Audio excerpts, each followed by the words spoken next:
Hey, what's going on? A project here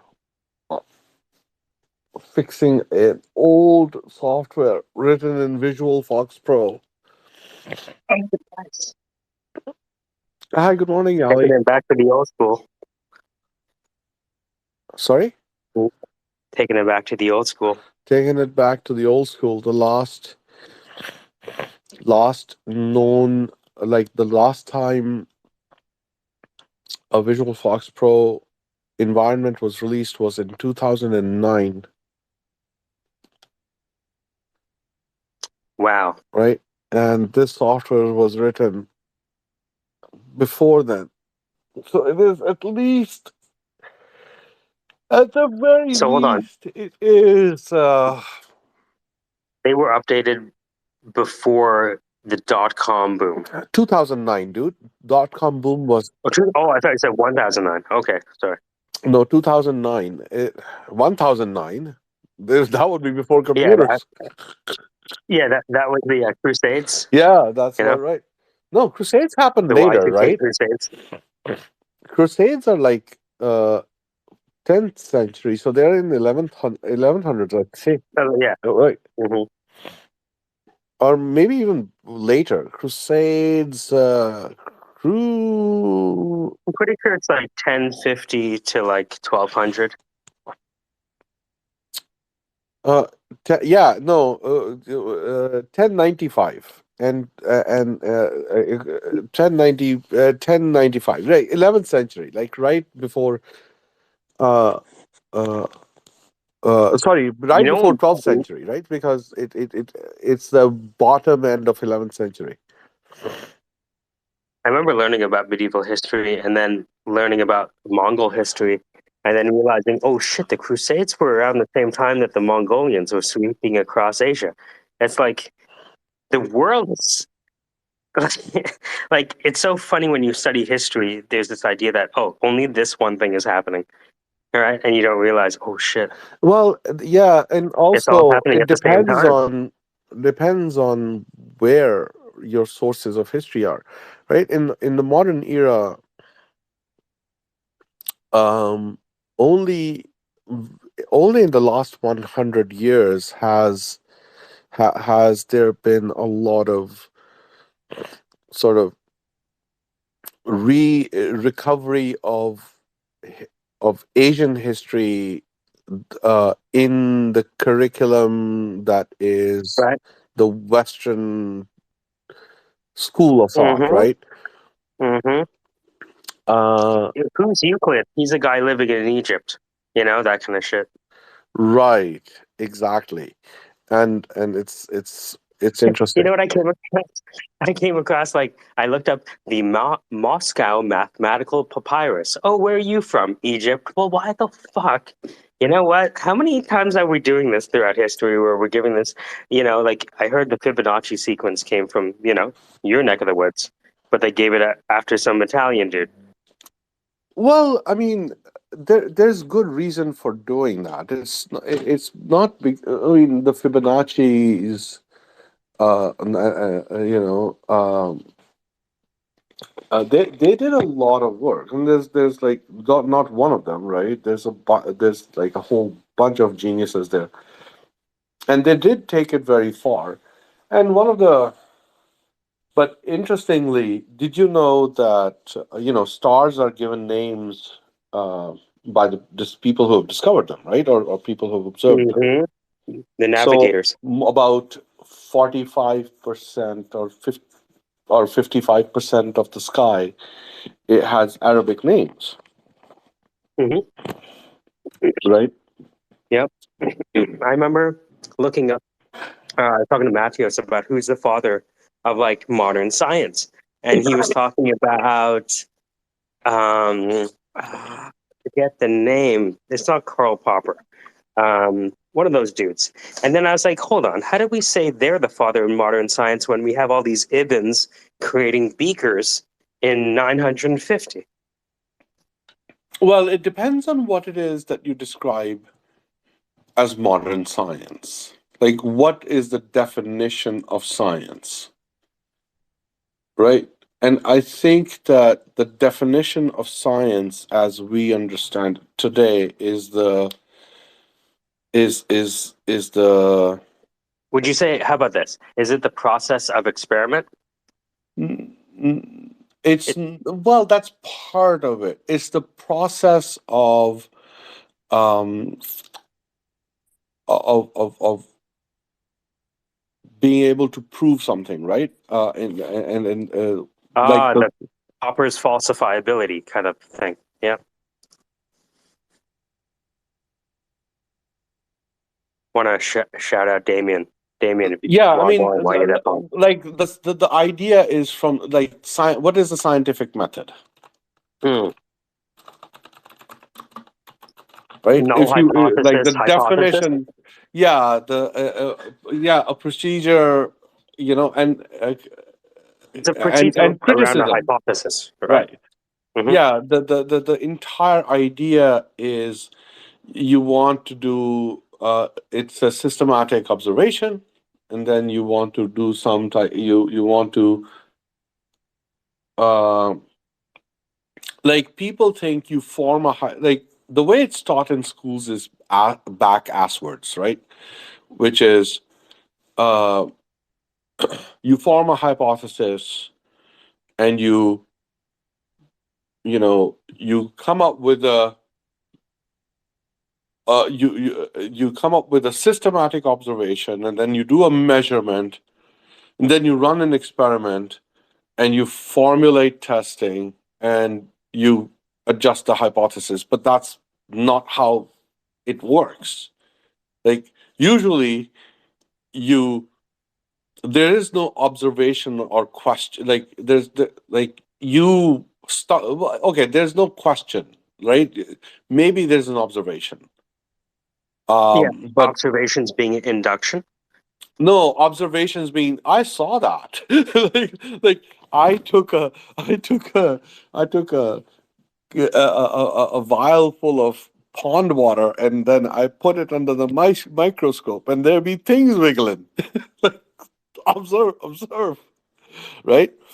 And the idea is like our own senses, like eyesight, hearing, etc. They're not really good at like we have a memory machine in our head, right?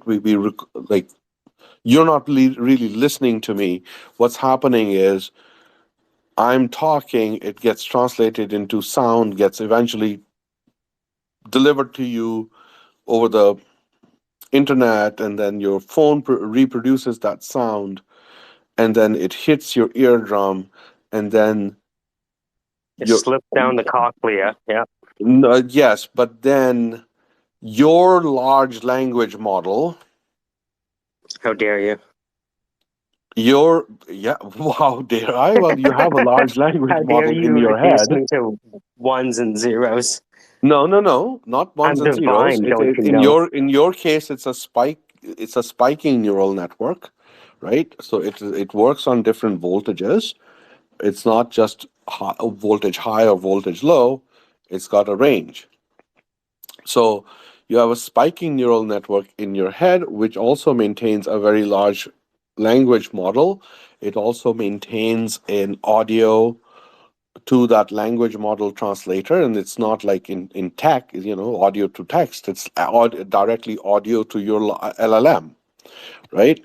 And and that memory exists in your head, and I'm re-triggering that memory, and Right. that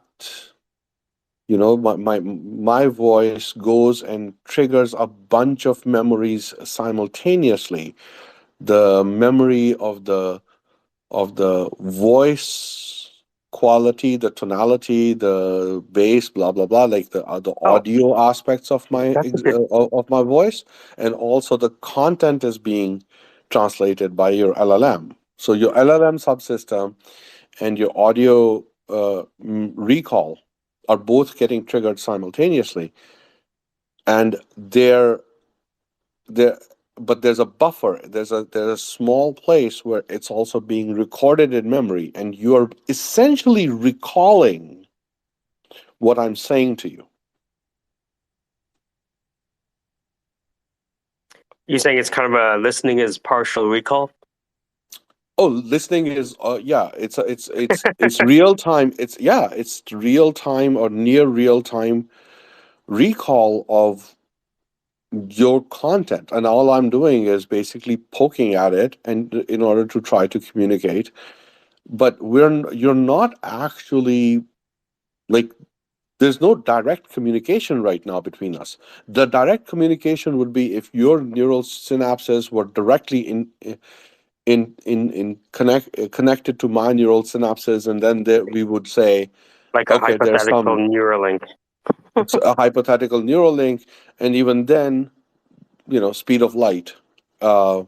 Right, right. Of course. Okay, so so I mean, to bring it back to, okay, we observe human senses are not so good, so we need recording devices, or at least we want to be able to go to a device that no matter every time we go to it, it gives us the same answer, right? So if I put a slide under a microscope and I look at it, it looks the same as it did 5 minutes ago. So there's some permanence to it somehow, right? The recordability, the ability to take photographs, the ability to record, to the measure, the idea of the measure is that it is repeatable. And so someone else can observe it too. And if we were to both write that down, uh, when we opened up our envelopes, it would be like, oh, that's the same answer, right? Or our individual neural nets are interpreting it in a way that is consistent with other interpretations that we give to other things, um, or something to that effect. I mean, Hmm. we could go turtles all the way down, but you know what I mean. Like let's say that if we talk about numbers, then we're talking about the same thing. You're Uh, listening to the Syndicate. Be on your best behavior, everyone. We have company. One company, Damien. Damien, Wagwan, why it up on you? Feeling good? You feeling nice? Yes, sir. Thanks for having me up. How are you guys What's doing? going on? We're just chilling. Have you met these guys? Peter, Ahmed, Casey? Smart dudes. Some of the time. No, this is my first time here. I'm just joining to see what you guys are up to. What are we talking about? Well, I heard stars and names and how we communicate with each other. well, Well, Damien and I have met, get out. but Oh, we yeah, have? yes, Damien. It's because my avatar is no longer my face. Oh, yeah. I know the voice sounded familiar. Are you Yes, the AI yes, that's me. programmer? Okay, Yes, yeah. sir. Ahmed and I, we've met. Yes. Nice. I We've just want had to shout out interesting. Frankie. Damien runs a very interesting project, and we should tell him, like, ask him to tell us about it. I just want to shout out Frankie. It's her first time on Twitter Spaces. So welcome, Frankie, Frankie. Frankie, welcome, welcome. Hi, thanks for having me. So, oh, thanks for being here. Frankie Okay, knows that. so um, Damien, we're going to welcome Frankie up so that she gets a chance to say hello, and then we can. We'll put a pause on the answer to my question as to No, you I tell want us to. about I your just. project. Yeah, no. I want to introduce Frankie. She's going to learn the ropes today. Damien, go ahead. Dígame. If Ahmed is interested in your project, we are too. Yeah, sure. Thanks for having me up. Yeah, I figured it's Sunday morning. I'm here in Sunrise, Florida. I'd jump into spaces and see what you guys are up to. So, my name is Damien. I'm known as the Closet Coach because I created the first concierge service for your closet. For example, have any of you guys ever looked into your closet and said to yourself, you have nothing to wear? Yeah. Well, I provide a service that helps with that. Uh, 97% of Americans usually look in their closet and they have this same problem. And it's also stated that we wear 20% of our closet 80% of the times. Hmm. And what we're trying to do is have everyone wear 100%. And the way we do that is provide a service that allows you to virtually connect with any one of our expert consultants. And we help you identify your body type. We give you a playbook so you can make independent decisions on how to dress confidently. Do you have any programs for white cisgender males like Casey? Because he's just used to wearing the same kind of Dockers pleated pants that, you know, when the pleats go all around, like he has 100 pleats on his pants. Is there anything we can do for someone like that? Absolutely. We work with fashion phobic men that just wear suits, and for them, Fashion casual phobic. means How yes. dare you?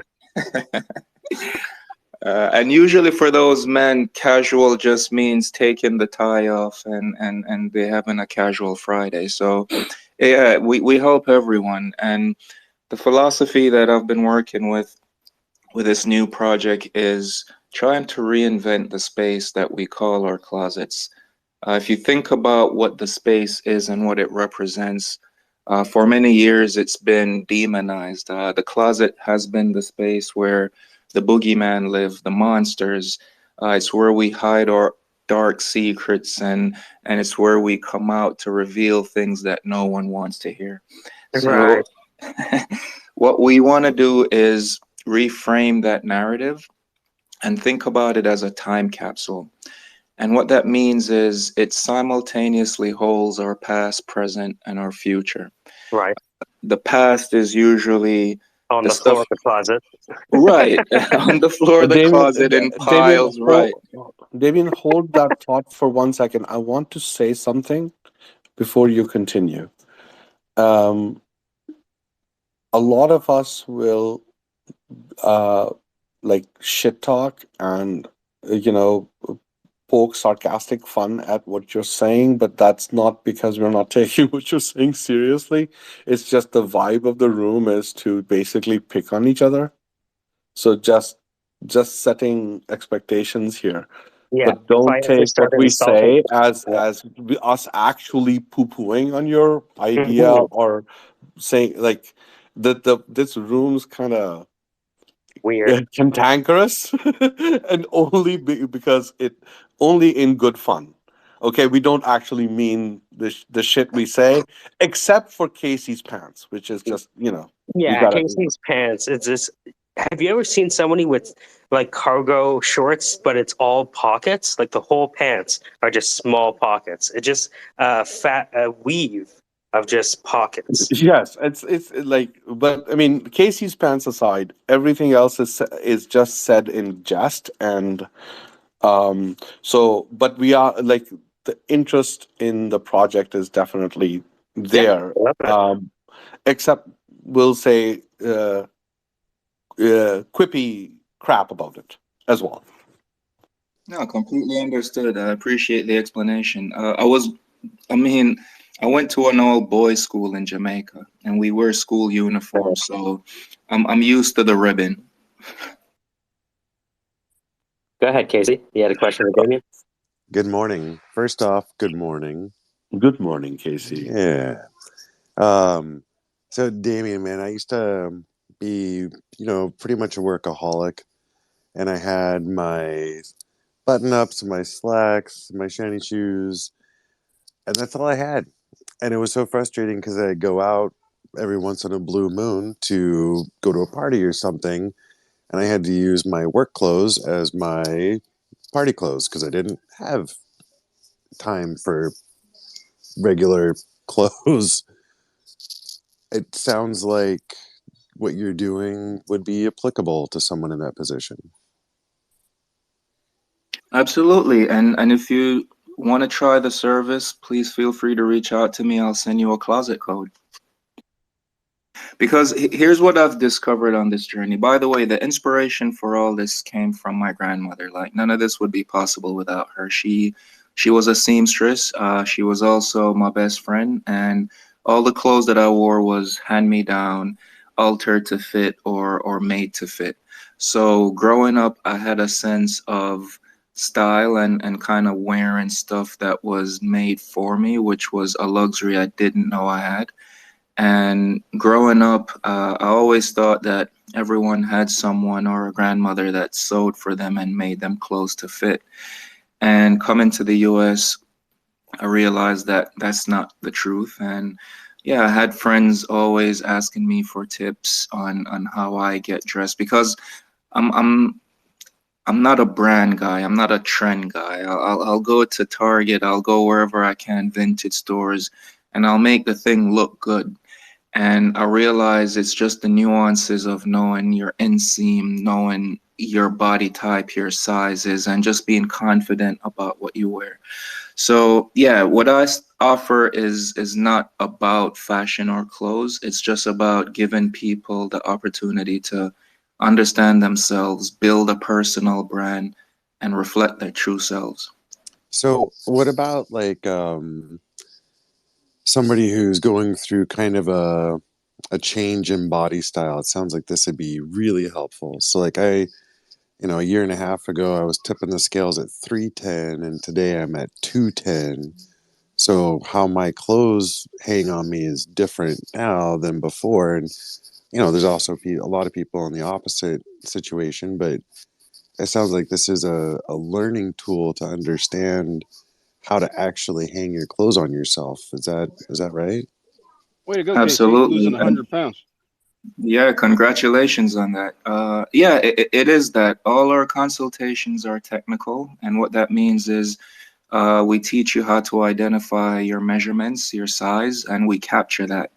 A big part of the program is, or the platform is, our patented size calculator. And what that does, it captures your measurements, and we recommend products made to fit you. And our consultants, they help you identify your body type. Are you an oval shape, a square shape, an inverted triangle? And based on these dimensions, we create a playbook.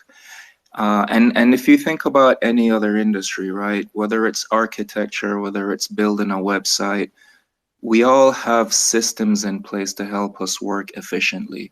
The body is the same. Like we all have a defined shape and size. And industries know this, brands know this, and what we do is help you identify this. So if you have, let's say, wide shoulders, there are just some cuts that don't fit wide shoulders. We're not supposed Mhm. to fit into everything that are made on the shelf. So we reverse the concept, right? Instead of you trying to fit into brands, we find brands that fit you. Casey, can you go back to 245 pounds? No particular reason. Why? Why? It's just, it makes it so much more comfortable at night for me. Well, I mean, the belts don't. When you tighten the belt, it actually, keeps the pants up. Then. Oh, How tall are you, dude. Casey? You know what's interesting? Mm. How tall are you? Okay, sorry. Go ahead. Hi, Relly B. 6'2". Oh, same as me. Nice. Yeah, you should probably get up to at least 220. But sorry, go ahead, Melby. Good morning, Melly B. Good morning. You okay? Yeah, I'm waking up and I'm getting. I have a stuffy nose and a sore throat. I'm not liking this. I haven't been sick in ages. I hope it's just allergies at my cousin's. So, Uh, Damien, I was going to ask Damien, if we wanted to point someone in your direction, how would we do that? I wanted to. Simple. Yeah, it's sizewiseclosetcoach.com. Yeah, I wanted to. You said something that. Yeah, I like this guy. What he's dishing because as a stylist, that's really the key to teaching somebody how to dress is teaching them how to know their size. Like in bra size, women usually have the wrong size. The first thing that my clients like that's the first thing I teach people, like what their size, what to go for, what their shape fits in. It's interesting. So sounds like I was just gonna say I like the stuff that you were saying. Casey, thank what you. is your what is your weight where you're at? Just under 210. Uh, okay, well, I mean, if you move to the North Pole, you would gain a good 15 pounds just by the virtue of being Halfway there. there. Is it so much to ask, Casey, that you move up to 245 Can you pounds for please me? be north of 90? Like, just So, anyways, Damien, I think what you got going is awesome. yeah. I sent you, I followed you and sent you a DM. Um, more so maybe than for myself. I've got some friends that I think could really, um, You can say it's you for know, yourself, Casey. Don't be embarrassed with us. I don't really like. I'm not in a position It's where I like, actually it's not I from care you, it's what from a know. you friend. know. I know. It's But okay. but We're I all do. friends here. I have a couple friends though who I think would really Nah, benefit. would And would really benefit, he says. Oh, Yeah, I Casey, love it. good morning. Casey, what do you drink in the morning? Do you drink coffee or do you drink tea or do you drink something else? water first, then coffee. Mm.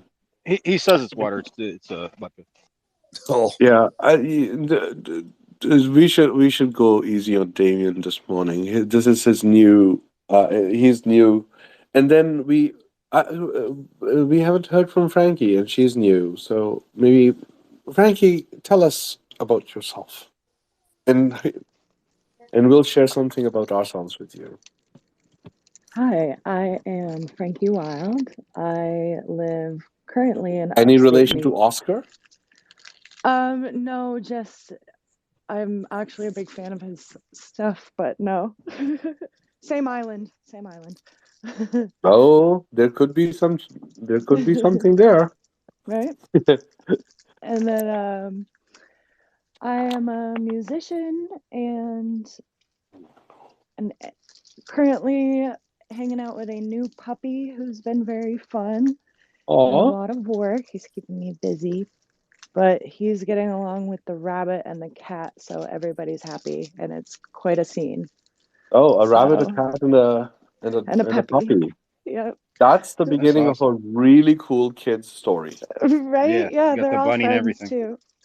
So, but there's Lasagna, Princess Calvin, and Rooster. You pick which one's Oh, who. let's see. Puppy is Rooster. Yep. Lasagna is the cat. Lasagna's the bunny, and then Princess Lasagna Calvin is the is the. bunny. Dang, she Yeah. got you there. I would have guessed Mm, the same. I'm at because the That's Garfield funny. thing, but yeah, that Oh yeah, yeah, mixed it but no, up. I that's did get that. saucy.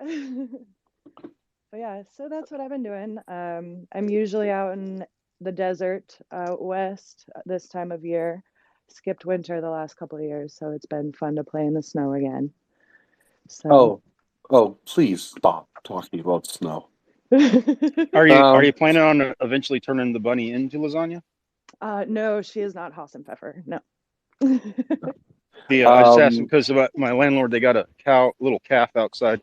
They named short rib because they're gonna turn it into short ribs. When it grows up. Oh yeah, we had pigs named Peter Porker and Ferda Ham. Yeah. Fordham. Fordham I is d- a nice name for a pig. right? Yeah, I don't eat the pig personally, but they were No, nice. yeah. What type of so you said you're a musician. Is it instruments? Yes, Um, guitar. I sing, play a little ukulele, relearning piano. Um, oh, and I play classical flute. I've done that since grade school. So, classical flute. My goodness. yeah. Mm. I I used to met play the Frankie. piano and the tuba. I met Frankie through Not the Zach, ringmaster. actually. Yeah, Oh, Zach is one of my dearest friends. Yep. oh, then you're all right. I thought you knew Mikey directly, and I was like, that's sus. Sad. Yep. You come through good. You got come through good a good source. If you know, Casey Where is Casey? Did he leave? Yeah, I was gonna tell him he needs to get up to at least 225 so I can restart the arena football team and I can play linebacker. That's brilliant. So, Frankie, do you do Oh, that full time? Like music is life, and life is music. I mean, I would love to be doing it more. No, I wear many hats, as they say, and I like it that way. So, And but what are I'm the starting to get into a little bit of voice acting, which is very fun. So Mike is introducing me to some of these spaces to connect with some people and just kind of play. So it'll be fun. oh, we have somebody who's giving us a thumbs down. I don't know why. Long Dong's not a fan of voice acting. He likes No. it no voices. Oh, he hates voice acting. All acting should be silent. Let take us to the days of talkies. No, I think he pre-talkies, right? prefer. I think he might prefer the videos with the less talking, Yes, I more mean, more action. well, you know Buddy. what they say. Facta non verba. You are Right. you are what you eat. No, deeds over words. No kidding. No, I'm with that 100%. Oh, so But Frankie, everybody needs you commercials, flipped on voice acting. right? No, I mean, I am with that, but everybody needs commercials, right? So. Everybody that's there's the entrepreneurial heart. That's the Like, capitalistic core right there. but you can also like tune your voice to what you want. You know what I mean? Like you can either be a McDonald's commercial or like a eco-friendly whatever the fuck. So Did you Mm, take the how about, Did you take the class with Zach? wow. I am starting to like you, Frankie. like it's just what you do with it, right? So Yes. the The action behind it. utilitarian approach to it all, to the expression of the soul and saying, we're just gonna use it. I appreciate that. Yeah, and I'm kind of done like working so hard, right? Like I just want to enjoy what I do. And this has been fun because I can like mess with all the gear and the tech and learn how to use Twitter and like it's a cool fun project that's useful in many ways. So Well, I mean, uh, yeah, it's all fun and games until you're talking a lot, but you have to serenade us now for at least with a bar or two. oh man, it's early, my friend.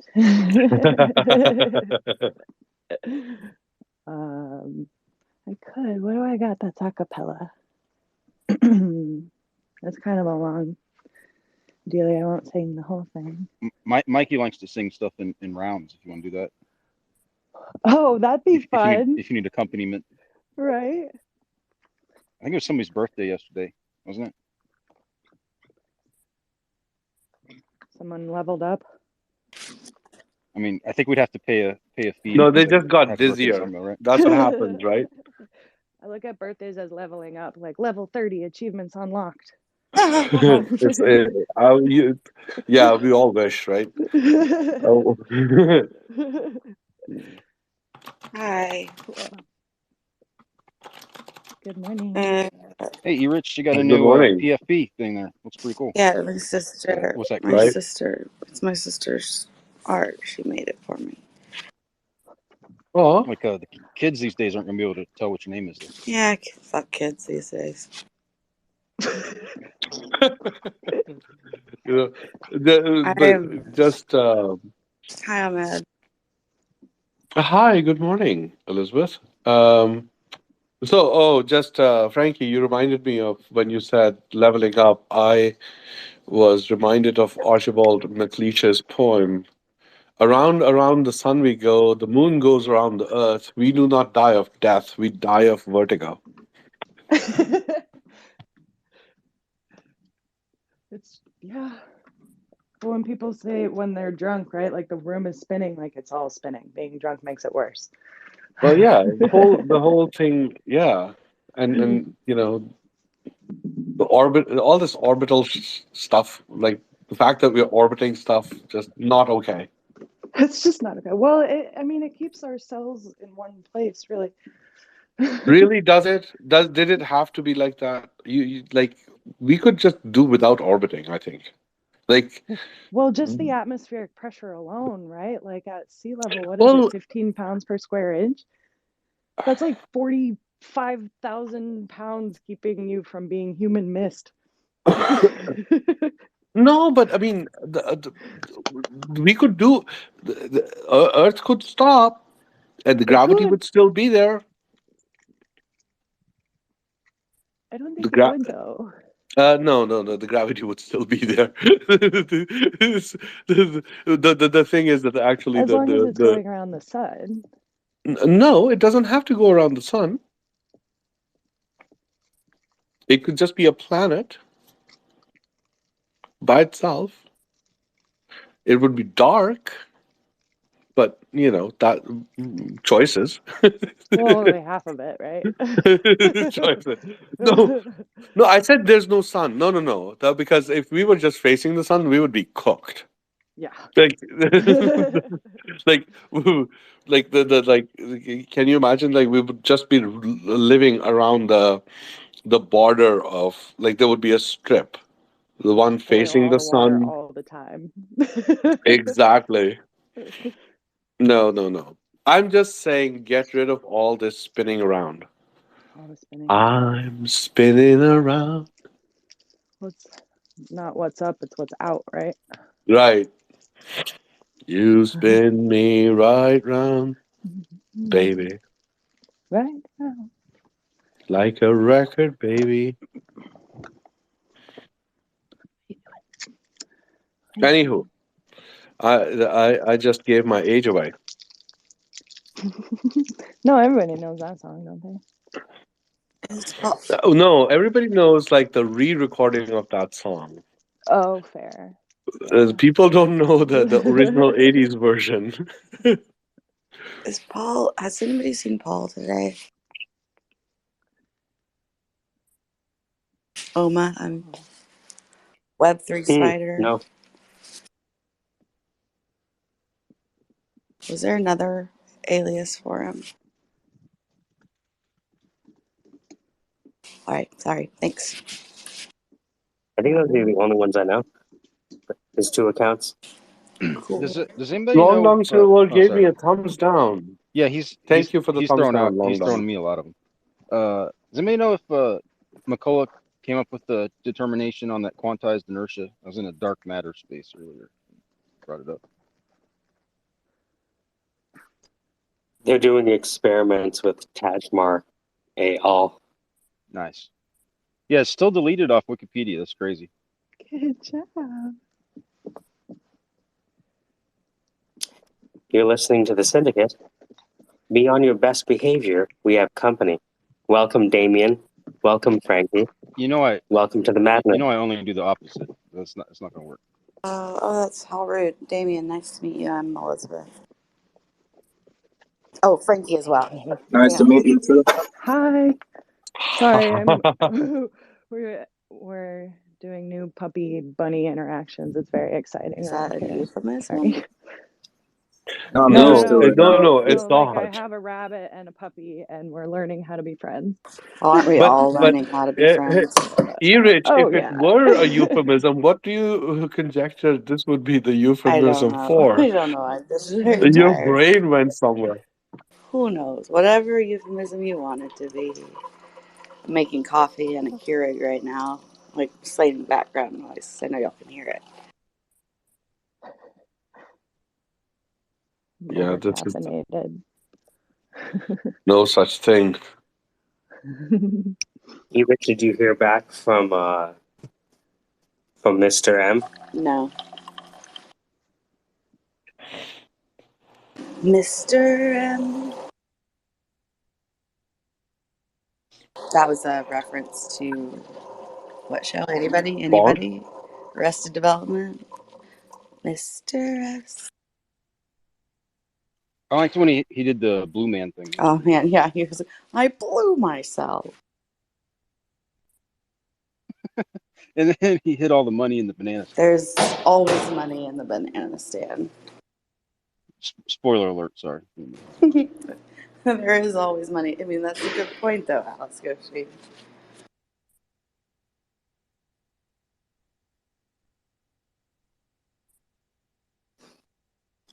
Want to apologize, Damon. Usually they're on their better behavior. Today they're a bit rowdy. But I think that's okay. Damien, what did you do before? Because I saw the Guinness World Record and I wanted to know what that was for.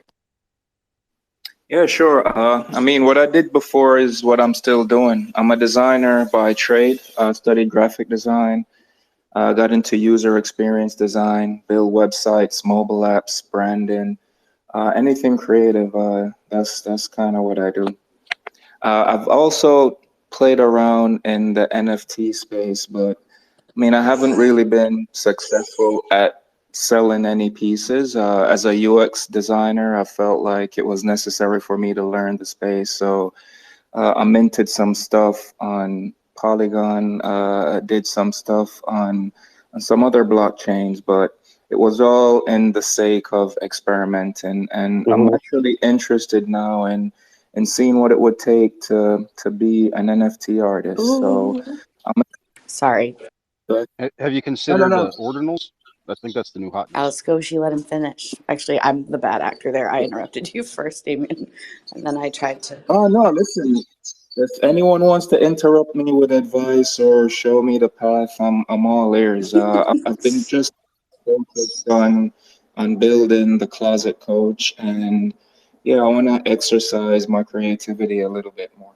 Wait, can I ask So a quick question? How did you find the people here before? I mean, I'll let Mike keep going with his probably more relevant questions. He, I no, I like think, it. I think he and I were speaking, and then he literally followed me in, but he didn't realize that it was me Right. Yeah. because my avatar has Yeah, changed. I was going to ask you So about he was that. like, I don't know why these spaces are here, and then he jumped in, and now he's in the soup. Welcome. And Ahmed's I feel daughter Damien, picked it welcome. out for him. Hopefully you can get out of what I would call the black hole matrix that is Twitter Spaces.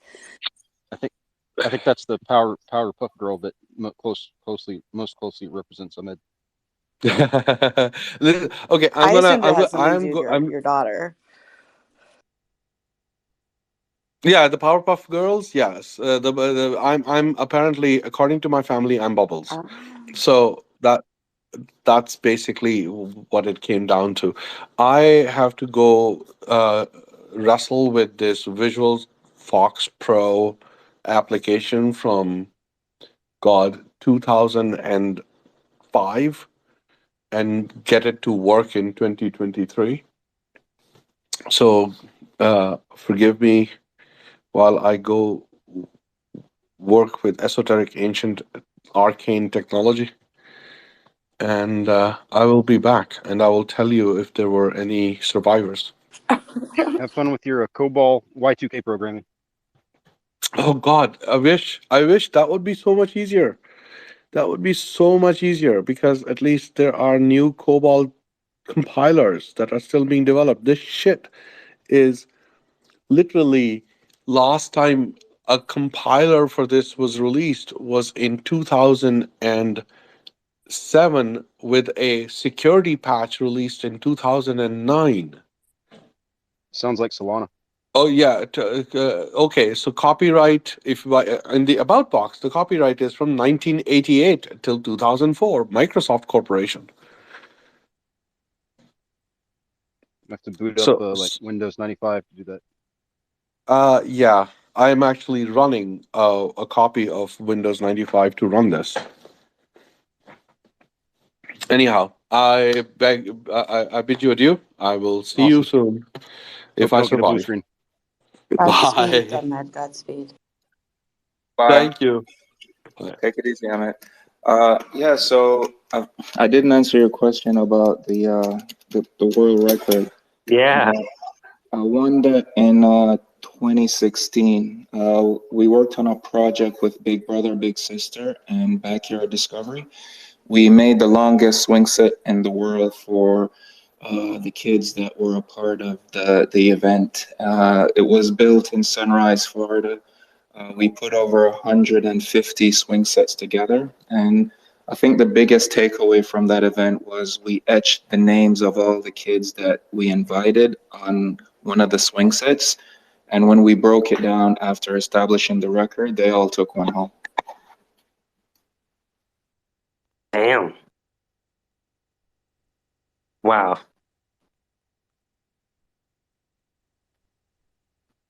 That's awesome. I'm So I out was here in gonna. this -5 degree weather back at my Fortress of Solitude. But sorry, I know you got your conversation going on being quite rude. I wanted to ask if you found, Damien, that there was an emerging niche market that you were serving for the closets. Oh, for the closet coach? Mm-hmm. Like, do you Uh, find that, like, there's a certain type of buyer that's really latching onto this? oh, absolutely. And this is, I define it as women with low self-esteem about their size or body shape. Okay. Okay. Yeah, Yeah, because I can see that you as know, being a market. yeah, we're living in a time where the society kind of dictates what perfection looks like. And it's not only a physical thing, it's becoming more of a psychological and mental thing. There are Mm-hmm. a lot of women out there that they're just afraid to talk about anything that deals with sizes. I've actually had clients that were emotional over a call because they've been having therapy about not looking at numbers, which Mm-hmm. which was new to me. So yeah, getting these women help is important to me, and yeah, having them find a safe space to talk about clothes that fit them well and how they're represented is important. Big girl and getting clothes. I mean, that's why I learned how to sew. Mm. Because you can't find anything that fits a big girl, like speaking as a larger girl. And yeah, it's tough talking about numbers. I remember growing up and my mom would never buy clothes in my size because like the number was too big. So she'd buy clothes under trying to like encourage me to lose weight and stuff. And so yeah, for me, I always buy clothes like way too big and then sew it to fit because they don't make clothes proportionate. I don't know. It's weird. Yeah, Or at you're least I can't absolutely find it. right. Yeah, so a big part of what we're trying to do with the platform is exactly what you said. I mentioned earlier, we offer a patented size calculator to anyone that creates an account.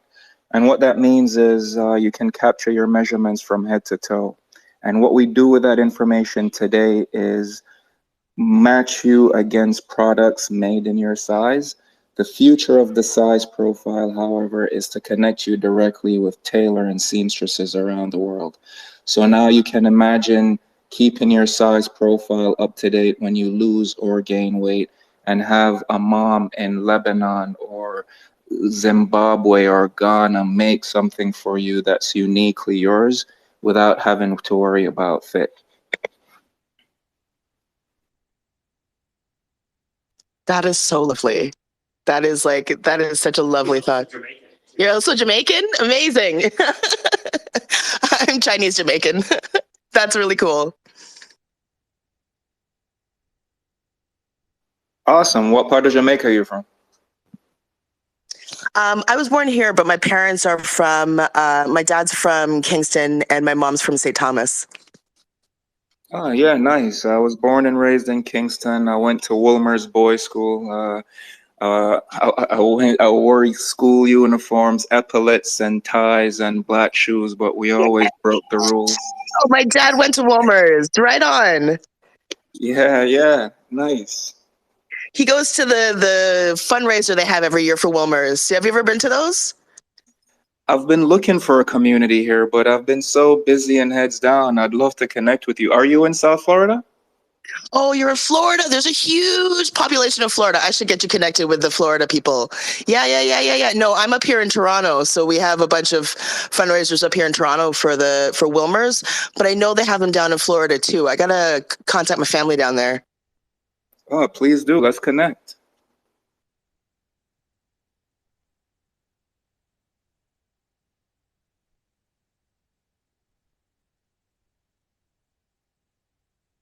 May I speak?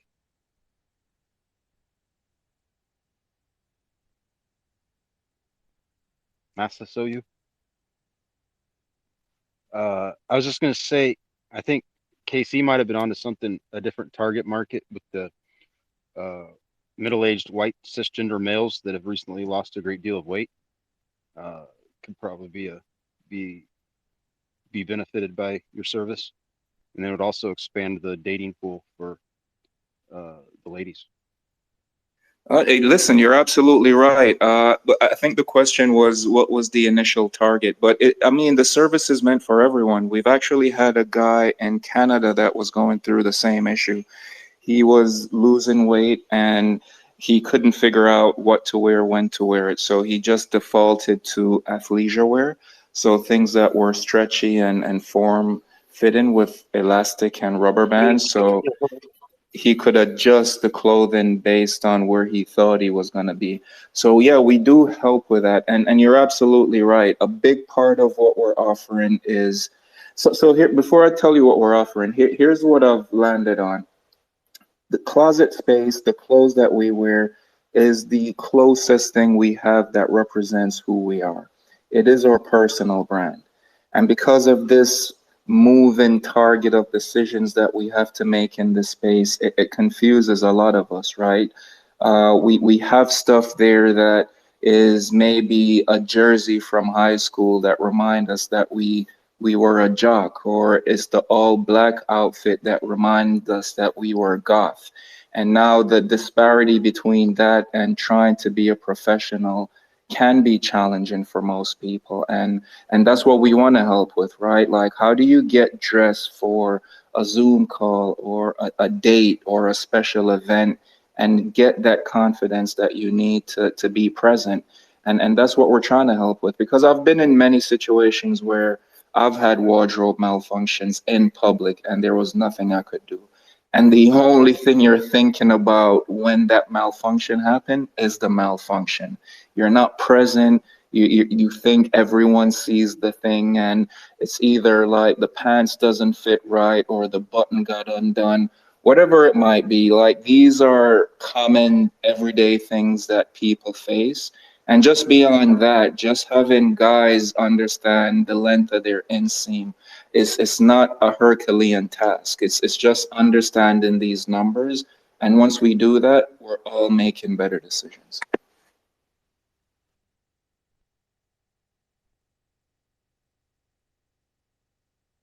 I'm blown away That's that awesome. you went to the same school that my father-in-law did. They have a lot of like fundraisers and dances. They're like really well attended here. Yeah, I've been hearing that a lot, and I'm excited to be a part of that alumni group again. I've been invited recently to a few, and unfortunately I couldn't go. But yeah, man, I mean, I give all my credit to Wilmer's. My art teacher, Miss McCarthy, she was the one that kind of pushed me into the field. I was a bad kid, to say the least. I was troubled. I was getting into all sorts of mischief, and she saw something that I didn't see. And she was the first teacher to ever give me a certificate, and it was most achieved. And that piece of paper changed the entire course of my life.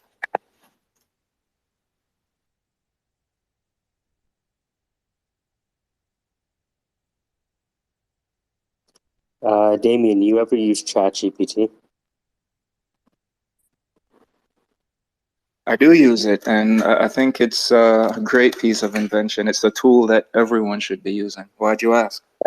I was looking at my LinkedIn and somebody created something called Graph GPT that purports to turn a body of unstructured text into a knowledge graph with nodes. So it stopped me in my tracks. I'm like, huh, that'd be interesting. I just put the GitHub to the top. Do you get into the coding side of the app? Not as much as I'd like to be. I kind of stepped away from coding a while ago when I started learning action scripting. And I mean, just saying action scripting dates me. Yeah, I haven't been back since. Yeah, I've been some of these guys in the room have been teaching me how to code in Python, and so it's been fun learning how to use things like these code repos on GitHub. Wonder if I can get this thing working. What are you building? Well, what I do is I teach. So I teach steel pan, and I teach math, and I'm also teaching coding to school kids over here in Toronto. So I'm constantly building stuff with the people here in the syndicate, and I use what I learned from building to create curriculum to keep people up to date on, how to use whatever in AI art or in code or in open AI, that kind of stuff. Oh, that's cool, man. What are the age of the kids?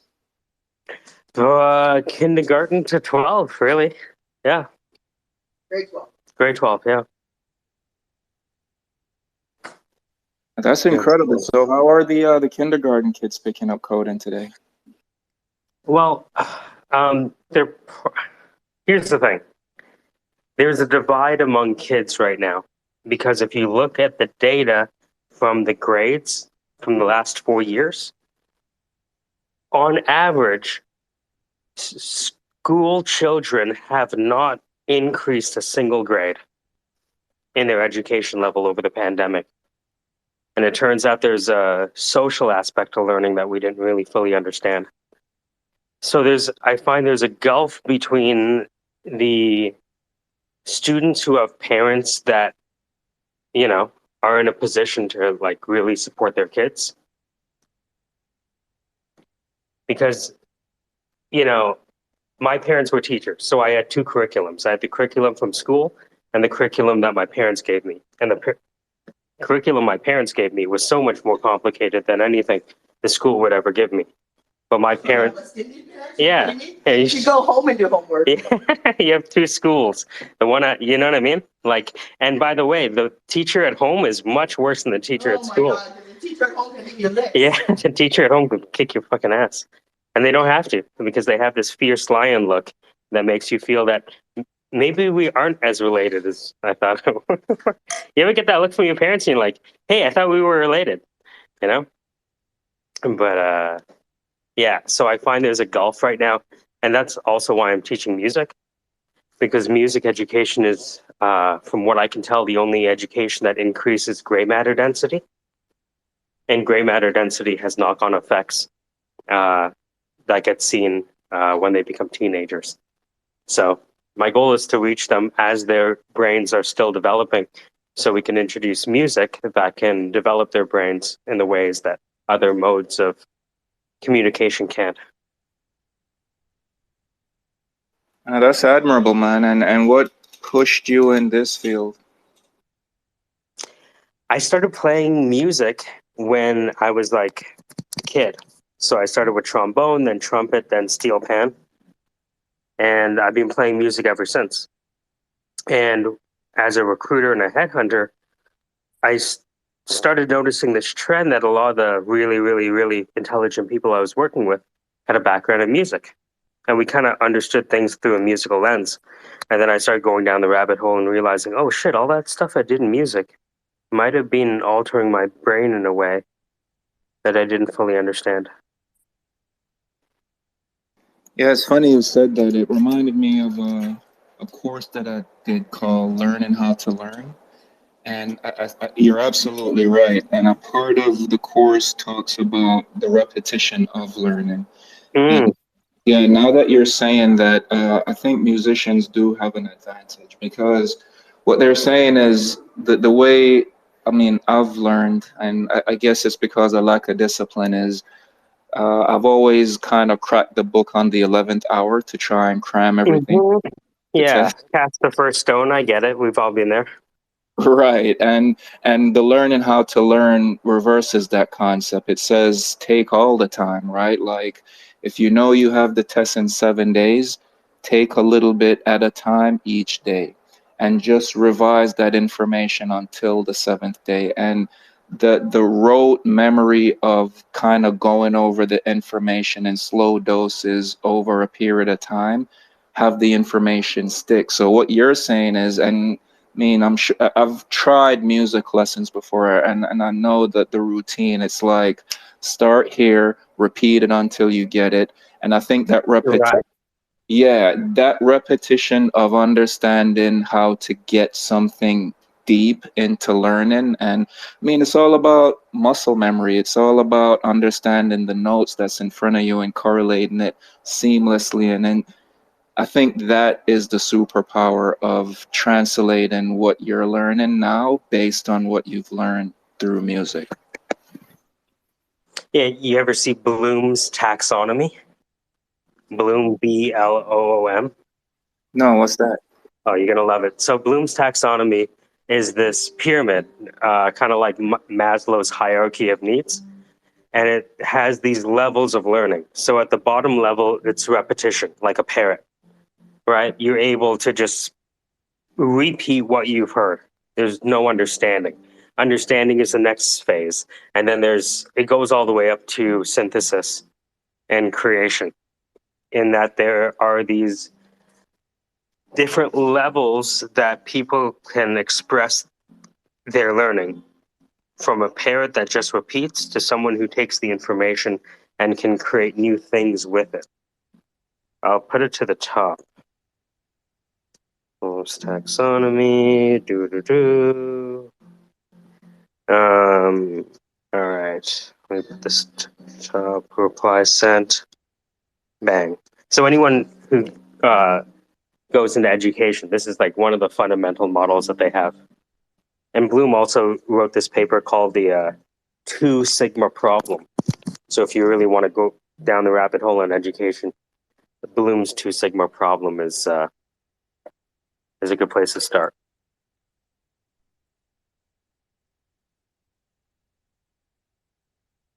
Thanks for sharing this. And it's the link you sent is just an image. It's called Bloom. You said Bloom? Yeah, you see that image at the top there? Uh-huh. Right. So that's how we looked at the levels of education. You know, what level is the student at? Can they remember?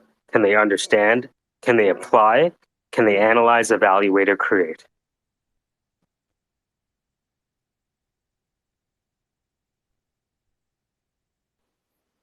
This is great. Thanks for sharing. Yeah, for sure. And so question, when you analyze a child or a student on this scale, are there techniques to getting them to the next level, or how does it work? Mm-hmm. Yeah. Yeah, there would be. And I'm sure every teacher would have, you know what I mean, that's been teaching for a while, would be able to walk you through that process, right? And they would design it into the lessons, right? So let's say I gave you a practice sheet for math. What I would try to do is start with just sheer remembering, right? And slowly move up the chain with simple problems and then asking them to do more with a kernel of knowledge. Because the idea in any lesson is that you have this small kernel of some logic formula, usually, right? Usually, someone's trying to show you how to use this logic formula to do something in the real world. And I so, wish, Mhm. I'm Go saying I ahead. wish I had this 16 years ago. So, Well, that's the idea. So right. I use the steel pen to teach all of this stuff when it comes to music, right? And the first thing I do is I have them play "Jammin'" by Bob Marley, right? Four simple chords, and for the most part, they're not really understanding what they're doing. They're just remembering the four hand positions for what I'm teaching them, but they're enjoying themselves at the same time. If they're not enjoying themselves, you lost them, right? And the attention spans aren't what they used to be. And you can't just, this is not like teaching 20 years ago where, you know, you can yell at people. And so I just start with them with jamming. right? And then they teach. Their job is to teach the next person and to teach the next. So I get them to teach each other. And for the first lesson, it's just them remembering and enjoying themselves. No, this is great, man. And the reason I said 16 years ago, I have a niece and a nephew, and they're average around 16. And I mean, my approach to helping them learn wasn't like this at all. I mean, the first part of learning to me was kind of the discipline part, right? Like having them get up early. So for one summer, I commandeered their entire summer, and they had to wake up at 8 o'clock every morning. And for summer, the task was simple. You have to complete one book in a week, because knowing that they're learning how to learn, I knew that they had to be doing this frequently. So they hated me. They hated me for the entire summer. But the good news is they ended up reading over 6 books. They got quicker, they got faster. And there was only one condition: orally report what you read. And Right. to me, it was amazing how the first couple of weeks was hard. All the excuses came out on why they couldn't get, Mm-hmm. on why it was too difficult. I'm stealing their summer. I'm not the funkle. And it was all the excuses. But by the end, the middle of this, like they were reciting the entire book in like 45 minutes to an hour. And they Right. started enjoying it. And I was blown away by the level of detail that they could recite after reading the book in a week. So, I mean, kids are amazing, and the ability they have, I think, is unmatched. But it's the discipline, and I think that's kind of life's cruel way of showing us who's in control, right? Like all the potential that we have, I think starts when we're young. The only thing is we're fragile when we're young. We are distracted when we're young. We don't have all the discipline that it takes to be a functioning human. Or I mean, listen, most adults still have that issue, but I'm just saying, like the potential that we all have, adults or kids, it all aligns with discipline and healthy habits.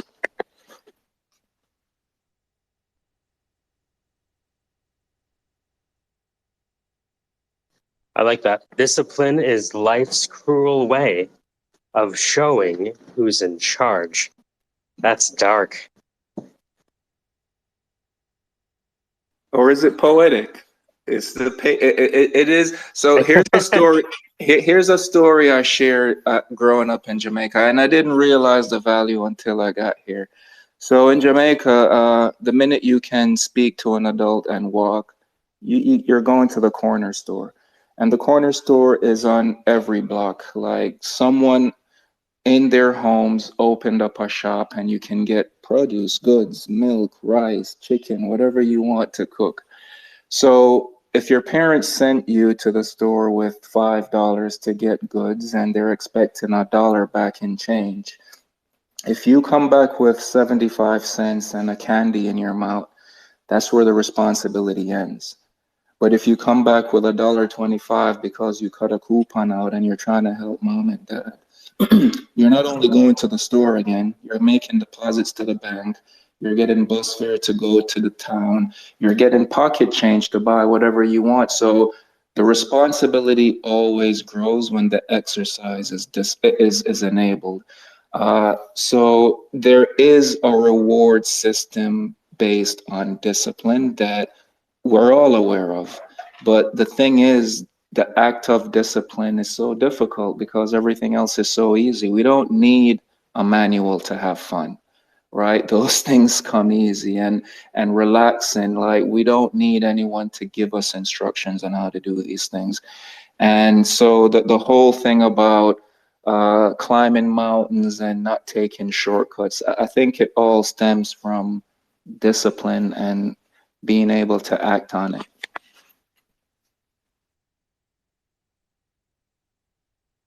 Incredible. Discipline is life's cruel way of showing who's in charge. They could use that for like CNBC, like the whole digital asset game and all that kind of shit. That's incredible.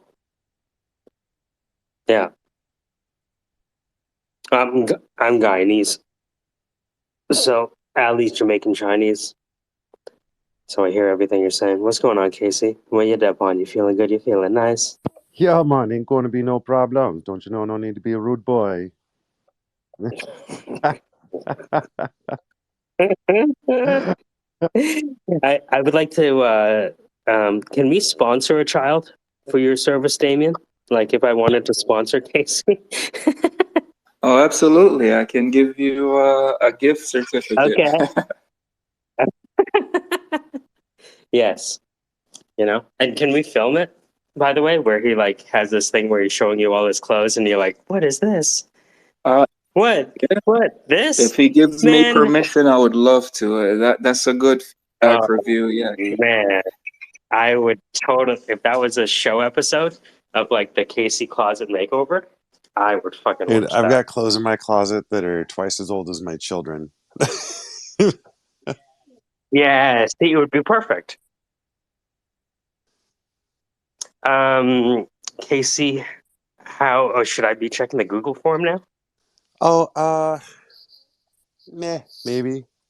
There might be one or two add-ons in there, but um, probably not a big change from yesterday. I wouldn't think so. What an interesting experiment. Yeah. Hey, Damien, I also see that you're into AI art as well.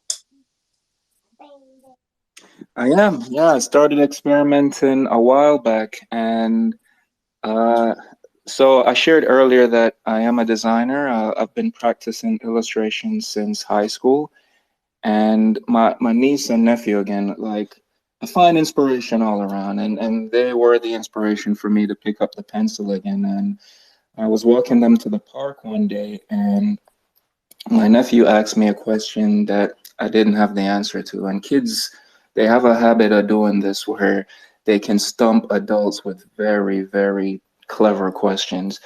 And I made a vow to myself, like I would never get caught in this moment again. And I started practicing ways to express the truth to kids without harming them, because there are some truths that we just cannot share with kids too early. And I remember being a kid growing up looking for answers and adults just either ignoring me or just moving away from the question because it was so difficult. So I started Ensel the Pencil, which is a short series of stories told through the eyes of a pencil. If you guys are interested, it's Ensel the Pencil on Instagram, and evolved that into digital art where I'm just sharing these experiences through storytelling. And yeah, I'm using AI to help me craft the scene, illustrate the stories, and just share what I've been learning with everyone else. What platform are you using for your generation? I'm between Midjourney and Dolly. I like using the two because if there's ever an error that I can't fix in Midjourney, I'll usually take it into Dolly and do kind of the over correction where you erase things and fill in the gaps. So I think, yeah, if Midjourney comes up with it, I'm done with Dolly. But yeah, the the generations that I get from Midjourney, they're usually pretty impressive, and I like the quality, and the interface was a little bit challenging in the beginning, but yeah, that's my preferred mode. That's awesome. Have you ever dabbled with any of the animation apps at all? I've been looking into some. If you have any recommendation, I'm all ears. I mean, I've only got experience with like simple animation.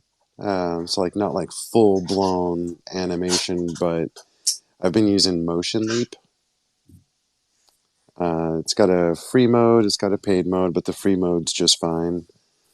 It's Motion Leap by Light Tricks. That's for what it's worth. That's what I've been using. I'll definitely check it out. Thank you. I've also, I mean, I draw in Procreate a lot too, so I've been testing out the animation there. It's more of a manual process, and I'm sure what you're recommending is more like AI No, generated, no, right? it's all manual. It's just you apply a shading to the image, and then you select the different types of animations from there. But it's all manual. Sweet. Thank you.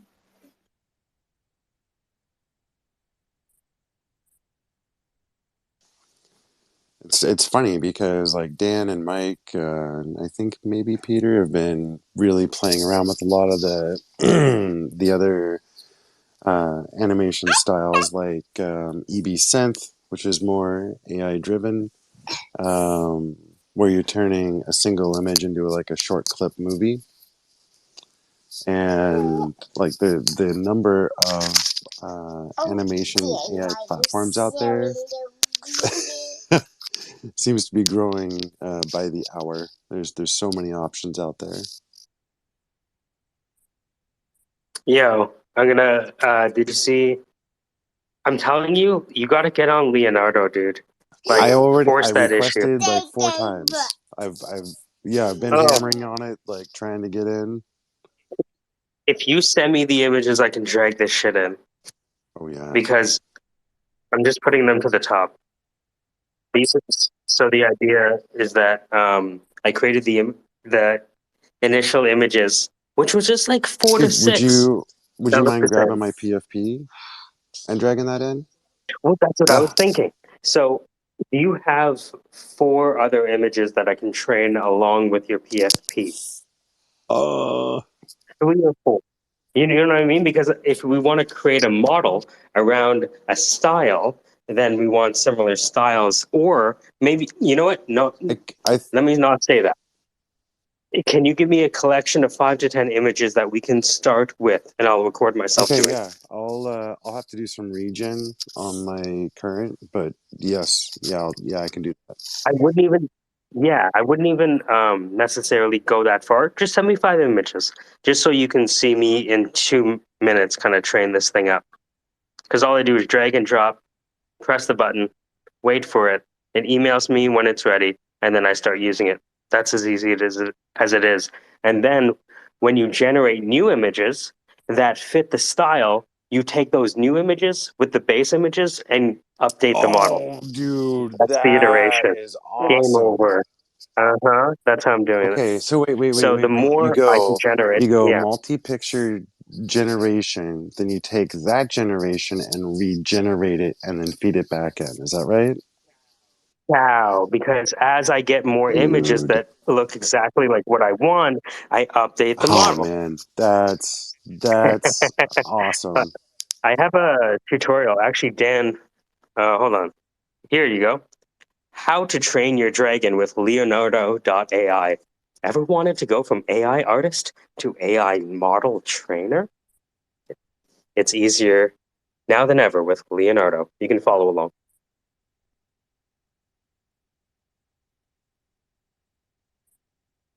Yep, it's there now.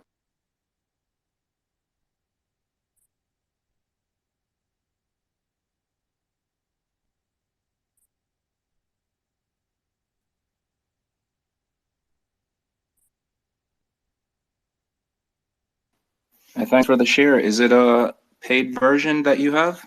It's free. Even better. It's so good. What's up, Zach? Zach, we introduced Frankie to everyone. She saw the madness, so she knows what it is. What's up, Zach? Been a minute, man. How you doing?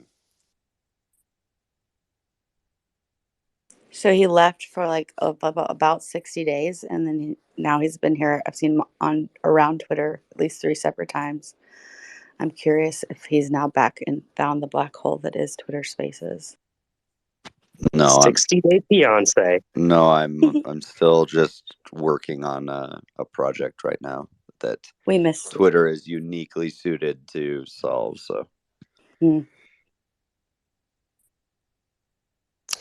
Did Didn't know Twitter You're solved listening to this. problems. Oh, sorry. My bad, Mike. Go ahead. No, go ahead, go ahead. I just had no idea that Twitter was uniquely suited to do much of anything. It is a better place to assess individual potential than LinkedIn, where people lie. Oh, people lie here too. Zach, I'd hate to Yes. break it to you. Yeah, but it's much easier to figure that out when you are Do people speaking lie on in a LinkedIn? space. Yeah. But they have their own social audio stuff there too. You know what? I don't care. Never mind. They- Good to yeah. see you. I'm already down the rabbit hole of one social audio. I'm not getting involved in another. Oh, what about Clubhouse? No. Okay, gotcha. Again, I am already sucked into this one. So That's what she said. So, dude, Zach, what's the latest and greatest, man? How goes the efforts? everything is good. Well, that was a detailed response. I'll Underwhelming. take that into consideration. Oh, hey, good morning, Casey. I have a question for you. Sure. What's up, you Rich? I was listening to the recording from yesterday about the signups, and I think that when I was listening to it live, I got the impression that there actually weren't any signups, and then I was in a really loud restaurant, so I couldn't understand. I guess I missed something. Were there actually signups or no? I mean, yes, but all we're doing right now is putting people in line and giving them a line to stand in. That's all we're actually doing. And like a welfare office. that's a tough. I'm sorry. It's really early. Don't choose violence again today, Rich. You chose violence yesterday. First of all, violence chose me. Today, I'm choosing violence. There's a difference. Okay. So I'm just kidding. I'm in a way better headspace. I'm just being glib all because I'm good. tired. No. We've got signups starting, and I'm really excited about some of the musicians that'll be signing up that should have signed up yesterday, because they sent me their Google Drive of their music. So yeah, pretty pumped about that. Would Sarah's generative projects be good? She has a 300 and a 400. Well, so what we. I don't want to. She probably wouldn't. No. It's okay. In Eventually, maybe yes, but right now, onboarding an entire project is a little bit of a reach. Let's do this. It is 300 generative owls that have no roadmap, no utility, it's just that's the actually art, the kind of a pictures. match. That's kind of a match, actually. Yeah, so maybe actually she doesn't listen. Well, I want to say this in the best way possible so it doesn't get misinterpreted in the future, because I have a lot of respect for the separation of us in the Web3 realms, because I don't want reputation is everything kind of stuff. So anyway, yeah, you know what I'm saying, but cool. Yeah, no, I we'll gotcha. very slowly approach What- that at family dinner tonight. Well, the idea that we're kind of rolling with right now is to just try to take it slow. Use one of ones, no big projects, no smart contracts. That's a goal for sure. That's something that's being worked on. But If you bought somebody's in Ethereum based NFT, could you then put their stuff on as the one of one that you played with? The image, you could do that immediately. The actual smart contract integration, there's a path, but we're not there yet. So, okay, Yeah, cool. yeah, Just curious. yeah. Thank you. It's a popular question, actually, about the smart contracts, how to mimic that functionality. Or point to it. Yeah. Mm-hmm. Yeah, the pointing is one thing, but as a Satoshi purist, I'd like to have everything on chain. That's that wrapping a little bit. The wrapping is the wrapping pointing. I want to also just go ahead and do a shout out to my sister, since she did my new PFP, which is the E-Rich that you see. Nice. That's her calligraph. Wow. Whatever the hell that is. Gorgeous. I think it's copperplate is the style. font stuff.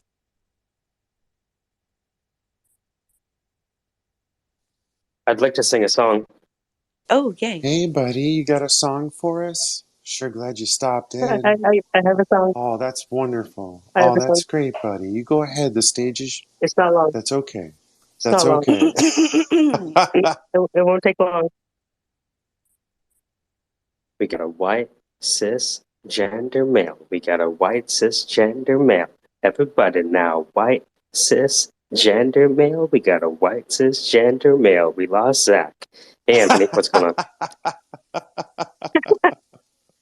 I want to bring you on stage.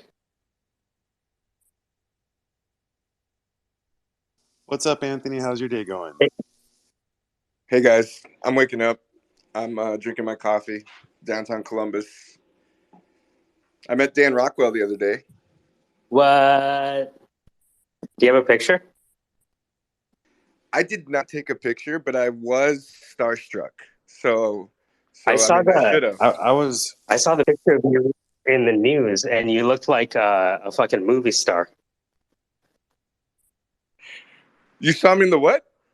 I saw you in the Columbus news because Dan told me that you were in the news for like being the quickest guy to pick up women in Ohio.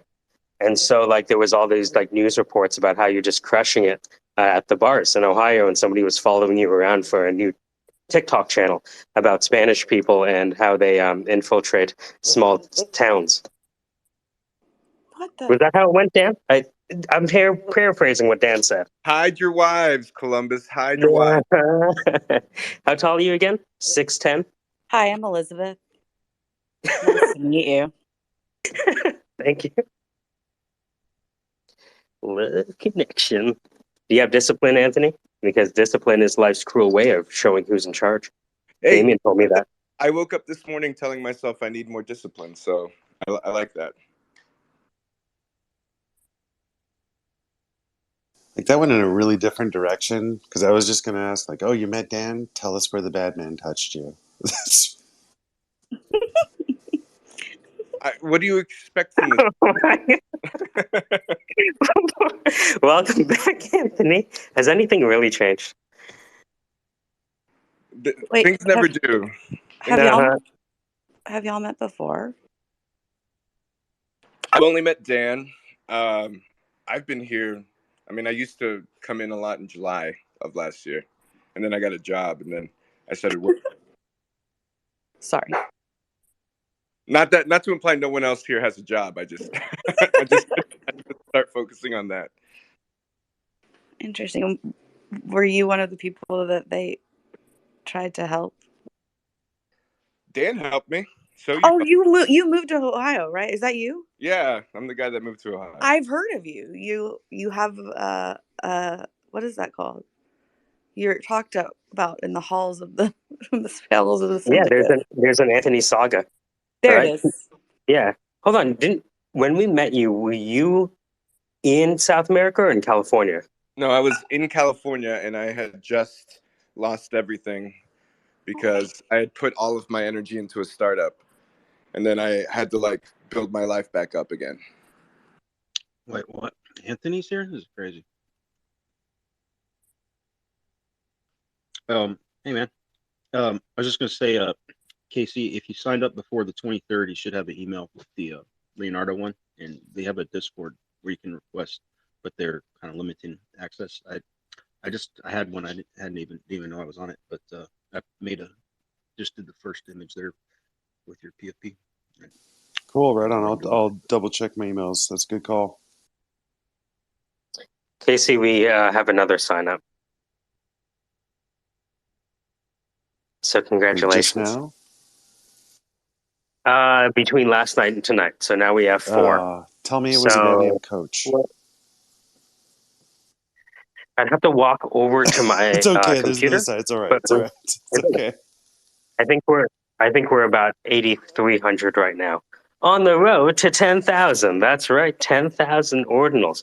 Are you tired of having a tenuous relationship between you and your digital assets? Well, that's why we created a company that doesn't exist. Because company doesn't exist. can't hold me liable if there's no company there. So It's not real until it's inscribed and the miners accept the transaction. And in a world where soft forks are happening beneath your very nose, who knows if your transaction will okay, make it to the other side of the mempool. hear me out. Hear me All out. What right, if all I right. grab if I redraft my LLC and then we inscribe that, Yeah, right? look, I'm thinking about inscribing all sorts of small pieces of information. Oh Does yeah, that make sense? Like, you know what I mean? Just for, living while yeah. melanated. There's probably more than a few things that'd be Oh like, my let me god, just have living while an, melanated. Oh my god, you know what I mean? dude. Well, that's the purpose of dispatch justice, right? I Driving while mean, melanated, yeah, yeah. you know, right? Hmm. Yeah. Hmm. Hmm. Actually, I joke pitched the idea like that to Marco, but Marco is actually like a fucking person in the position to fund it. And he's like, yeah, I really like that pitch about, driving while black. That's a real problem in the United States. And I'm like, yeah, see? That seems kind of racist.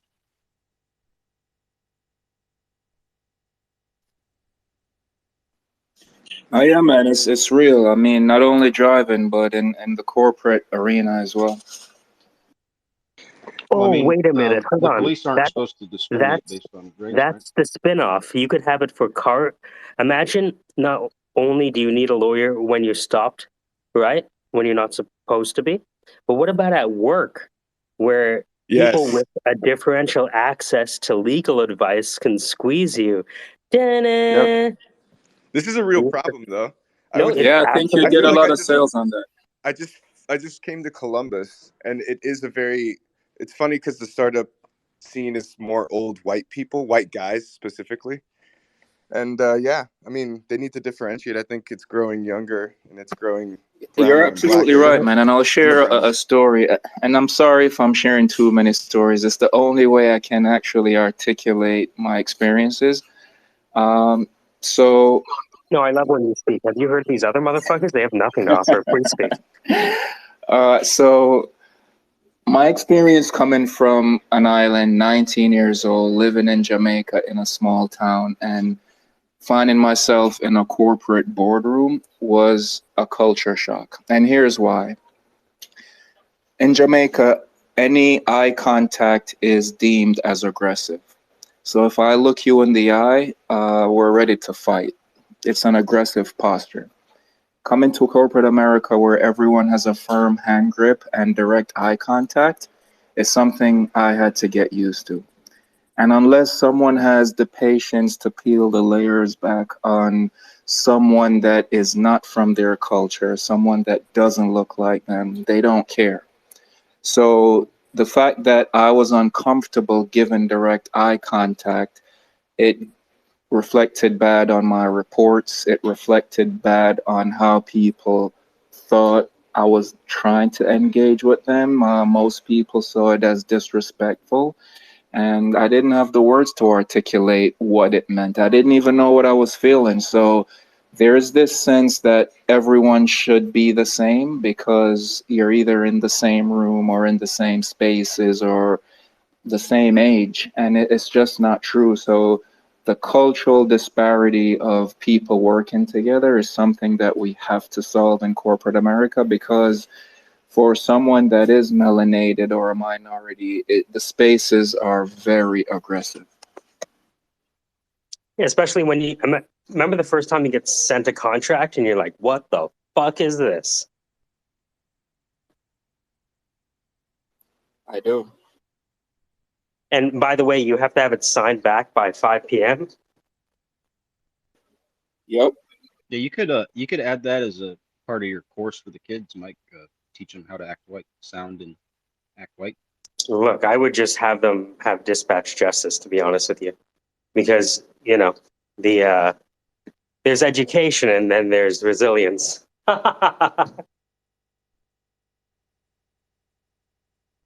You got to keep them alive in order to teach them something. You know what I mean?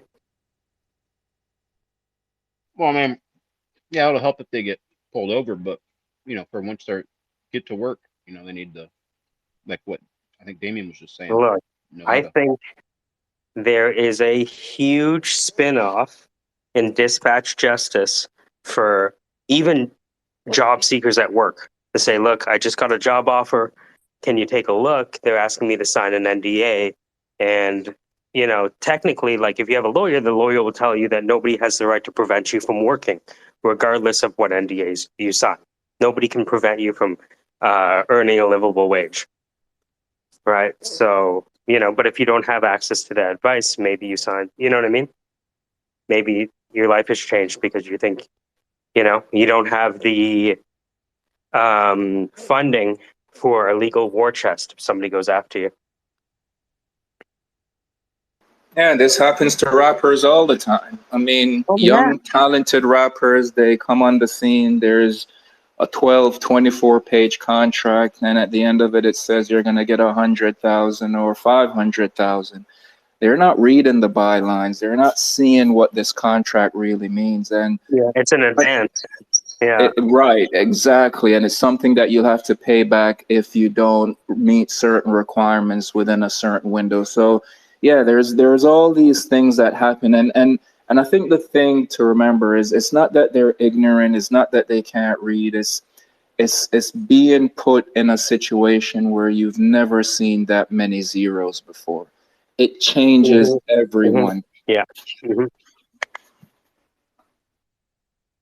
Yeah, the incentive mechanisms are such that people will do what they think they can, not what they think they should. Right. And the opportunity of signing that thing, knowing that those zeros are yours, are more tempting than walking away and not signing it. And the fear of not getting what was promised in that moment. So yeah, it's a very pressurized situation. And yeah, if you're not prepared or trained to step up and ask the right questions, I mean, a lot of people fall to the trap, and it's not just young black men or minority. Like, it happens to the best of us. Dude, Be good imagine for if you could be like, okay, look, they want to lay me off. They're making accusations about how I work. Good, E is back. If E is available to come up, we can articulate the spinoff. E, you ready for the spinoff? I'm a little bit. It'd be good for pro Yeah. athletes too. Can somebody do a TLDR from the last 5 minutes? Sure. So here's the idea. You know how you have dispatch justice for people who get pulled over? I do have it for people who interact with law enforcement, whether on the street or being pulled over. Yeah.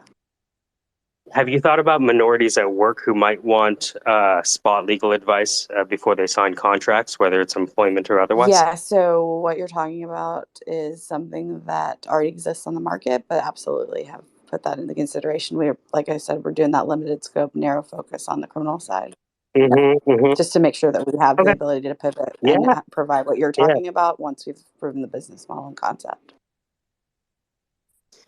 Yeah. No, I think Damien brought it up. He's Jamaican. yeah, and Right? also, but like for instance, like LegalZoom has that's something. LegalZoom, Rocket Lawyer, Legal Shield, they all have contract review. Okay. It's not like video on Okay. demand, but One Law provides that. That would be a good example. They do. It's a chatbot based in some machine learning. It's out of a couple of different states, but they also have. I think they have a video app chat. I would love to license his tech for what we're doing, but anyway. Ooh. I want to. Also, Okay. hi, So this is. Damien. What Again, was that last one called, Rich? Hey, one nice to meet you. like the number one law and then LAW. Thanks. Yeah, I Okay. talked So to that that. guy for like 3 hours through his video chat app. He's pretty interesting. He's been answering legal questions like what do you call that? Like chat answering legal questions for people for free for years. And I think it. Never mind, it's record space. There's more to that. With Mm-hmm. what he's done with the data, but as part of training his own models, thinking AI type stuff, y'all. And actually, you brought up a good point with ChatGPT. I heard recently that ChatGPT actually passed the bar. It passed the So bar, even like the medical stuff. Yeah. So, but like to be Yeah. fair, and I'm going to make a tongue-in-cheek joke, a lot of people pass the bar that have no business being attorneys.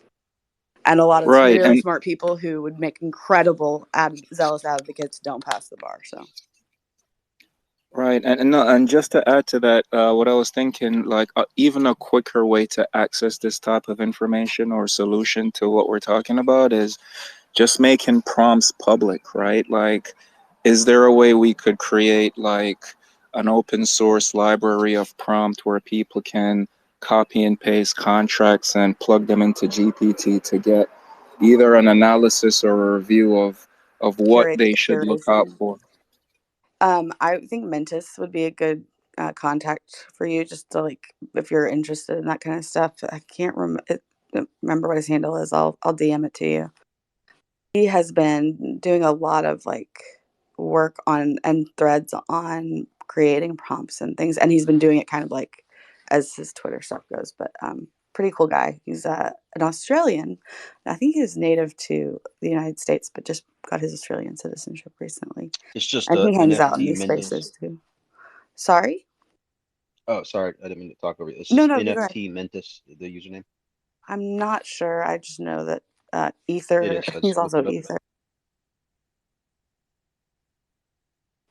Yeah, does it have like a greenish PFP right now?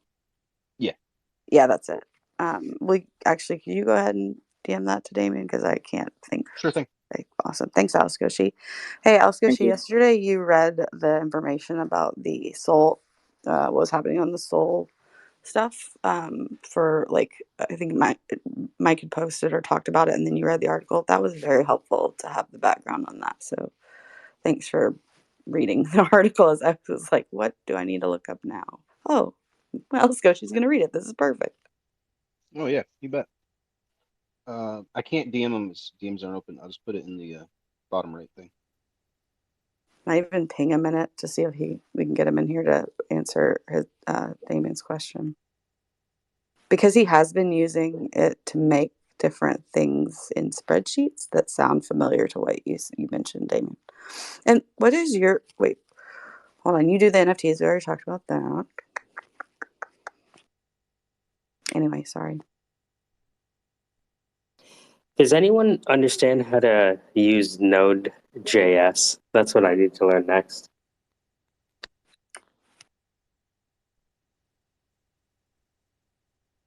And Dan to the rescue.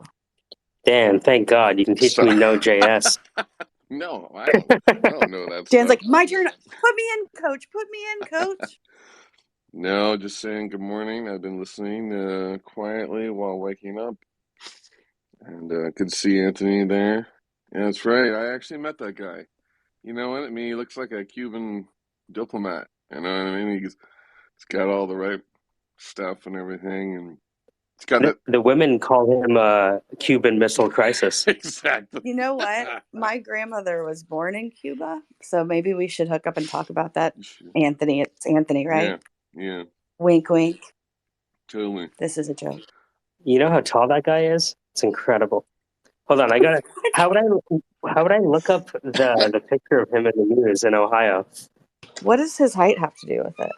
Oh, it has everything to do with it. You gotta look He's up. Latinx, you know. You gotta look up his name and then associate with Business First magazine, and he might come up.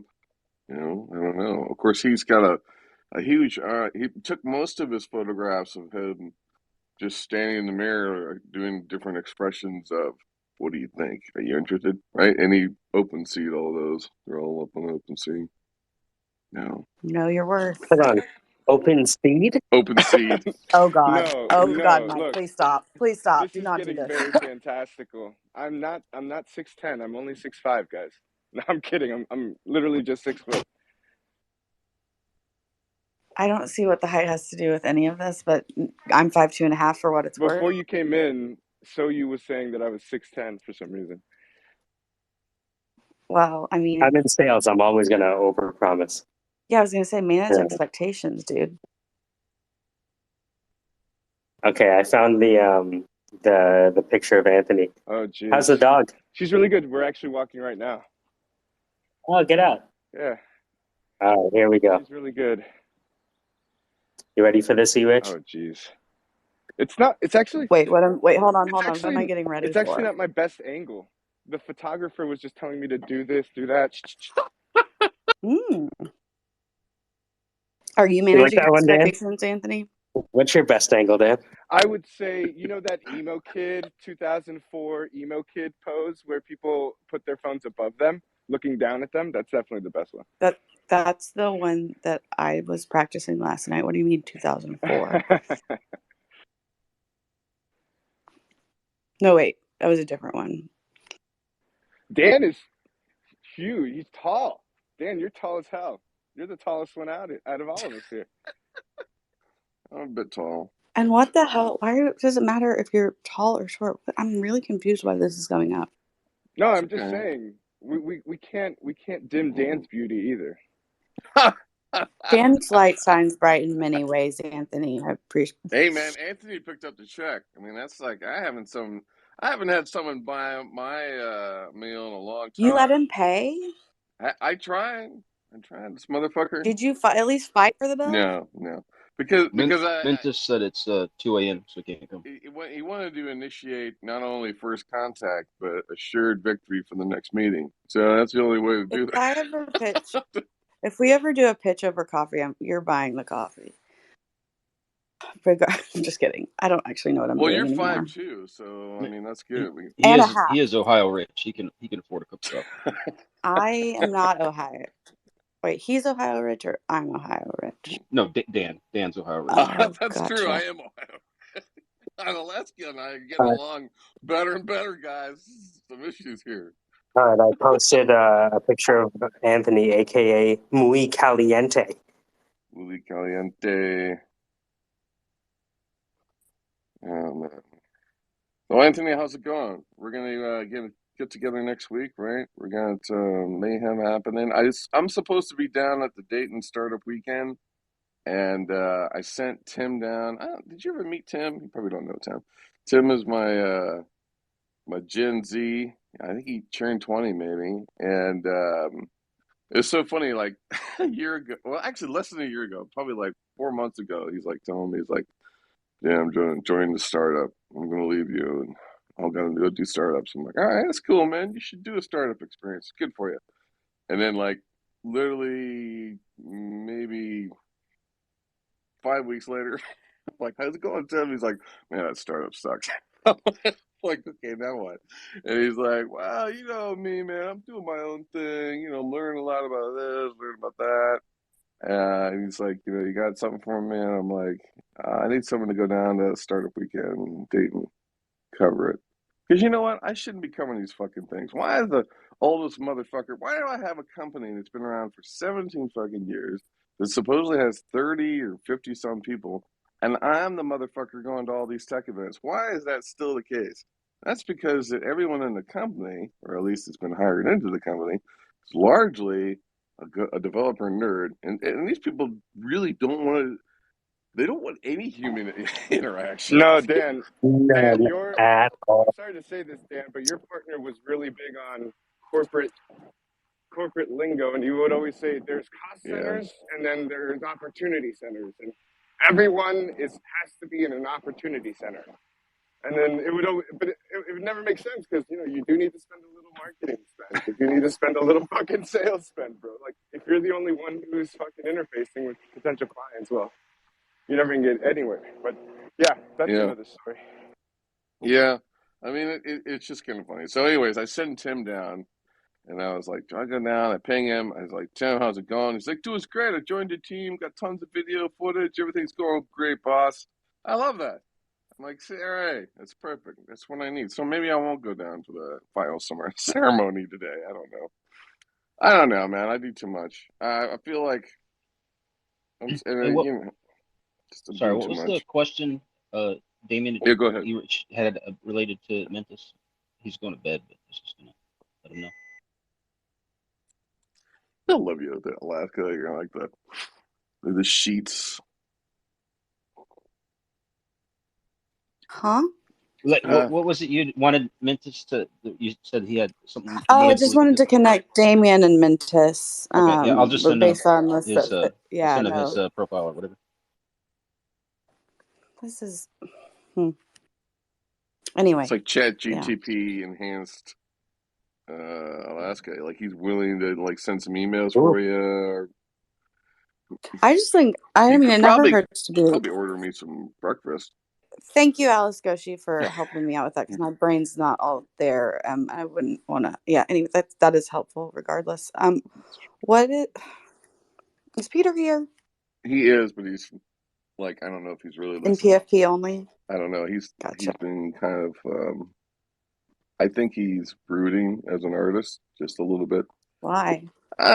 His voice is so flexible, dude. Do you realize when he says stuff like how we could use his voice? What? It's crazy. Who? With Peter, Yeah, but it's also kind of like a little like on the sauce, you know.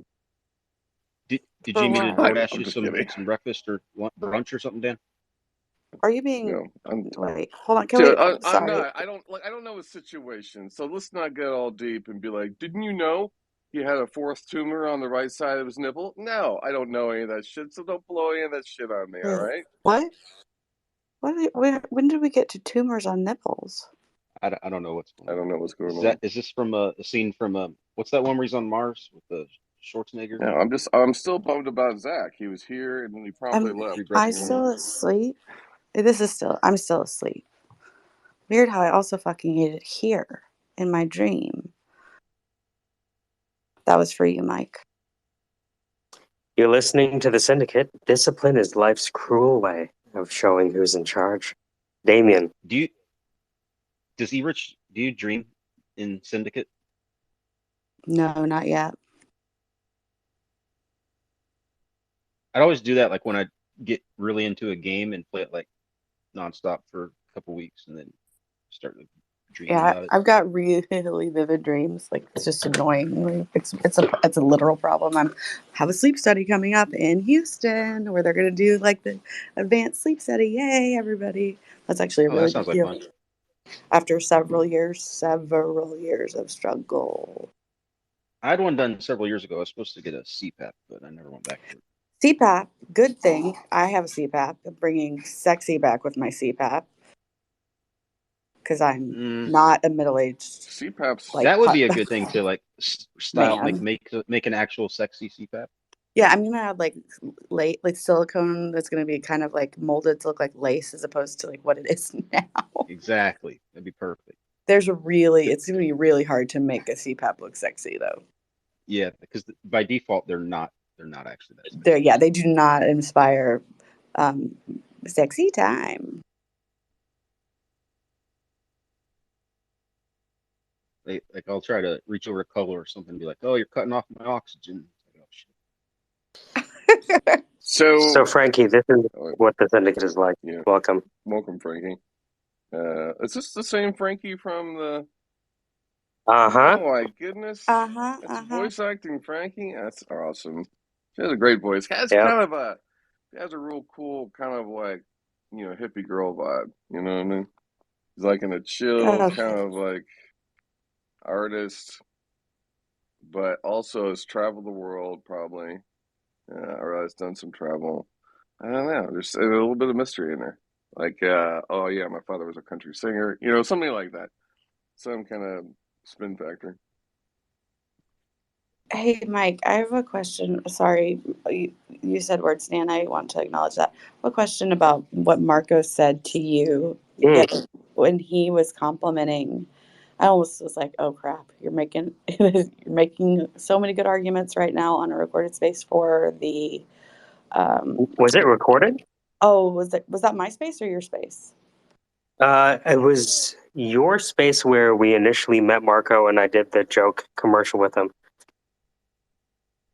Or was it Peter's? I can't remember. I I think remember it might looking have up. been Peter's. I looked up and I was like, fuck, I wish this was recorded. You were like, please let there be that red light. Fuck. Right? Because he responded really positively. And he was like, I would invest in you $1 million for blah, blah, blah, blah. And I was looking, I was crossing my arms like, of course you would. Of course you would. It's a dude. I just like, Oh, I by the way, messaged I him need to make after. the napkin background for the PowerPoint. Yeah, That was easily done. brilliant, right? Yeah, I'm putting I my idea messaged on him. a napkin. I said, what did I say? I said DP has promise. That's the short form. For what? Dispatch justice. DP? Oh yeah, it should be DJ. Oh, right. Yeah, Sorry. DJ, yeah. Or stfulaw.com. That's stfulaw.com. Not wanted, surprised. So you you wanted, was thinking what with yeah, DP first thing. he That's fine. wanted that joke to work so bad. Oh, was that a sex joke? No, I actually put DP. Now I'm realizing it. I'm like, fuck, it's actually DJ. But Hi, Ruben. Ruben. I Hey, Ruben's back now. DM'd you my digits. Haven't seen Ruben in ages. Hello, Ruben. hello. oh, wait a minute, hold on, Damien. Can you use your unique way of leveraging measurements to fit clothes with like augmented reality? Have you looked at that? I have been looking at that. Thanks for bringing that up. I am a Sorry, bootstrap. Damien, can you tell Ruben about your startup? Yeah, It's sure. interesting what you're doing. But before I say that, yeah, I just want to position the idea by saying this is a startup through and through, bootstrap. I went debt free to try and fund this thing. It's been in the making for 7 years, and I just released it publicly last year, February. Yeah, I have been thinking about transforming people's measurements into AI and augmented reality and even like digital fashion. So hopefully in the future, when I get some funding, we can experiment with those things. So just to explain the idea to the new people in the room, I'm Damien. I'm known as the Closet Coach because I created the first concierge service for your closet. Most people struggle with finding clothes in their closet, and that's kind of by design. Fast fashion is one of the second highest polluters on the planet to oil. We spent over $700 billion last year on returns, and it's just because people are confused about the space. So we designed a service where anyone can virtually connect with a certified coach, and we can help you talk through organizing your closet, doing remixing. And the way we do that is through these technical consults. We teach you how to measure yourself.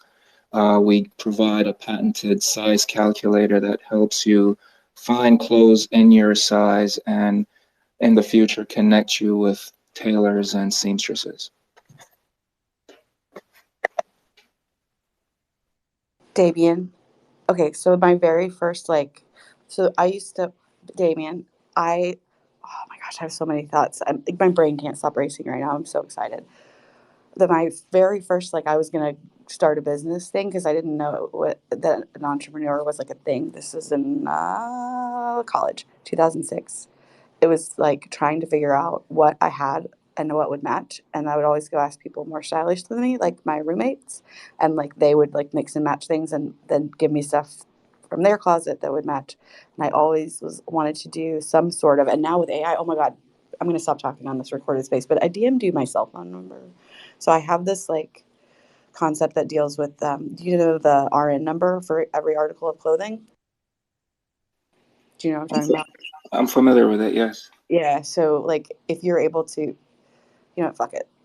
If you're able to put the RN number of the clothing that you have into the thing, it will, and the RN number, if they have all of your closet, they would mix and match it for you and suggest it for as an outfit to wear. And then if you don't, they would then a link to different retailers that have something that would match in 3 different price points. If you don't have that thing, does that make sense? So if I have a skirt that would go well with a white button-down Oxford, it would suggest here's what would match this. You don't have this in your closet, but you can get it at Old Navy, Gap, and Banana Republic, kind of thing, or whatever. The tailoring thing also really cool, but yeah, I don't know. It was I don't know.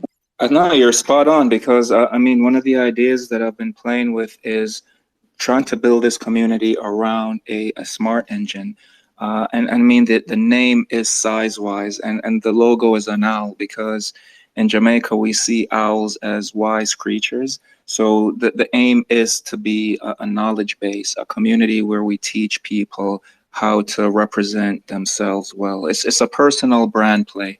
And what we're trying to do is imagine now that we have this AI. I would like to train my own model into recommending an outfit for spring break or an outfit for date night. And if you plug in the right criterias, we have your size calculator. We have the preferences from brands and patterns and colors and all the things that you like about fashion. If we train a model with all this information, you'll have a personal automated stylist What if that, you don't like anything about fashion? But I'm sorry, what was the question? what if you don't like anything about fashion?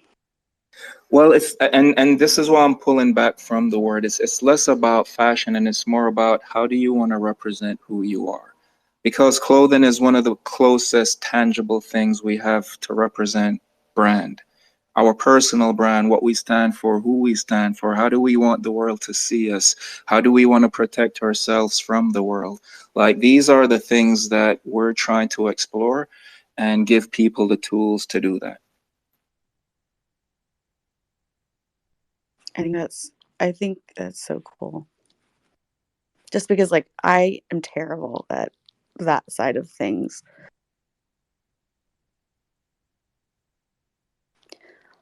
Alice Goshi, what's up?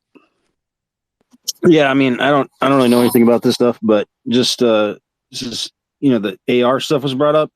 Just the thing that I was thinking was, and I think Damien might have said he was interested in getting NFTs. Is like maybe when you're doing this, creating the fashion for folks, with this metaverse stuff starting to take off. Yeah, if Like it'd that's a be kind of question cool. about NFTs, yeah, I have ideas around that too. Eventually, the idea is to have the platform be 80% custom, 20% ready-made. And all the custom pieces I'm imagining would be its own NFT. So imagine a piece being made by a mom in Ghana. We now have that on the blockchain and we know when it was birthed and who it got sold to and who it got resold to. So there can be value in how we treat these things. The model is still new. I'm still playing around with it. I don't have all the details, but yeah, the potential is huge because the the water in so the water hole for this whole thing is your size, right? My grandmother taught me that forget the trends, forget the brands. If you don't know your size, you're never gonna be comfortable. So if we can get Wow. yeah, if we can get people to Sorry. understand that fit is the most important piece of the conversation, it changes everything. It's now size-wise closet coach can say, hey, Adidas, we have 100,000 guys or gals with short torsos and long arms, and they love your brand. Adidas can now make Yeah. 100,000 units and sell every piece instead of making a million pieces and hoping 20% cover costs. Have you seen? There's a website that will have like it's basically like the what are they called? What are they called? Those like um crap. So if you're sewing, like actually making from scratch patterns. So they basically have a pattern and then you order it based on the different measurements you've got, whatever that pattern is, so that it is kind of coming the way you have. It's I don't know if it's for men too, but it's mainly like dresses, and you can choose like arm length and like waist length, and then like T length. But they have different. Does it? Are the words I'm saying making sense? And if they are, have you heard of that site Yeah, or company? there are a lot of competitors in the space, and when I say competitor, I mean people actively People trying to. doing that? Yeah, Yeah. there are people, smart people out there trying to resolve this, and the approach that's unique to Closet Coach is focusing on the consumer. A lot of these brands, they go to Goliaths first, the bigger brands, and they try to plug into their customer base. And there's a solution for each brand given some size solution.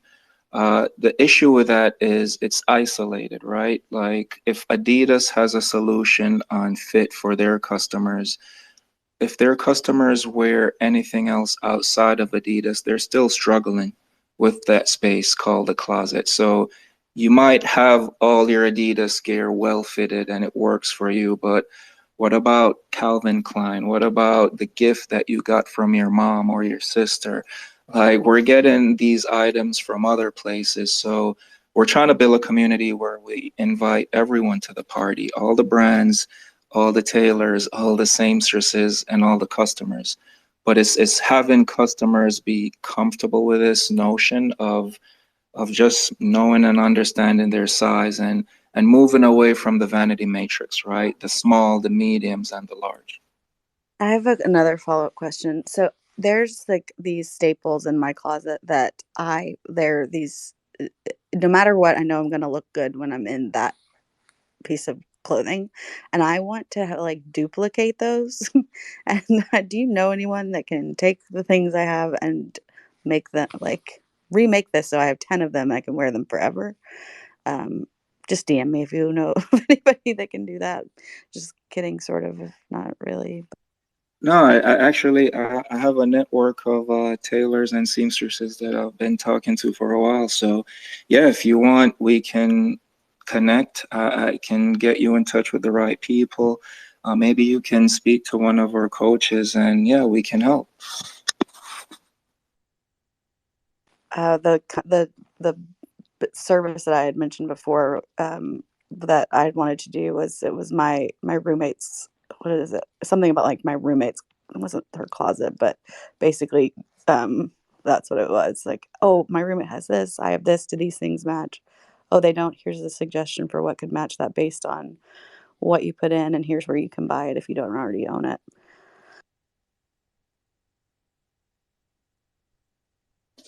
Oh, so the other thing, yeah, I was just thinking was like, like you could do the sizing stuff and then have people do it with their avatar in the metaverse with this like AR, VR, XR stuff, and then have like the same styles clothes they have in real that you pick out for them in real life, dress their avatar with, have it in their virtual closet. Might be kind of cool. You're spot on, man. I love that idea. I mean, I see it as reinventing the space, right? And what I mean by that is, yeah, you can reflect your in real life personality with your digital personality and vice versa, right? Why can't now we have like digital designers influencing real life designs? And I think we're already seeing that with the Astro boots, right? I think we're seeing that kind of merge between digital experiences or animated experiences into reality. I know a lot of people hate those big red boots, but I think they're fun, right? Like, I'm not sure how comfortable they are, but yeah, these things, they're happening. And a big part of our mission is volume and space, because it goes beyond just clothing, right? If you think about someone maintaining and managing their own size calculator, we can make uh, devices and tools and furnitures for homes. We can make arms and legs for vets.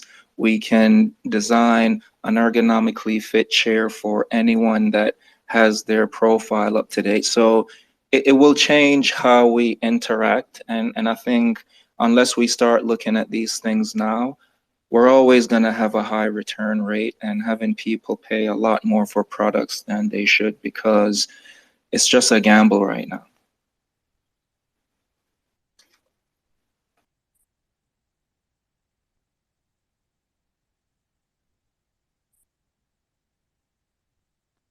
Damien, how do you feel about the Syndicate? It's a good time, bad time, waste of time. How do you feel? No, the Syndicate is great. I think this is my second time. I'm not sure if we've met in a previous room before, but your voice is very familiar. And I met met before. So, yeah, no, I appreciate the space. And I got to be honest with you guys. Like, and I'm realizing this. Twitter, Instagram, TikTok, it's all like high school again, right? Like Instagram is the Yeah, cool kid. it's the People hardly, cafeteria. Uh-huh. yeah, they It's either hardly the interact or engage, but you still kind of need their validation. it's And either Twitter is it's either the cafeteria or the dog park. I haven't figured out what. right, right. And just getting familiar with these spaces is that for me.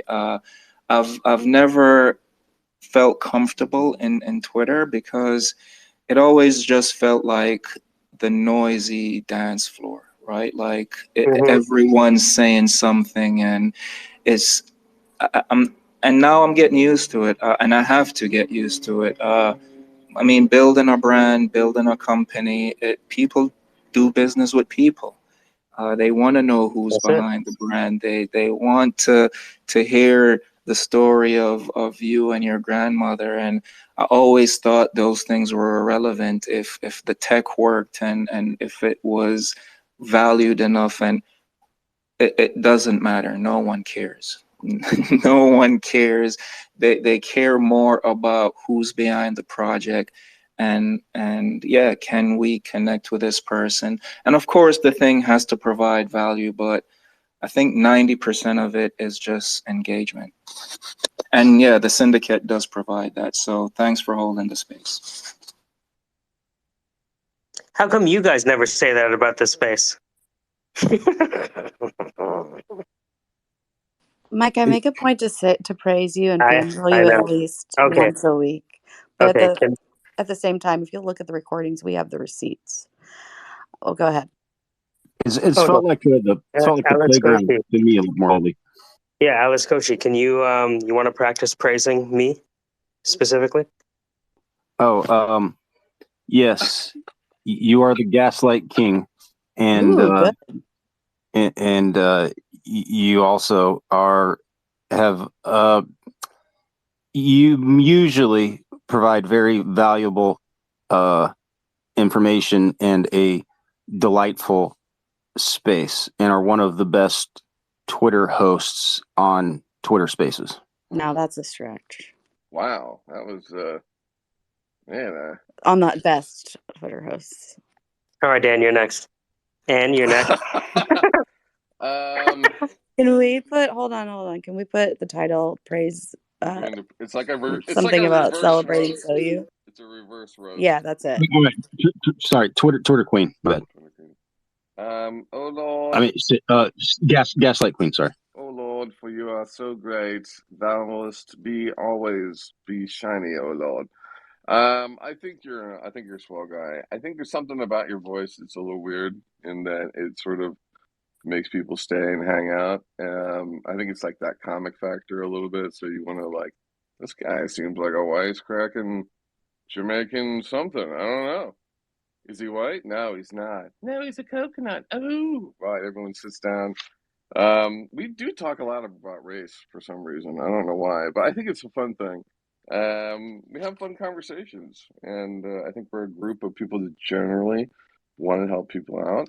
I think your obsession with Rust and Python needs to end. I think you need to move on and transcend these mere mortal code variations, and I think you need to move into more obscure You guys are things. terrible at I know, I compliments. know.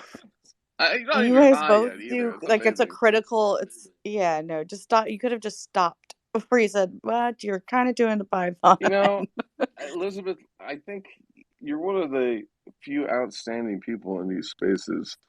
You are always in them, and you always champion like good communication amongst others, and you're cordial, and you change your icon the most. Like this is like the scripted version of Rich. I haven't even seen this one. This one makes me think of Pete's Coffee. Like I gotta go get a latte. All right. My sister did that. A latte. Ha ha ha. I kind of Thanks a said the A latte. there a little too long. I noticed that, by the way. I was, It's a French. latte. I thought it was a point on the fact that I'm a lawyer.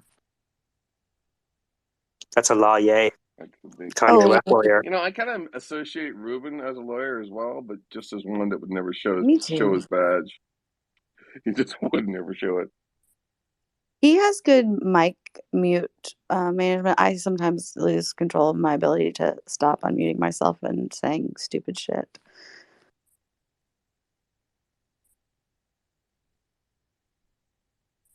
All right, who's up next? Pete, your turn.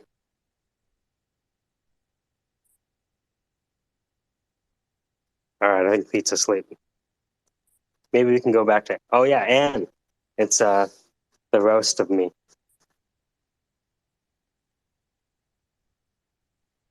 You're gonna have to come back. I'm at work, and it's Oh, pretty tense at work. So I gotta yeah, I'll be back. separate the roots from the flower. Nope. What do you guys think of the odds that Anne owns at least one or two of these Baja hoodies? What do you think? Baja. What? It's called a Baja hoodie. I'm looking at an ad for water beds and stuff. And, that place is obviously known for some nefarious culture, CBD bongs and stuff like that. But there's an ad in here for Baja hoodie, which is the timeless classic of many new styles and new colors, including zippered, tie-dye, pastels, and more. And it looks like a pretty cool thing. And there's like this blonde chick that's wearing it, so I just made the association. It's funny, as we were talking to Damien, I started looking up the augmented reality fitting apps that they have. So a few of them have some APIs and SDKs. So Yeah. I mean, the big company is doing that, Nikebot, which was called, I think it's called RTFK or something like that. And they did the augmented reality Nike, like, shoe example where you have like the shoe and you can see stuff on it. It's interesting, the guy who's doing the closet stuff, Damien. I actually worked on a startup that did something similar a couple years ago, many years ago actually. Probably the software wasn't as good back then. This is before Amazon came out with its Fit product, probably 5 years before that one. So this is probably, I don't know, 2011 and 2012. Anyways, the goal was to take pictures of your closet and your clothes and then kind of do what you're doing, which is the matchup on things. But where the hurdles were, I think the hurdles in that one was, I don't know what the business model was per se, other than maybe it could be like the service. I think you're doing more of the service, which makes more sense probably. But they were trying to do like, garment recognition, which by now it's probably pretty doable. Now there's enough databases and enough systems set up that you could probably, like we always wanted to have a camera that could, or have a tool that, for example, could comb through Instagram pictures and basically find brands, right? Find brands and basically build better brand affinity models around the actual demographics of the people so you could create a better, robust sort of persona or profile around them. Well, needless to say, that didn't go anywhere. But I think it's because at the time the technology wasn't completely developed. And I think the other thing too is that you got to account for the people that have clothes everywhere in their house, like I do. Like, it's weird. It's like there's like 3 closets in their house. I don't know why that is. But yeah, that's cool, man. That's Ohio is a big retail sector, so that's why I think they were trying to do it here because we had, well, of course we had Victoria's Secret and we had the Limited, and Limited had an R&D. They had a retail R&D innovation center for a while. They probably still have it, but they were really focused on retail concepts. Stuff like yours is definitely in. Michael, you have a question? have you ever thought about connect? You mentioned that you had a niche with plus size women, right? And helping them enjoy fashion again. Have you ever thought about connecting those women? Yeah, I mean, sure, you could always, connect those. But you know, they're I don't know. I think marketing to women is a lot different than marketing to men for sure. Um, yeah, I wouldn't know enough to help that particular person, but I do think like they all. It's funny they all do the reselling of clothes, right? So there's tons of reselling of clothes, tons of thrifting of clothes. There's sort of like a quest to sort of find new vintage kind of looks, and that's like the '90s, '80s, '90s stuff. It's interesting. You know, it's a different business than the sneaker business. Like sneaker business tech plays, they rely a lot more on sort of the wanting the object, to have the object, may wear the shoes, may not, but mostly are into the trade stuff. Whereas, you know, this closet concept's more about figuring out the person really and getting them to an optimal sort of like inflow with what they have or you know, other things. It's interesting when you look at the cross section of retail clothing startups, and this doesn't include the augmented reality stuff, which is unfolding. You know, Amazon's Fit camera, which would you could like look at your closet and it would you know show you all these things you could get on Amazon. But Amazon got really evasive. I mean, they started knocking off everybody who did any fashion. They started replicating like your hottest product and you know putting it on their Amazon Classics. And I think there might be a lawsuit on that eventually. I don't know because there's a lot of people now who have been like ripped off by Amazon in the Classics brand, which is just their and and actually what sucks is like there's a documented way where they actually you know do I saw some lawyer do like here they are they lured me into this and then they analyzed my business and then they understood it completely and then they removed me. You know, it's like ouch.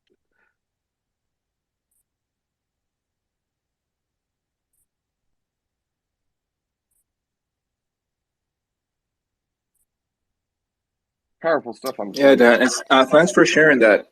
So there's a couple of things that you said that are spot on, and the gamble that I'm taking is community, it's people. I'm trying to scale what I saw my grandmother doing, and that was connecting with people directly. And the examples that you brought up, the the Achilles heel that I see in those approach is relying 100% on technology to scan and to recommend and to do the thing. I think in this case, it's more consumer focused and heavy, and I think this is why the coaching aspect works, right? Because if you think about it, Serena Williams, she has 8 coaches. One of the best tennis players in the world has 8 coaches. And why is that? Because she knows that someone else looking at her form from the outside can let her know whether or not her elbow is low or she's slouching. And this is what it's about, is that adaptive feedback, that instant feedback. And what we're trying to build is an idea where you can pick up your phone, scan a card, book an appointment in the same way you would get a haircut or go to the salon. You call a closet coach. And if you need help getting dressed for any special occasion, an event, you're going to a party that you've never been to before, what's appropriate for who I am and what these things are real. And we do it all the time. You know, we do it with our friend that looks more stylish than us and we're going to borrow his shirt or we're going to, we've always done this.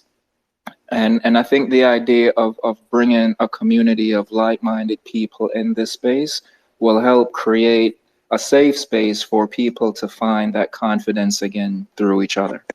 I agree with all that. However, the Silicon Valley-ish investor would want to know a lot more stats around like how you're going to grow the virality of it because you're trading sort of one sense of momentum for another, right?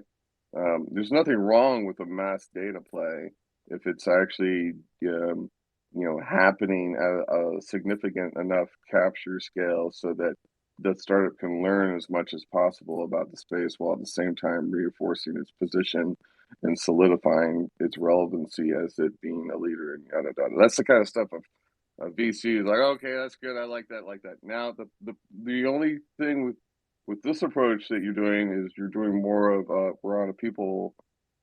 It's still good. So it's like a coaching play. All right. So it's a direct coaching play. We give them the technology.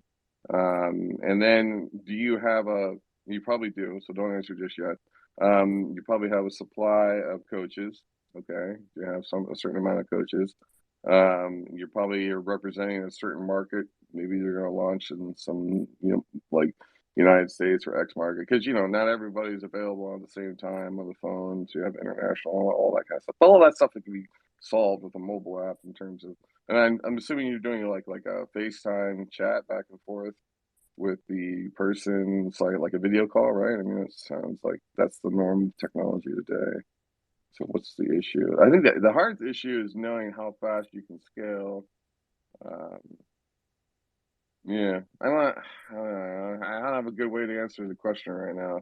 I don't know what I'm trying to solve, other than to say I wish you the best. I encourage you to try to capture as much as your.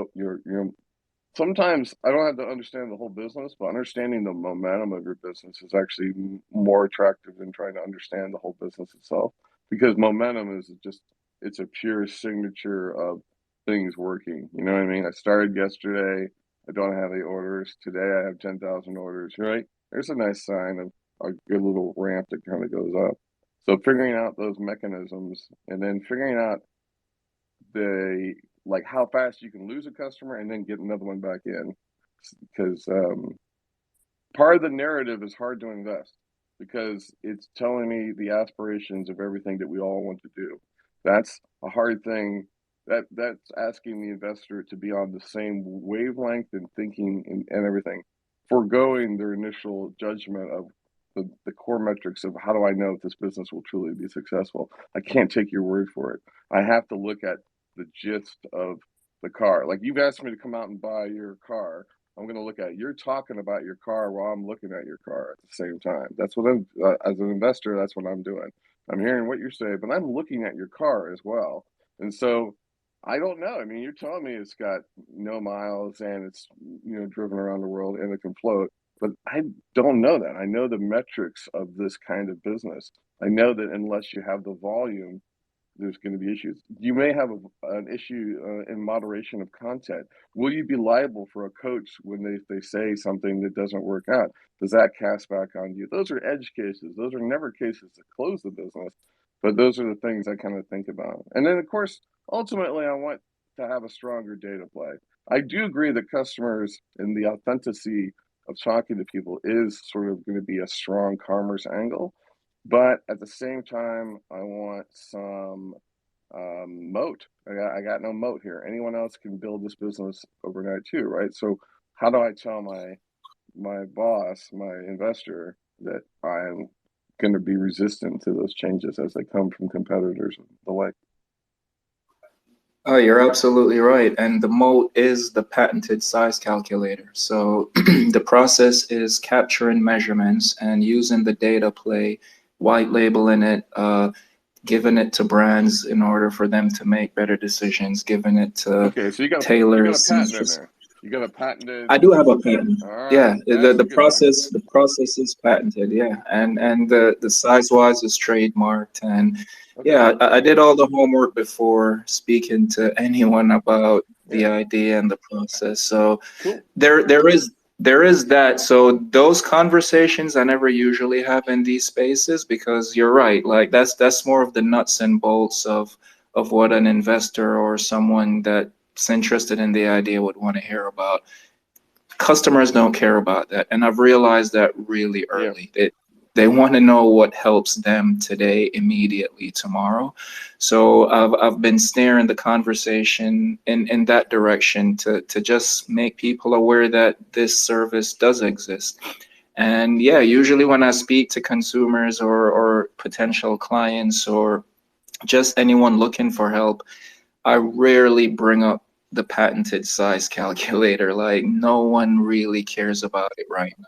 Yeah, no, I just wanted to make sure you had something. So that's cool. You got a unique piece in there. And the other thing too, I think that's I like, for as much as I love a tech play, this play is also very attractive from an investor from the sense of what else can you learn about the person.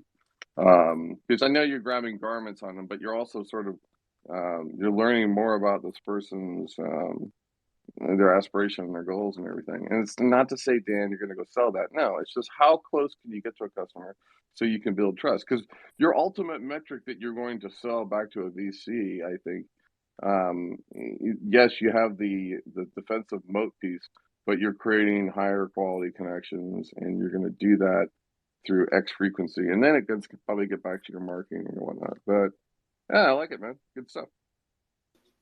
Yeah, thank you, man, and thanks for the brainstorm session. That was helpful. Absolutely. Casey, I'm going to ping you here in a second.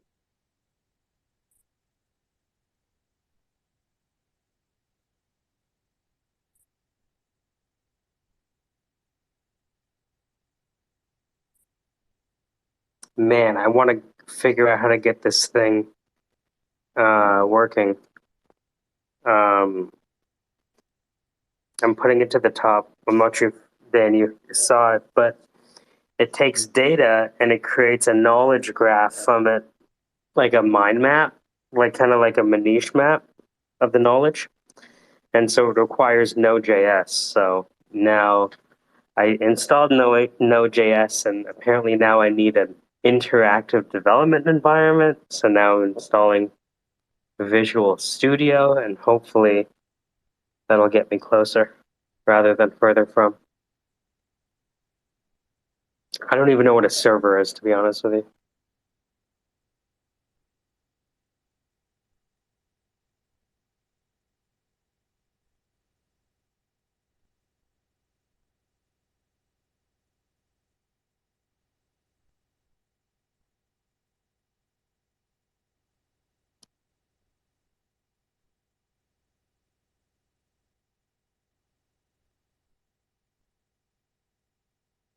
Yeah, I think if all you did is focus on that niche that you have current customers getting a superlative amount of value in, right? Um, there are a ton of niche brands for whom that would be very valuable. You know, it's funny. I was looking at some of these fitting things, and they have a Shopify integration, which would, can you imagine? You were able to take your calculation and add it as a fucking Shopify App Store plugin? Are you crazy? Yeah, we actually built a Chrome extension for brands to plug into anyone's size calculator. So The reason I ask is because I'm starting to work with a company who's doing a lot of custom Shopify development for customers.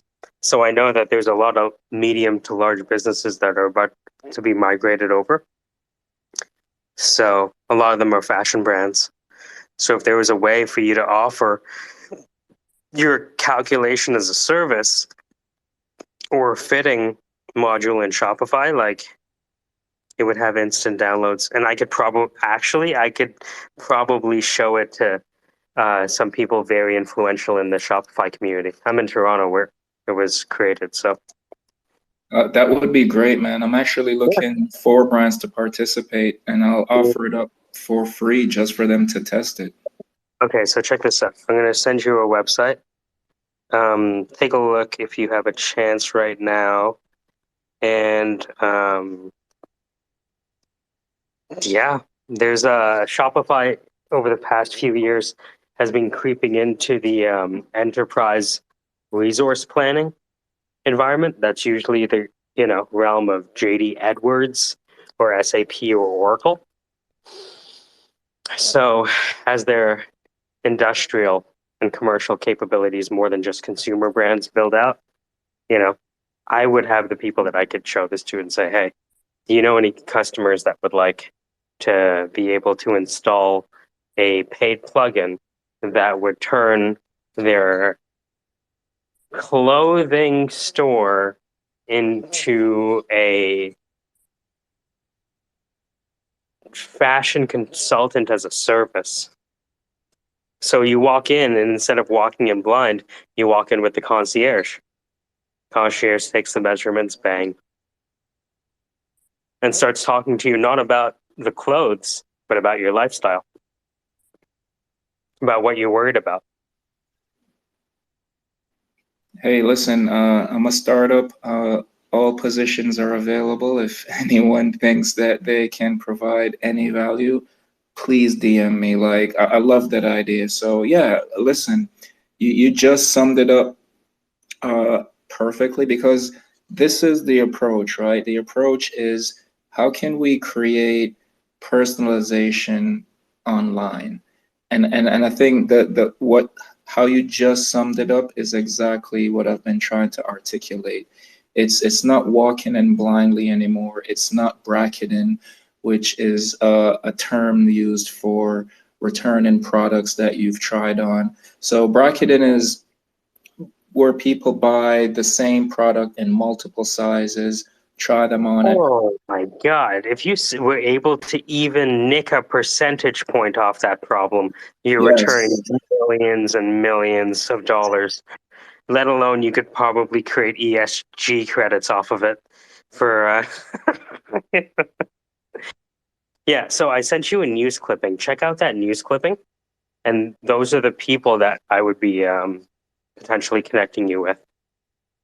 And even if you wanted to work with people in the Shopify ecosystem to say, hey, I want to build this. You guys are experts in Shopify. I'm an expert in this. You want to go half on a baby? You never know. Hey, Ruckus, we met Thank you. Hey, another yeah, coconut. I just wanted to finish what bracketing was. I thought that was interesting. I just wanted to hear that. Oh, yeah, sure. So there are these fancy terms for return and close. Returning has been made convenient thanks to Amazon. And I'm not here to bash Amazon. Like, it is a convenience, but we've grown so used to it that when people buy clothes now, there's an expectation to return the item if it doesn't work or fit.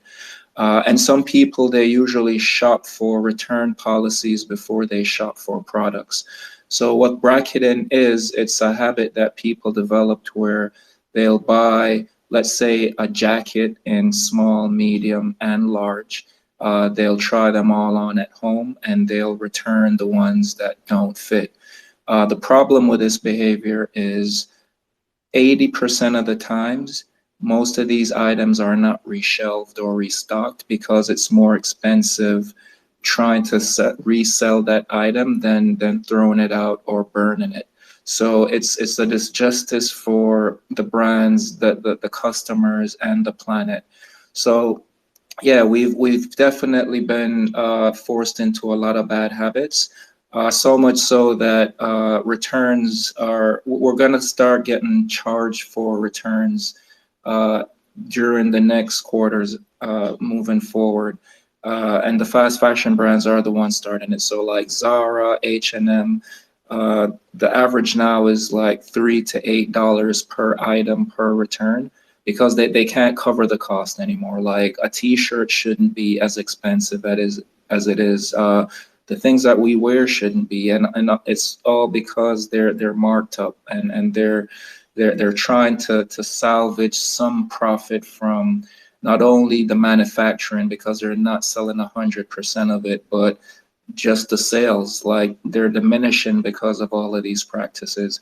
So yeah, if we can find solutions to help people make better decisions, they can meet the brands in the middle, and we can cut the $700 billion in returns down to a fraction. Even if we can save 1% on that, 1%. we're Yeah, still yeah, talking about billions. Yeah, but what about? So I'm looking at the solution. What are the retailers offering as a solution? I mean, it sounds like to me brick and mortar is because it takes up space and real estate's expensive.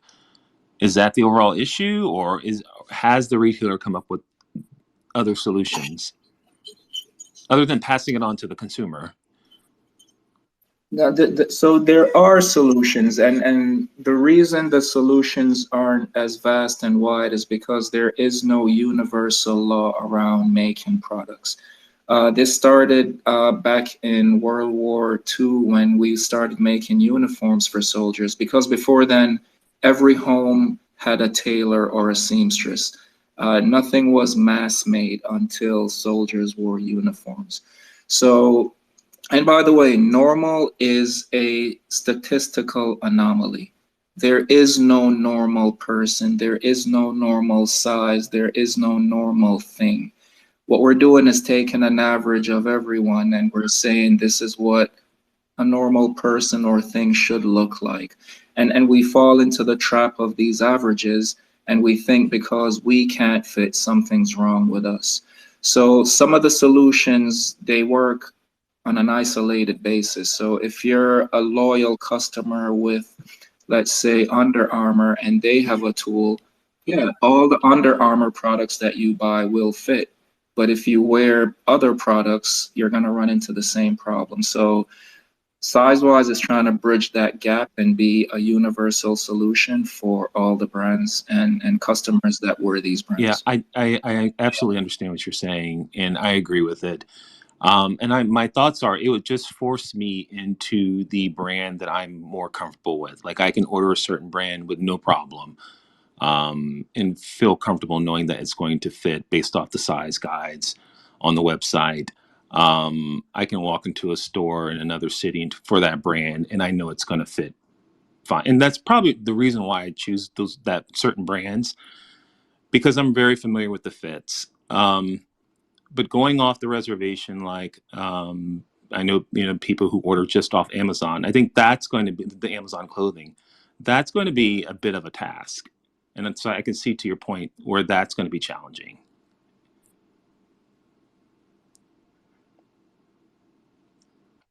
I don't think you're supposed to say going off the reservation, Ruckus. Sure.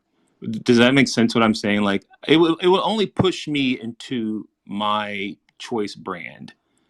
So I will be more hesitant to order anything from Amazon, like clothing. Right, and this is a part of the conversation, Yeah. right? And there's nothing wrong with sticking to the brands that you love, but if there is going to be room for growth and exploration and creativity, Yeah. this is where we usually get stuck in, oh, I don't know this brand, or I have a fear of color, or I've never wore patterns before.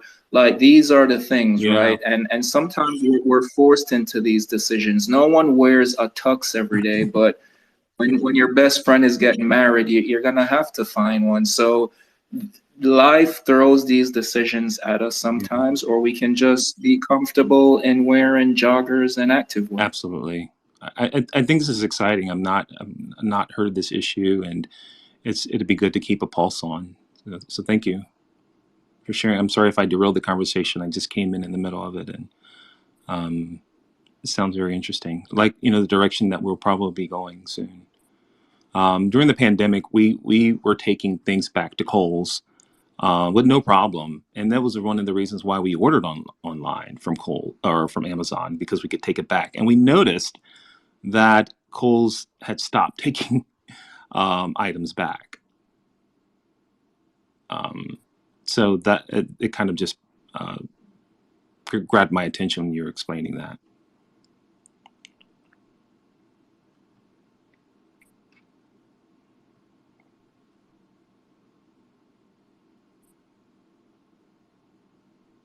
Yeah, no apologies necessary. Thanks for the question.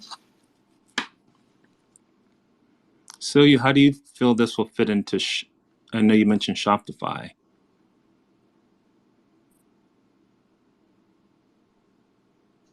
Oh, so we've developed a Chrome extension for Shopify stores.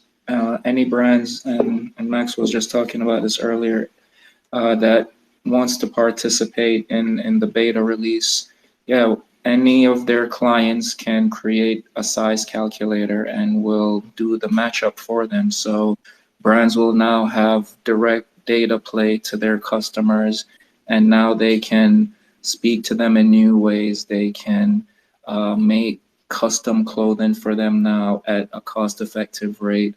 And I mean, the concierge service alone is it's the kind of support that they've always been looking for. You have an informed customer. will help them understand their body type, their body shape. They'll understand that long arms, they're not a disability, is who you are. How can we help you embrace that? And I think changing the conversation around that and how we approach getting dressed and having people be represented the way they want is new. And this is a part of why I'm sharing this and the project. My God, I get it. I get it now. It's customization, right? Absolutely. Oh my, Absolutely. and that's a service.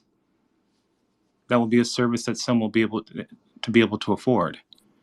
And they'll like that. Correct. Oh, that's. Do you have a one-sheeter on this? I can show you my pitch deck. Yeah, I would like to see that. Just to read. Sure thing. Yeah, that's amazing because we're moving to customization. And what we're seeing is that consumers have no problem paying for that customization. So that's incredible.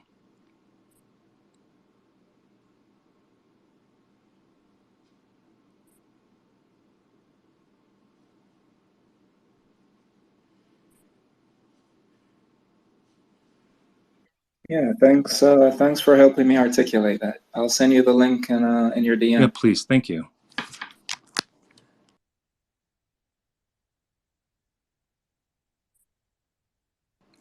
And Mike says you're a fellow coconut. All right, that's what he's trying to start this gang. So I'm a coconut as well.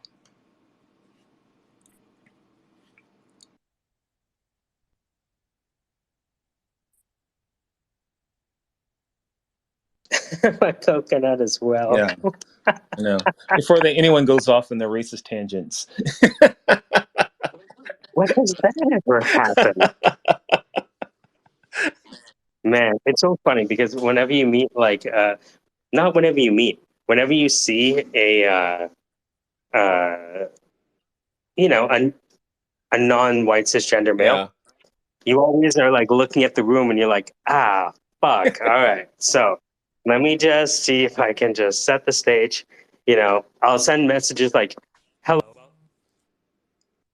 Oh, you went off there. Hey, you got a phone call.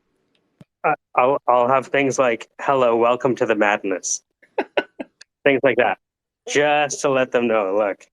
And it's funny because like when Damien first started pitching, he was like, look, I want to apologize, Damien. These people are fucking insane. I'm sorry for the way they're talking to you. I hate the way they interject. And Damien's like, no, I'm good. I'm good. He has So, a brilliant idea. It's great.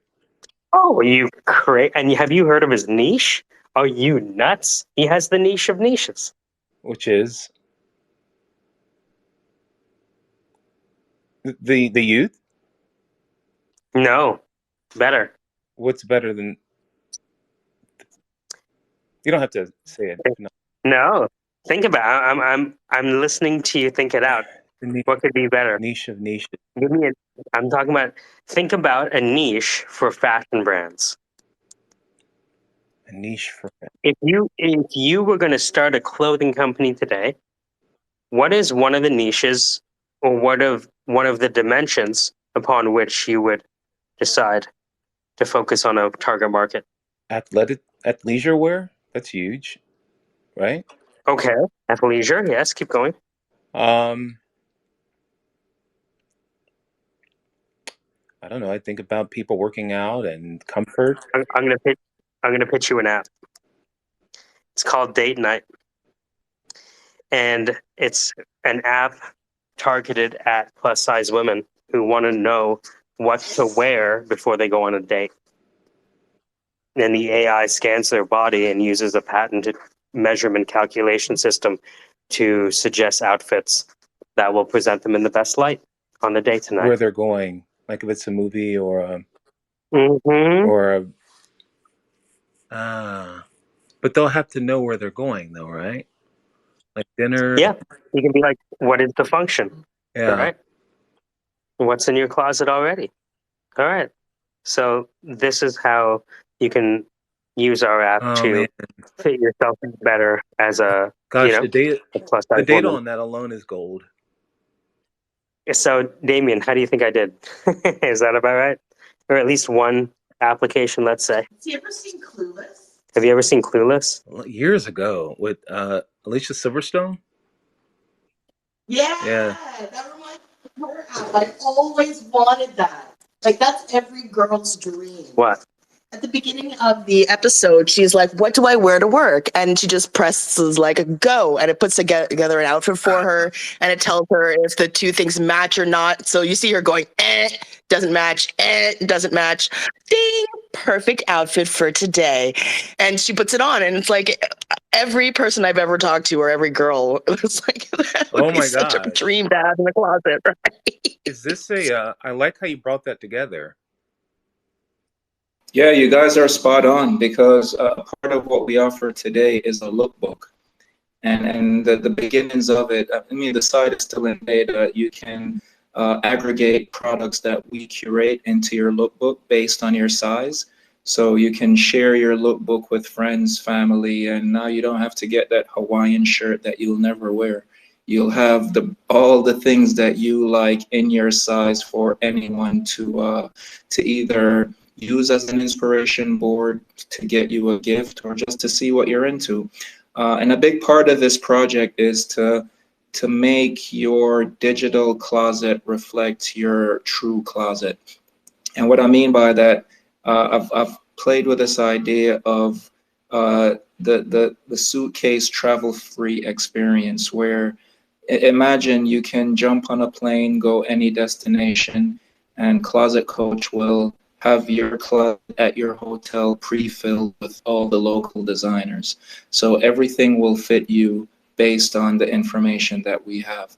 So yeah, a big part of it is that kind of recommendation engine where we see what you're engaging with, we see what you like, and the best part is we know your ever changing size because you're in control of your size calculator.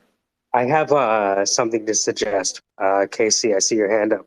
I've been using this Leonardo.ai as a way to drag and drop images to train an image model.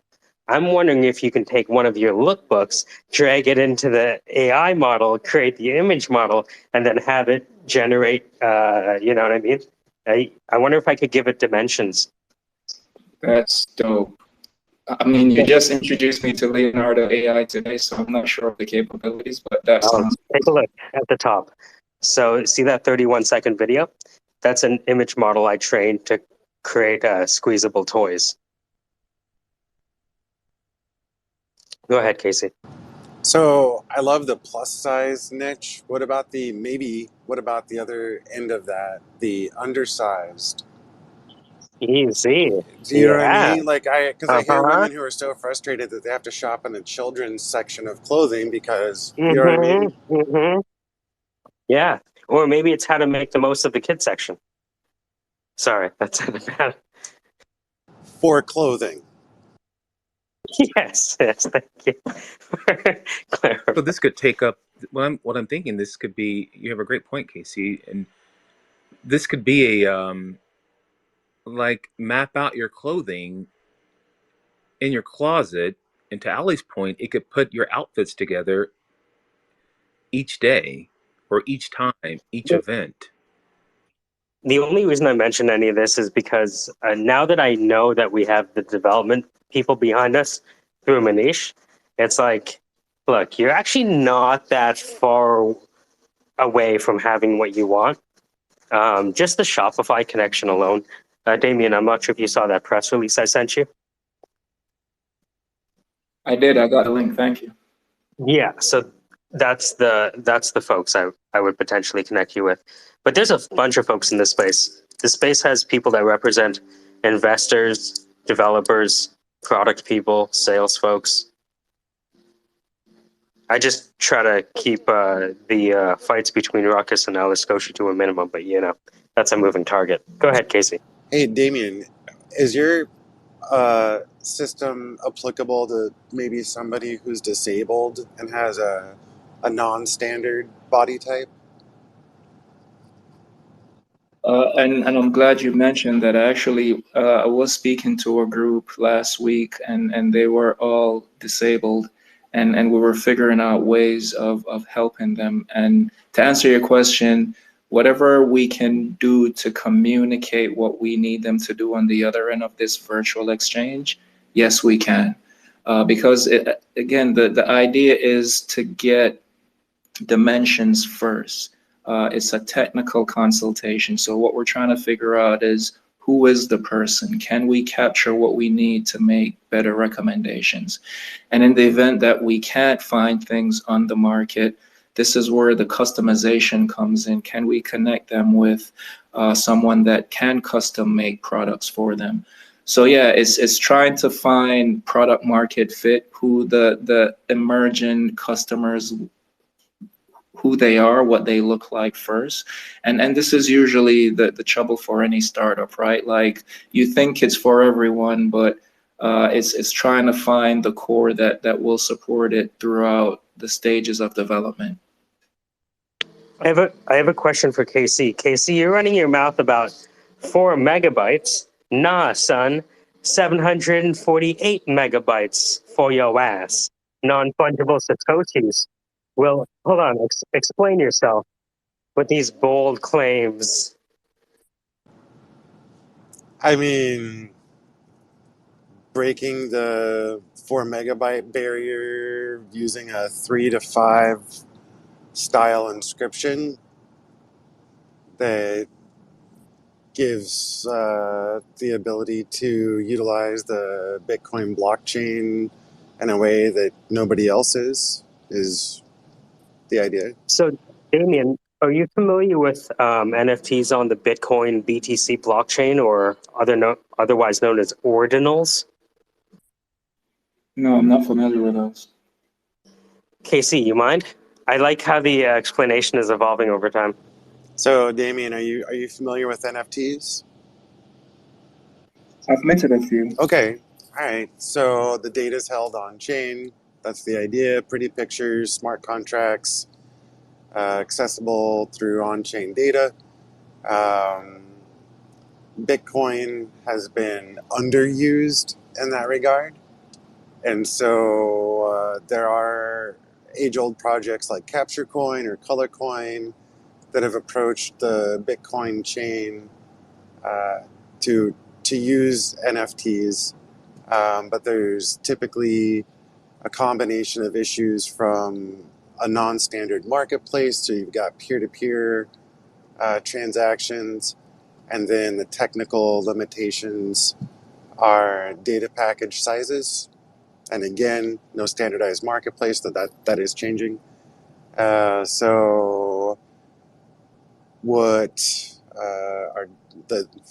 what NFTs are worthless has done is figure out 3 methods of bypassing the data limitation so that you can so we have a 2-minute video loaded to the BTC blockchain right now, or at least accessible through the BTC blockchain.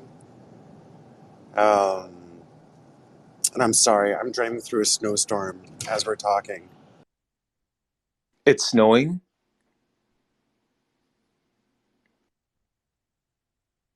I guess he did say he's driving through a snowstorm. So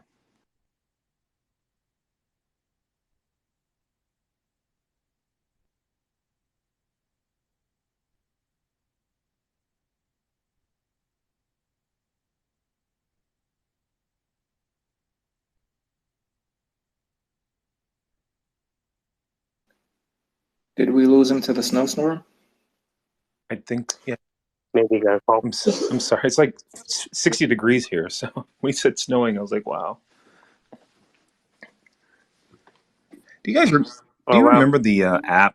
I used to have colleagues who would get clothes and it would dress them.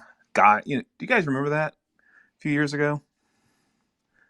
They would deliver the clothes to you. Yes, they would have these little boxes to be like, hey, this is Yeah. your outfit to look like fucking Ari's assistant Yeah. from, what was that show? I don't remember, but I just remember kids getting their clothes delivered at work, and they put together their outfit, and you know what I mean? Yeah, yeah. There's this. I mean, in Toronto, they have this whole idea of like the hoodie casual to work. Yeah, yeah. You know, and that's fucking blasphemy. 20 years ago, a hoodie? Are you fucking drunk? It's a place of work. Show some respect. You know, have you no shame? Does your mother know you leave the house like this to go to work? Like that's how you would be. You know, even on casual Friday, a hoodie? Are you drunk? Yeah, now it's a bit different. You know, but to Damien's point, if your voice is money, your presence is fundamentally money. And if your presence is fundamentally visual, then maybe you get paid less if that shirt doesn't fit the way it's supposed to. Maybe you don't get paid as much if you don't have a nice microphone or, you know what I mean? The background isn't set up. I don't know. People make decisions. We say people make decisions emotionally and rationalize them logically, but we make them amygdala, you know, like the amygdala, right? When you encounter a stimulus, you have to decide whether you're going to eat it, fight it, or fuck it. And that's a visual decision. And by the way, the eye organizes information before it sends it to the brain. Yeah, you're absolutely right. We are visual creatures, and as a designer, even learning it in school, you don't get it until you're really matured into the profession. But yeah, everything starts with how we see things. Like, I'm not sure if any of you guys ever experienced this before, but have you ever like reached for a lemon and your mouth started watering? Like even saying lemon, my mouth is watering.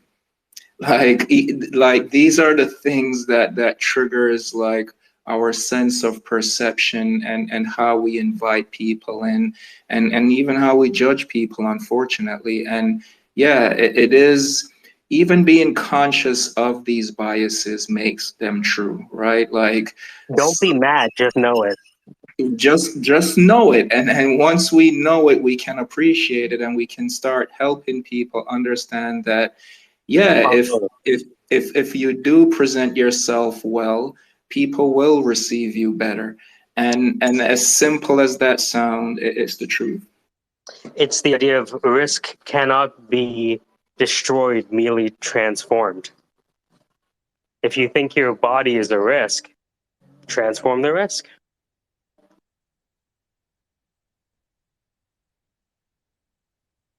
Or the appearance of it. Or your relation to it. And that's why I asked you if you thought about connecting some of the niche market together, because there's probably a room for group therapy in that regard. That's something that, you know what I mean? Like the tailor is your therapist in this regard for this niche market. Yeah, and the coaches are actually trained in encouraging people to hold their own and build their own self-esteem. It's a backdoor for therapy in a lot of ways. It is, man, absolutely. Like we've had people that got emotional over consultations. They started crying. And I didn't realize how sensitive the topic of size was until I got into the space. So yeah, we definitely treat it with reverence.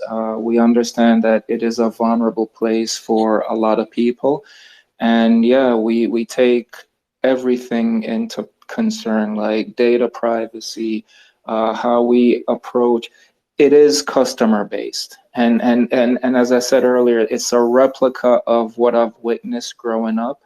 Like my grandmother, she had one sewing machine, a Singer machine, and that was her water cooler. People met her at her sewing machine, and it was less about the item that was being made, although she was a badass at what she did, but it was the connector, right? It was the relationships that she was building. It's how people felt when they wore the thing that made them look good at the thing, and how they came back and they were thankful and they wanted another. These are the things. If we can make people look and feel their best, everything else will take care of itself. My dad was a tailor, and we had about 5 different fucking 8,000 pound machines in our basement, the serger, the whole 9 yards. I remember having to carry that thing into the basement. We used to have people that used to haggle over alterations. He used to have a little booth at the flea market and do alterations, and people would haggle with him, like, "Hey, why does this take $10? Let me give you $8." And he's like, and they would say, "Hey, all you have to do is make us a cut here, and then sew this part." And then he used to get up and said, "If you know how to do it, why don't you take a seat?" And nobody ever took a seat. Yeah, tailoring is going to be one of those businesses that will probably, you think about the businesses that will always be there. You know what I mean? Right? There's always going to be an emperor who needs new clothes. Yeah, I think all the trades will always be here. I mean, if you think about how we used to purchase goods, we had to go to the professionals, right? The blacksmith, the cobbler, the cook, the chef, like these people were very, very important and still important today. My friends have a thing like this where it's like they used to tell me, "Hey man, I'm getting my shirts tailored. The price is you get 3 tailored shirts for $75 a piece." And that was this offer back in the day from the friends I knew. Yeah, everything seems like it's cyclical. I remember when my grandparents would go to the butcher and order meat, and they would have it delivered to the house. You know what I mean? Like that seems like that's coming back. Amazon, your groceries coming back, delivering to your door. That the customization of tailoring is coming back. That's amazing that you're hitting on that.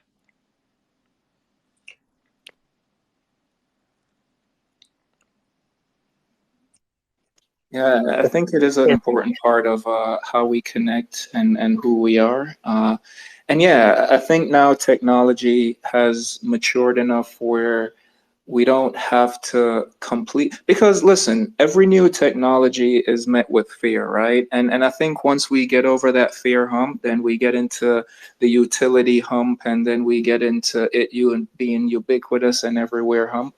Like it happened with ATMs. Like people argued about ATMs. It happened with the Industrial Revolution and trains and horses and carriages. Like every new tech creates some sort of disruption that people aren't happy about. No one wanted to use the ATM because they thought the personalization of speaking to their bank teller was going to be lost. Now, no one wants to see a bank teller. So, unless they're in trouble.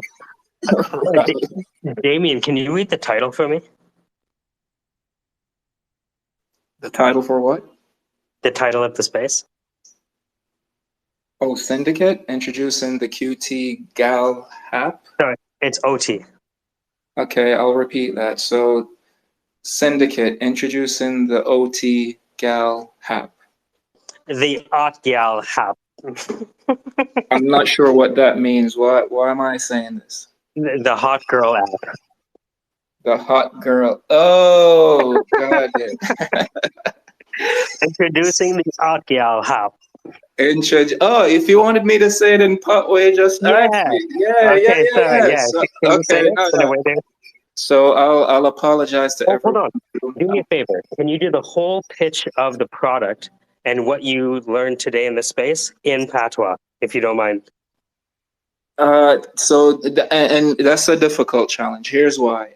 Patois is a language that is not written. It's only learned by ear.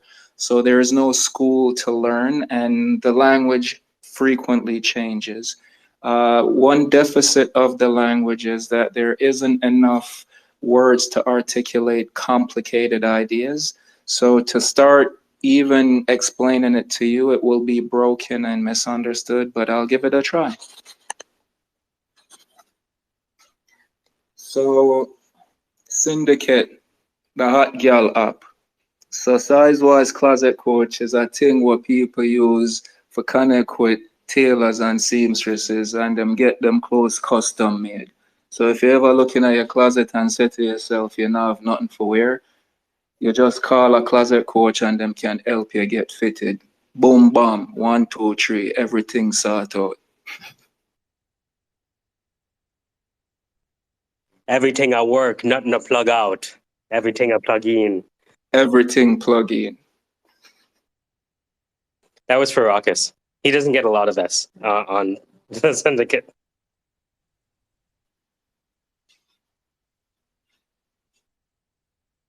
So yeah, that was my best attempt, and yeah, thanks for that. If I offended anyone, my apologies. No, no offense. This is an amazing past 15 minutes just listening to you. So this is great. Imagine that niche, Raucus. The plus size market, men and women. And then the inverse of that, the underweight, right? The oblong, perhaps. God. Yeah, it's incredible. Especially because for the customization piece, that's just it's a great idea.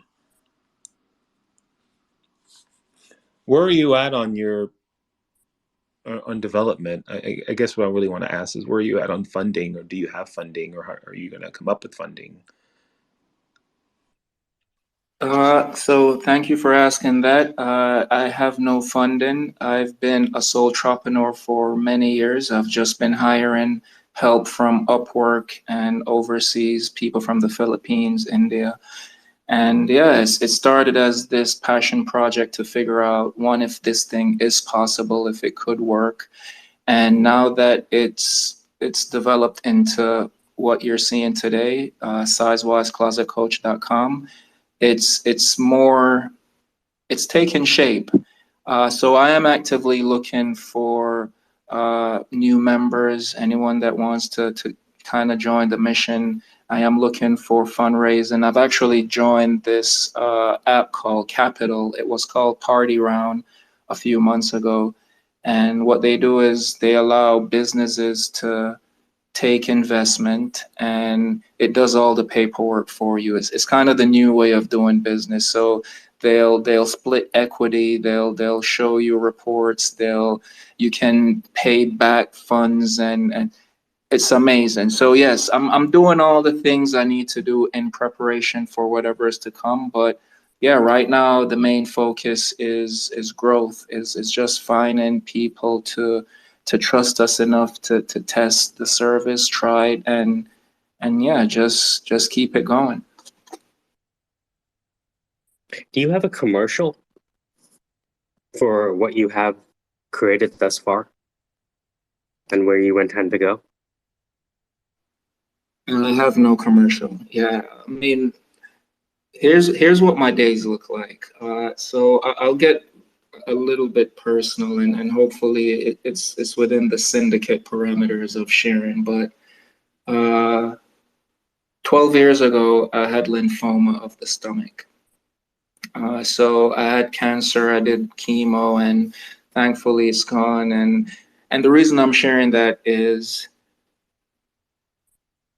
my approach to having it and going through it and doing all the research. I was more pragmatic about having cancer than I thought I would. Like, I had more fear about starting a business, which is size wise, than I did about having cancer. And what that taught me was fears are just a manifestation of thoughts that we have control over, right? So I started this thing just to one, see if I could articulate the vision. And now that it's here, a big part of it is to just find the right people, right?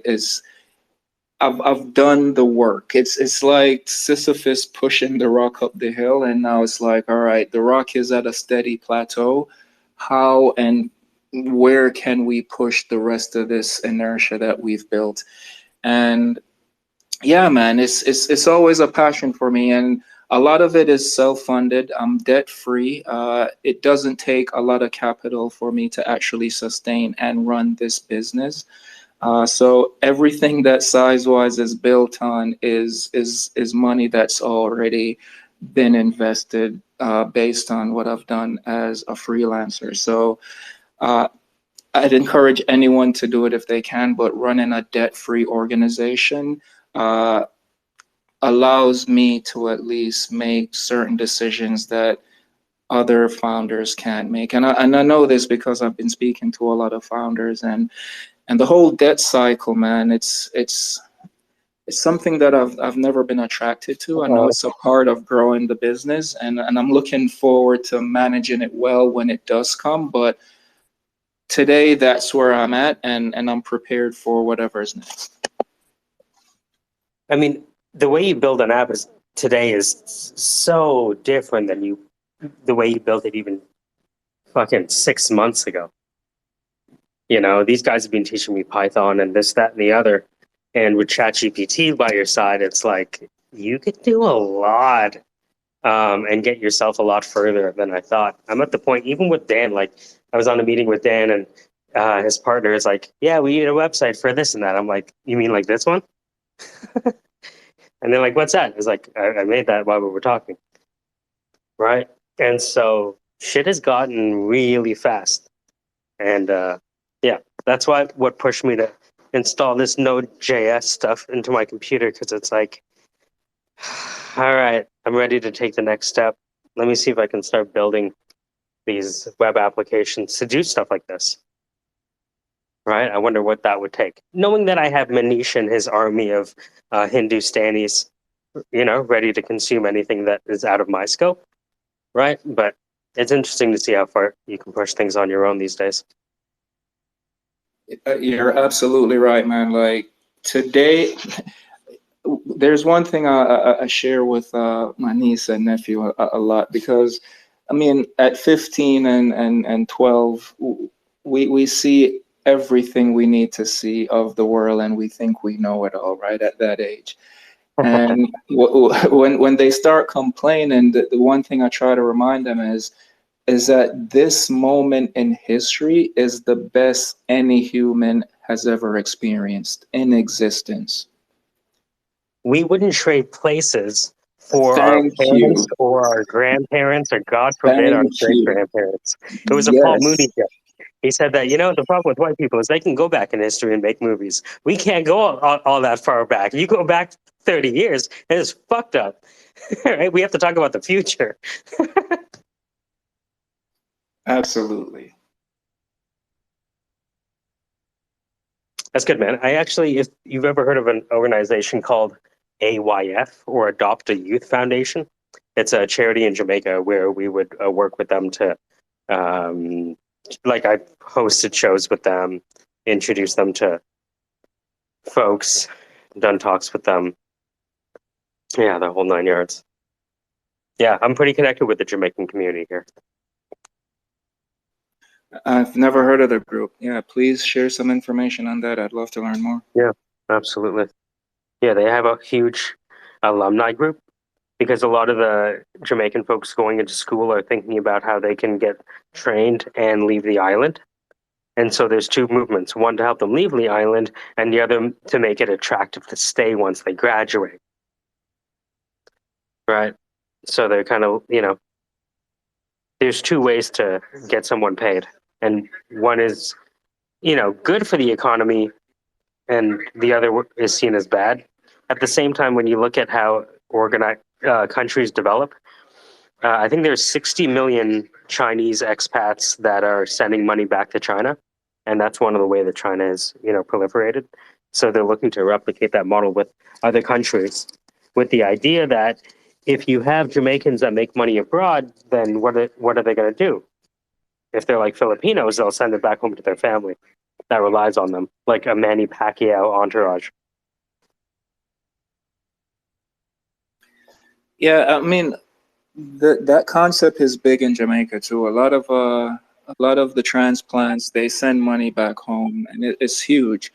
The difficulty, the hurdles that I've experienced is Jamaica is corrupt, man. There's a lot of politics that happens where trying to help, even sending back money is always a gamble. It's never guaranteed. There's always, and an unfortunate thing about the position that I've been in is, and any builder, anyone that's ever built anything before, created anything, any entrepreneur builder, like there is a moment where you have to surrender everything and commit.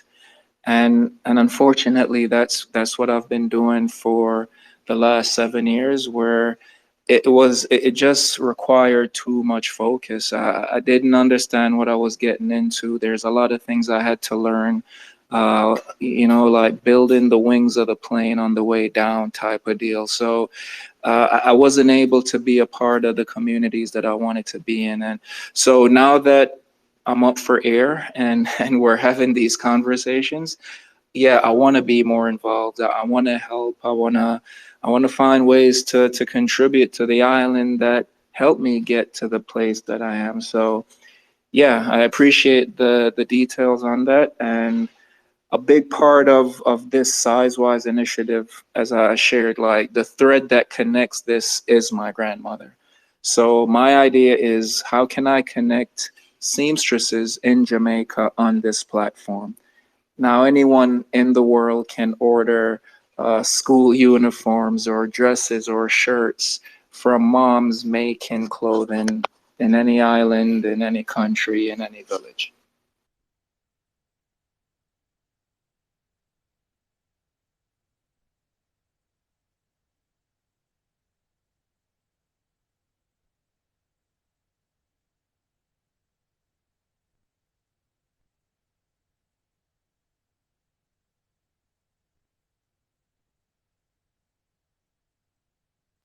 Wow. I was just looking through the closet coach assets you have. The social channels look great.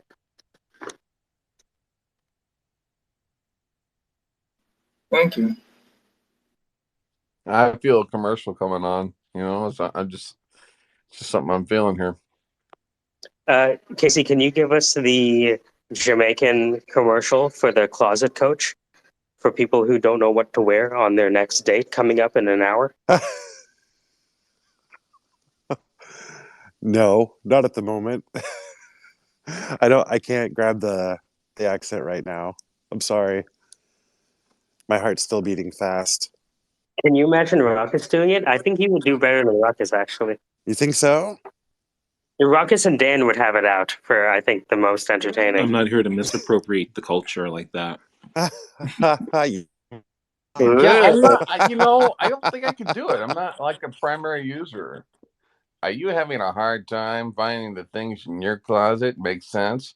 Do you got a big party or a big date going on and you look like crap? Well, come on down to so and so and so and so, or we'll connect you with the right sources you need so that you can look your best. Because God knows you've been fucking up too much as it is. Right? I mean, that's a little direct. All right, maybe it's a little more I thought he's, subtle. Like, I I thought he like was it. doing a Jamaican accent. oh, Jamaican accent. Okay, I can do that. Hold on. More kind of like a reggae thing. Yeah. All right, hold on. I gotta start off with the right thing. Oh man, what's going on, the dude? Hey, what's happening on right now? We're hanging out at a good time place. Do you have clothes? Of course you have.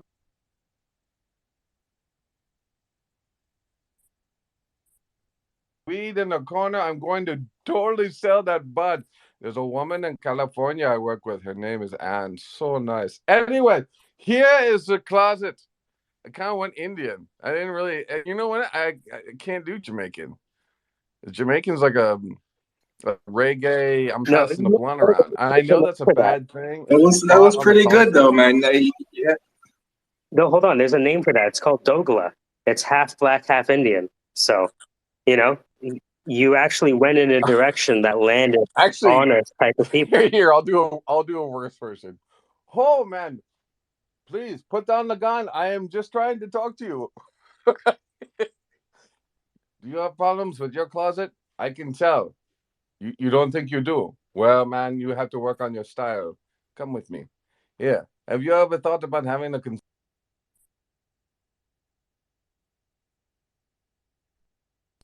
you should think about our coach, right? It's something like that. We should have like a What about a spirit wrestler for a startup? Like the spirit wrestler for this startup would be like Ric Flair. A spirit The style wrestler and makes then me think of profiling. Yoda when he's in the volumetric augmented reality view. You know, he shows up side next to you and do not wear. You wear the clothes. Clothes is not worn by you. Or is this the Ordinal's idea?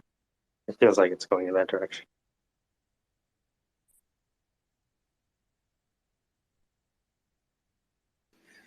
You guys are fun. I like this. It's refreshing. You guys hold no bars and you're creative, and I appreciate all the feedback.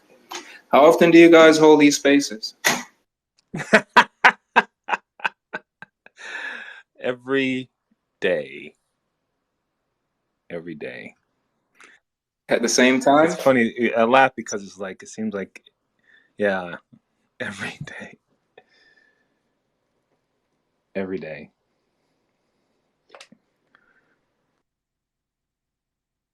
Same time? It varies. Oh, hold on. I know the perfect spokesperson for this app. It's this guy who's a Jamaican sideman. And what he does is he records these TikToks of him calling the girl, right? Who's in a relationship. And he'd be like, "Oi, you could talk? All right. Me see you post something on Instagram. Talk about how you," right? And I can imagine him doing a commercial for this. Hey, Hold on. Damon. Hey, Damon. I'm here. What's Can up? you just give like a 1-minute pitch on your idea with the? I have my wife listening to your idea. She's a frequent Amazon buyer, clothing, but can you pitch your idea just to because you can explain it a lot better than I can. Sure. And I mean, it's not even so much a pitch. I'll just explain it. Is she listening to me She right is. now? Hi, Damon. Oh, Hi, okay. Damon. Hey, how are you? Good. This is Mrs. Ruckus. Hey, Mrs. Ruckus, how are I'm you? doing well. How are you? I'm good. So I have one question for you. Have you ever looked in your closet and said to yourself, you have nothing to wear? Absolutely. Well, we want you to think of us in those moments. And what Closet Coaching offers is an opportunity for anyone to book a virtual consultation, and we help you identify your body type so these decisions are easier. I shared a stat earlier that said we wear 20% of our clothes 80% of the That time. is true. So, what we're trying to do is have everyone wear 100% of their closets all the time. And yeah, we do that by giving you a playbook. And this playbook offers you solutions on how to dress for your body type, how to stay away from products that aren't meant for you. And yeah, if we're seeing that there is a confidence issue and either try new colors or new things, our coaches can help with that too. And we've broken it down. The approach is to democratize access to professional help. So we have 15, 30, 45-minute consultations designed to get you quick answers on how to look good for your Zoom interview or your date night or just even hanging out at an event that you've never been to before. Sounds interesting. And how would this differ from other subscription-based programs where they send you maybe like a capsule wardrobe, or you try like Stitch Fix or some of these other subscription-based programs that allow you to try the products before you actually commit to Right. one? So this isn't subscription based. This is per session. It's like getting a haircut. You go in, you get your haircut, you're out. Yeah, this one where we do offer products, but we're not selling I clothes. see. We're offering you Information. an opportunity, yeah, to remix your closet, what you already have. And if you do need help shopping online, we can help guide you in the right direction and not pick things that won't flatter your body type or shape. Interesting. Sounds very interesting. You think we could spice up Ruckus's closet a bit? I don't Yeah, know if we because put some of the fruits in the pan. he's pretty attached to his 1900s Abercrombie Fitch stuff. Stop. I knew So Don't it. say that. he's How many pockets does he have on those cargo shorts that he wears to the barbecue?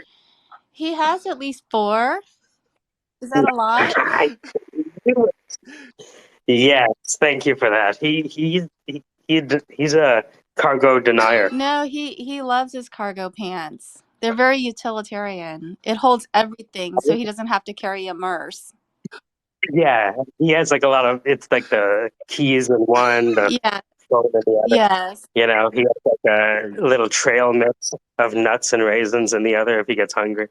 You know, modulate Well, the blood sugar. He's getting he older. does, Oh, he Ruckus. doesn't carry trail mix, but he will carry chicken in his pocket. How dare you?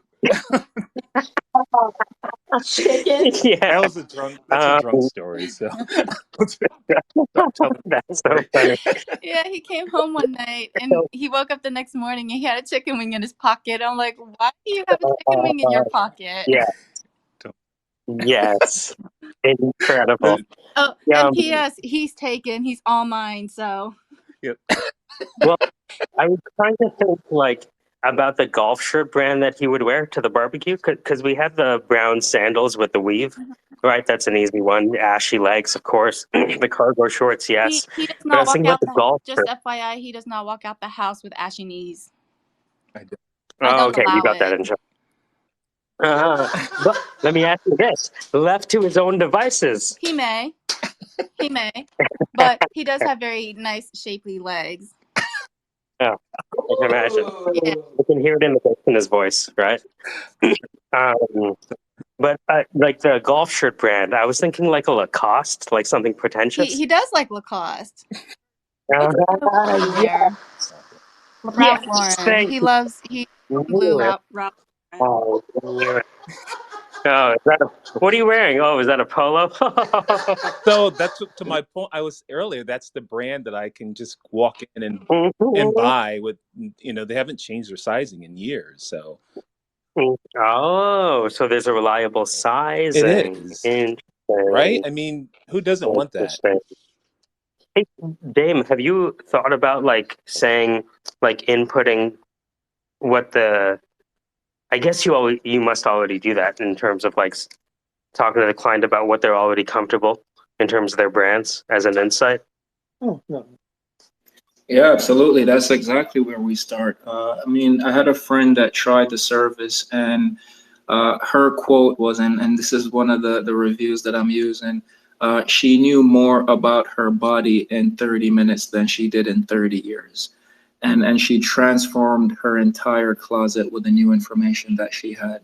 So, yeah, a big part of the responsibility that we're taking on is making sure that we are providing accurate information, and that's why, yeah, getting these coaches that are certified and trained in the space helps. Because, yeah, we can say, Ruckus, show us your best outfit.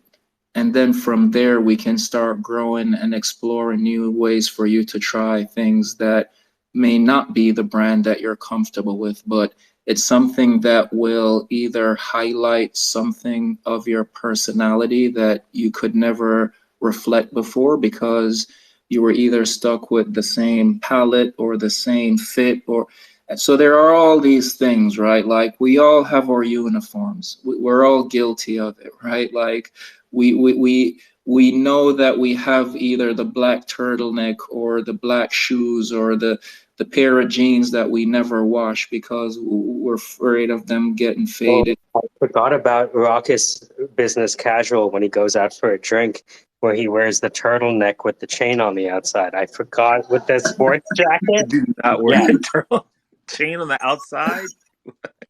yes. You kind of like 45 cents.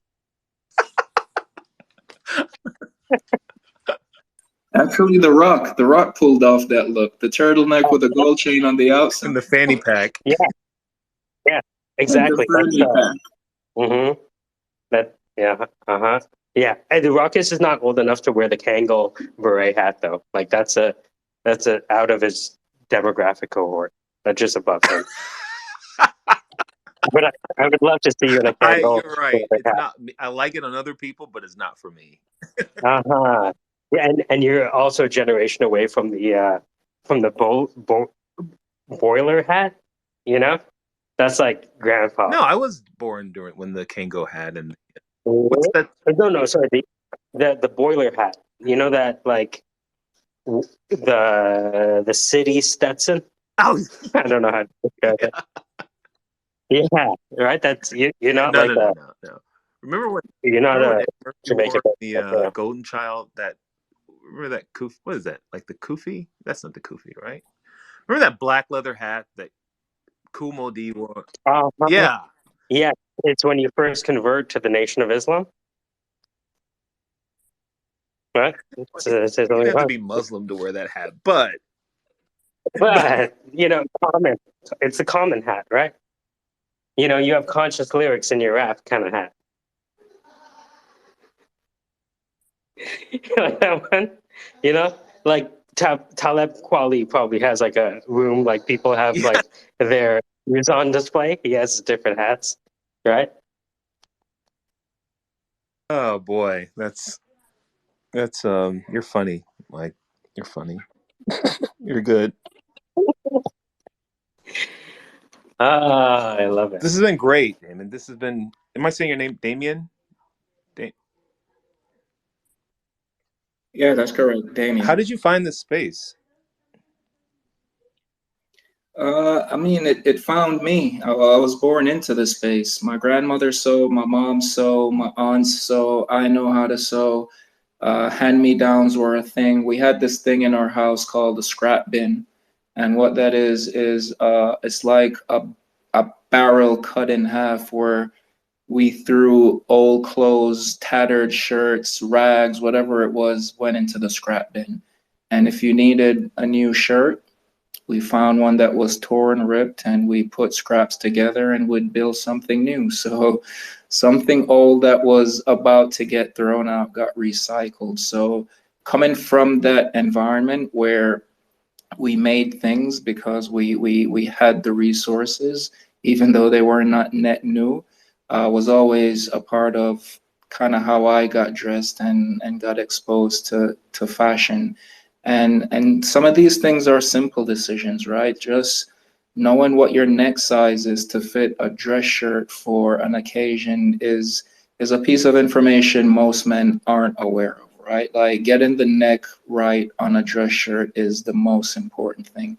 And we get that wrong all the time. So I knew that there was some value there in exchanging that on a larger scale. And that's how I fell into it. I studied graphic design. I moved on to user experience design. So I've helped company like Fisher Island, Coca-Cola, Google.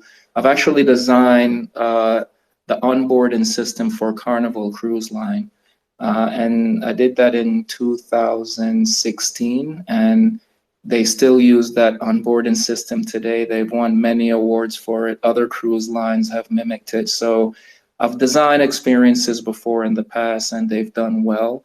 And yeah, just I took a shot at transferring some of that creativity on a project that I had some passion behind. That's pretty cool. That's amazing. Very talented. I'm very impressed. I will definitely follow your journey. All right, thank you.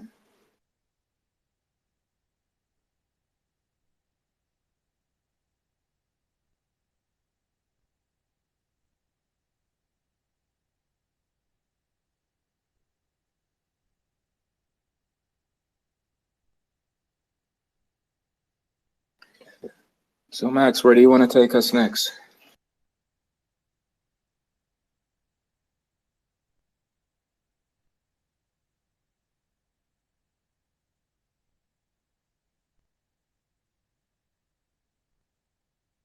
All right, we did it.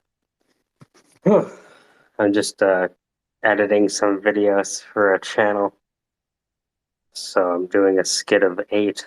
for testing. And then I host a show today at 2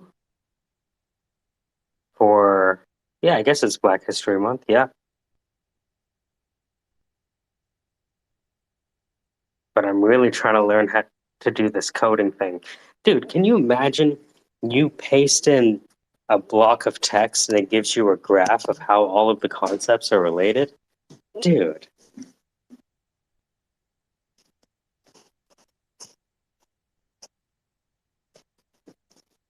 I'm gonna learn this shit.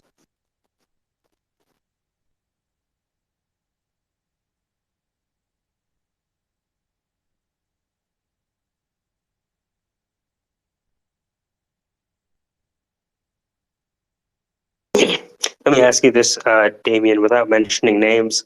What would you tell a company like the one I sent you in that press release?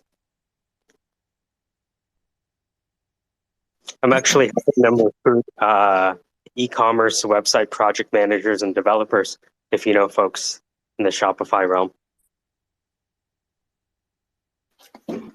So the B2B pitch for me is usually to save on returns. It's huge. It's one of the biggest. Sorry, can you say that one more time? Save on returns.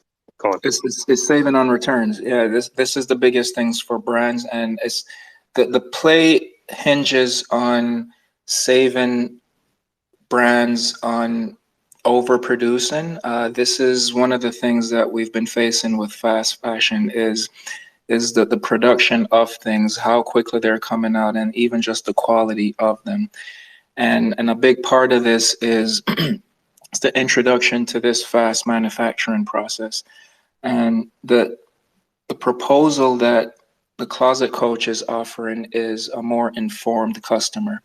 If we can bring you customers or connect you with your current customers and have you know more about their personal life, their customization, their preferences, it will alter the way you manufacture products. And as I mentioned earlier, the estimates that I have, and I'm a designer, guys, so please don't quote me on this, but I'm seeing an average of saving at least 5 to 10%. And if that goes down to even 1%, it's still a huge cost saving. So that's the proposal, and that's how I've been positioning it. I don't have much relationships in this area. I mean, I've been on here long enough to share my background. I was born in Jamaica, I studied art. So fashion and the space of it is new to me, and I'm trying to build those relationships. So question for you. Let's say there was a large fashion retailer who wanted to develop a closer relationship with their customers on the way to finding them the perfect outfit for the perfect event. How would you work with a large retailer that was using Shopify right now as their B2C interface for sales and buying and browsing? So the journey that I've thought of is a collaboration between Closet Coach and said brand. And the way that collaboration would work is them reaching out to their customer base saying, hey, if you work with Sizewise, we'll be able to initiate new programs. We'll be able to initiate custom made products if they're capable of doing that. They can change the way they ship products. For those who use their Sizewise calculators, we will offer you a 30% discount on all your purchases because we know the chances of returns will be significantly reduced. So there's all these new models that we can experiment with. The question is, I don't have the answer for them, but I know we can test different solutions. But at the end of the day, it's always going to be about saving the brand's cost and making the customer happy about the purchases that they're making.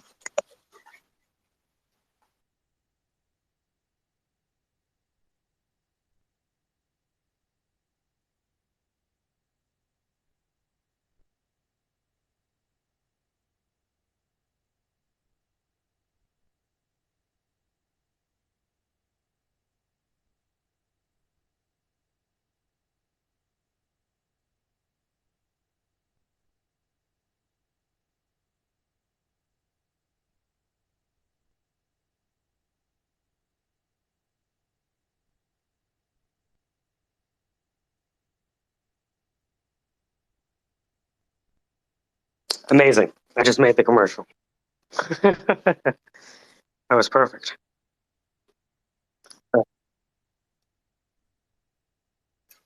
Now, when you say you're making a commercial, what does that mean? Is that some code word for something else, or are you actually making a commercial? Probably actually making the commercial. Is Mrs. Rockus still here?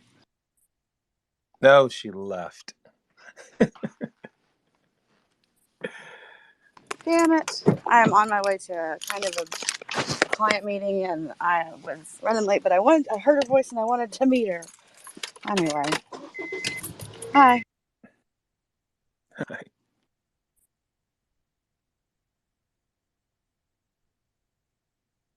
Oh, it's like Pokeroo. It's like what? Pokeroo. What's You missed her again. It's You know, what?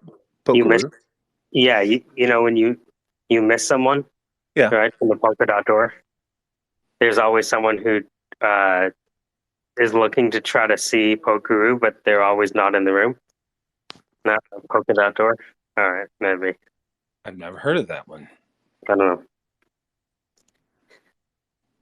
So what I did, Damien, you were talking, and while you were talking, I mixed it with looking through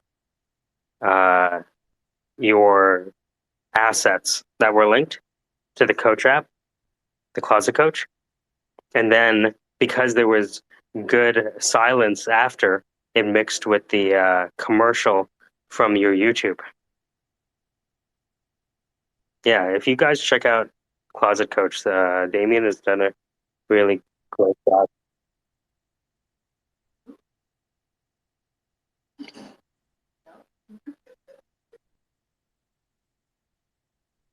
SizeWiseClosetCoach.com. That's right, SizeWiseClosetCoach.com.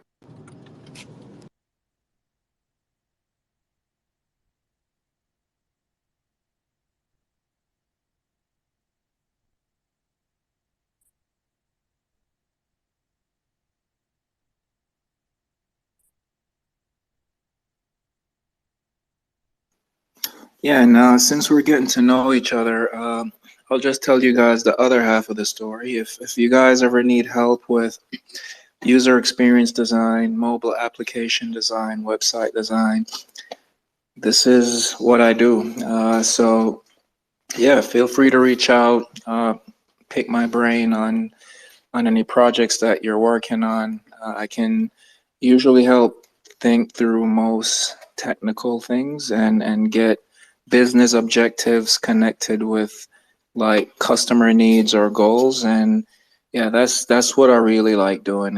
And the project that we're all sharing today is a part of that. It's just finding ways to remove the obstacles so people can, spend time doing the things that they really want to do.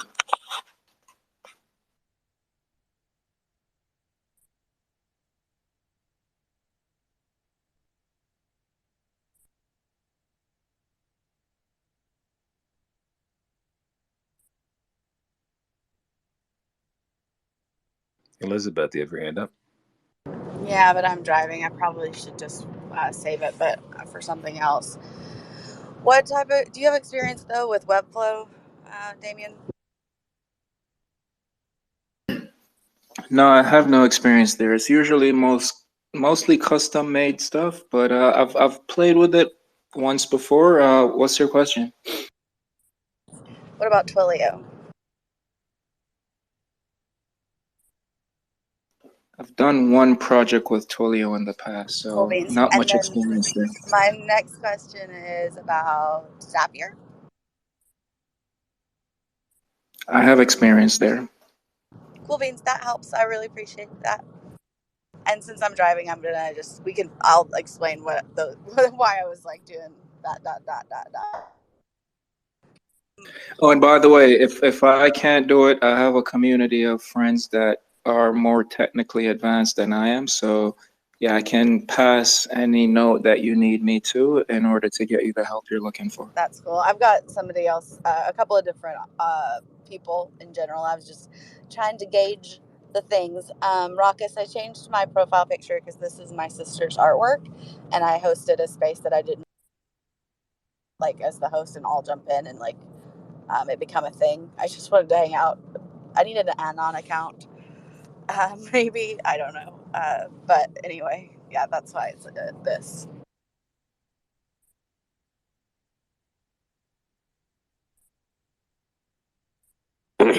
Damien, I put the suggested spokesperson from TikTok at the top. So there's some long tail.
Do you have a library of these things just sitting around? Uh-huh. That's really good.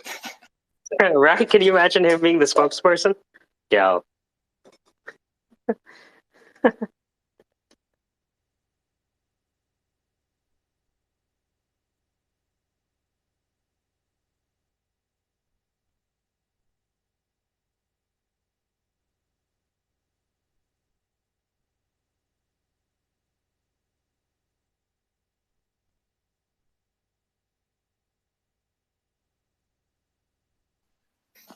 All right, guys. It was a pleasure. I actually rearranged my entire schedule this morning to hang out with you guys. I was supposed to run at 8 this morning, and I've been on ever since then. And unfortunately, I have to go. So you say you meet every day. Is it around the same time? Is it early morning, afternoons? Like, what does the schedule look like? Just follow the horned horse, go to his profile, and if you see a blinking red, purple circle around it, there you'll find it. He runs it from like 14 hours at a time to 1 hour. It's hit or miss, and then the same for the rest of us. Like we'll throw it up, and people from hey, look, see like Vinny's in the audience now. Just follow the purple blinking purple light, or DM one of us. Oh wait, we add him to the syndicate chat. Oh, you know what? Yeah. Hey, it may be too early. That's its own thing. Well, the thing is, Damien has a wide Overton window. You know what I mean? He's been I exposed hate to it when you use that because I never remember what the hell that means. the parameters of allowable discussion. Yeah, Damien, we have a group chat, and I wouldn't suggest it. I think about leaving all the time, but because But we leave yeah, and we come back because mhm. I feel like it's a sadomasochism on my end. Yeah, it's one of those things where it's kind of like watching an intersection that's kind of tricksy, and so that cars crash in it all the time. No, that's exactly what it is.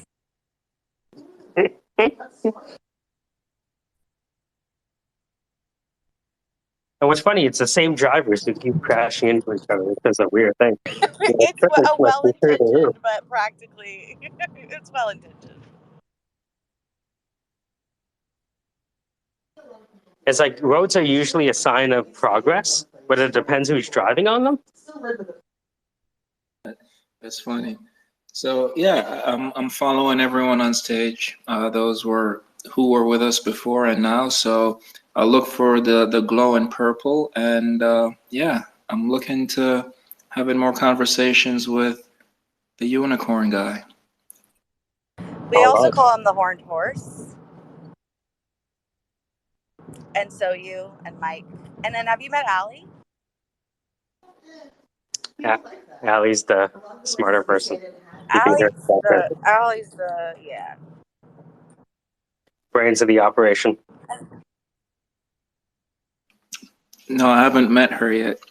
So yeah, I'll keep joining. And yeah, everyone else, it was a pleasure meeting everyone. The information you guys shared were super creative, and yeah, I think the vibe is what's most attractive. I think the group and the dynamic and how you guys, I don't know, it's kind of a Seinfeld esque approach to how the room is being hosted. It's a room about nothing, but it's about everything. And I think you guys understand that, and the nature of how you communicate with each other might seem like a road rage or a road crash, however that analogy works, but it works. And I think that the most important thing is it's the respect you guys have for each other. Even though there is like the overlap of talk, I don't think it's done disrespectfully. And yeah, the way that the room has been hosted and the way you guys manage the conversation, I think is productive. And I enjoyed it. I look forward to being involved more and learning about what you guys are up to and seeing if there's any way I can help. I appreciate it. The Syndicate, the room about nothing. That's the best explanation I've ever heard. It's not. Together Alone is the best. It was a very good one though. And Oh yeah. not to downplay it, but can you give us a Together Alone, Mike? Have you ever wanted to hang out with other people, but just hated being around other people? Well, that's why we created Together Alone. Together Alone. Let's get together separately. Brilliant. Love it.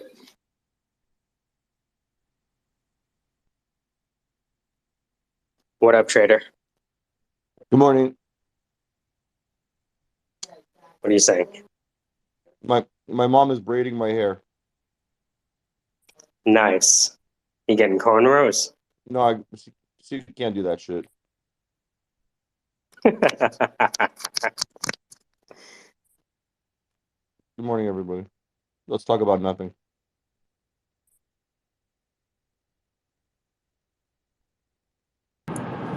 Hey, 21. I just got on the interstate, so I'm going to be muted a little bit, but good to see you. Good to be seen, E. Safe travels.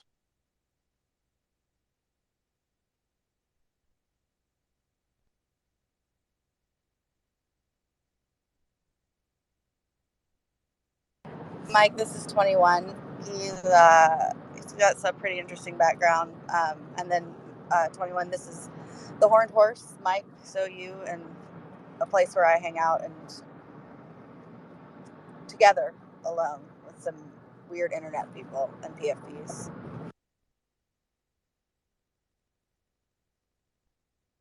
Weird internet people is right. Yep. Nice to meet you. An honor. He's in California, Mike. You know where California is. Mike's in Canada. I'm sure that you, 21, know what Canada is. Discuss. Canada is the one north or south? Depends how you're standing. No, it doesn't really depend how you're Not standing. with north and south. You could stand south and it's Canada should be north. Canada's the one that's north, right? The socialist country with all the people, the funny friend, the people that speak French and everything, with the fries and the poutine. It's where all the American actors are from. We don't like to talk about Quebec. Canada's the one with the game with the stick and the little rubber, with the goalies and everything. Oh, lacrosse? Or is that soccer? The stick is either field hockey or lacrosse. One horse. One horse. What is E? Why'd you call him one horse? What the fuck? I call them horned horse, like horns, Oh, because he's got a which unicorn province are that's you like in? a horn. Which province are you in, Mr. Gaslight? Sorry, I can barely hear you, but because of the loud interstates thing. No, I'm asking. I'm asking. So you want to? What province are you in? I'm in Ontario, about maybe 45 minutes outside Toronto. Oh, so you're a Maple Leafs fan? I guess I'm supposed to be. But do you not give a shit? No. Gotcha. Hmm. Well, with the prices to get in that building, I don't blame you. That's been a point of contention for Mm-hmm. as long as I've been alive. Yeah, it's not the cheapest seats in the house. $400 for nosebleeds, from what I understand. Yeah, Wow, yeah. that's ridiculous. I don't understand. They can make for great corporate gifts. Let's say, you know what I mean? Like you get. Ontario considered central Canada? Apologies, but I'm Oh no, what? Eastern. Eastern, maybe about 9 hours away from New York, going east north. Ontario, huh? Where's Ottawa? How far are you from Ottawa? I would say about 9 to 12 hours. Oh, so Ottawa's totally east?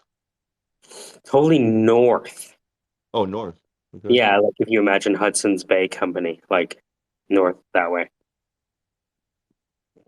What do you do there, Ish? I'm a headhunter. Oh, really? Recruit. Yeah. I got a couple people here I don't like. Are you busy? No, no, let's do it. Do they know Shopify? You know, it's nice actually because you could just come in, take care of the business, and head north like everyone else, but the other way around. My goal here is to try to trick the Americans here to come to Canada and accept jobs here. Yeah, that's not going to be hard, bro. Yeah, I was It's gonna very say easy to trick figure out. him. Do you have a job? Because I'll go right now. Literally walk out my Yeah. job right now, and I'll go. Give me a job And in I'm at Vancouver, work and I'm right barely like, now. I will literally Yeah, just I mean, walk out. Yeah. Vic isn't wrong.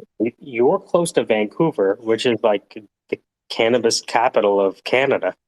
Is it really? They have the Okanagan Valley. If you look up the Okanagan Valley, they have a huge amount of craft cannabis growers out there. Oh, Yeah. well, you just happen to be speaking in up whatever the saying is. I'm a huge cannabis guy. Wait, You're kidding. do you work in No, the industry in Canada? I'm sitting here with my mother, and we happen to be uh, stakeholders in a public shitcoin stock called Nugs, which is going to moon. No, I don't mean to show, but oh no, yeah, we we live in Calabasas, which I now call Calabasas, Oh, I know Calabasas. and It's like 20 minutes away from where I live. It's beautiful though. oh Yeah. really? 20 minutes which way? East. 20 minutes east. So you're in Oh Ventura-ish? no, I'm east of you. Oh, so you're in my hometown of Studio City ish.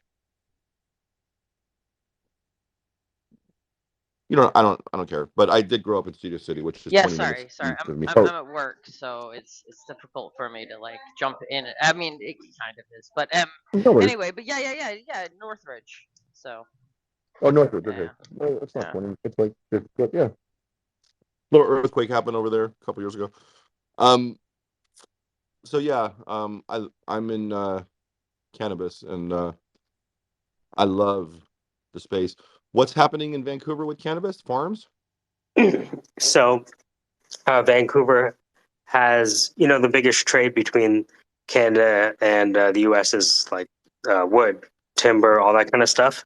Lumber, So, yeah. Vancouver is kind of like this lush green oasis, and all of the cannabis mines in Canada have set up their own pieces of, little cannabis gardens of Eden. You can go there and do a tour like you would do a wine tour. Wow, that's legit. I did a documentary called "Oh Cannabis" after "Oh Canada." Really?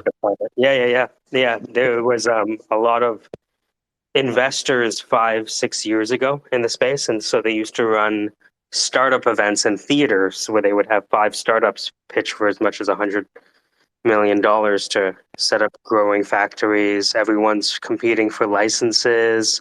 Companies are acquiring other companies to get the licenses to get acquired again. Is that still going on, or is that ancient history? Oh, I imagine that's always going to go on until a hedge fund buys it, like Justin Bieber's collection. You know what I mean? They just be like, "Hey, you want to buy the licenses? How much?" There's If you have consolidation. Mhm. Aurora is in Canada, or Aurora is in Denver? I don't remember.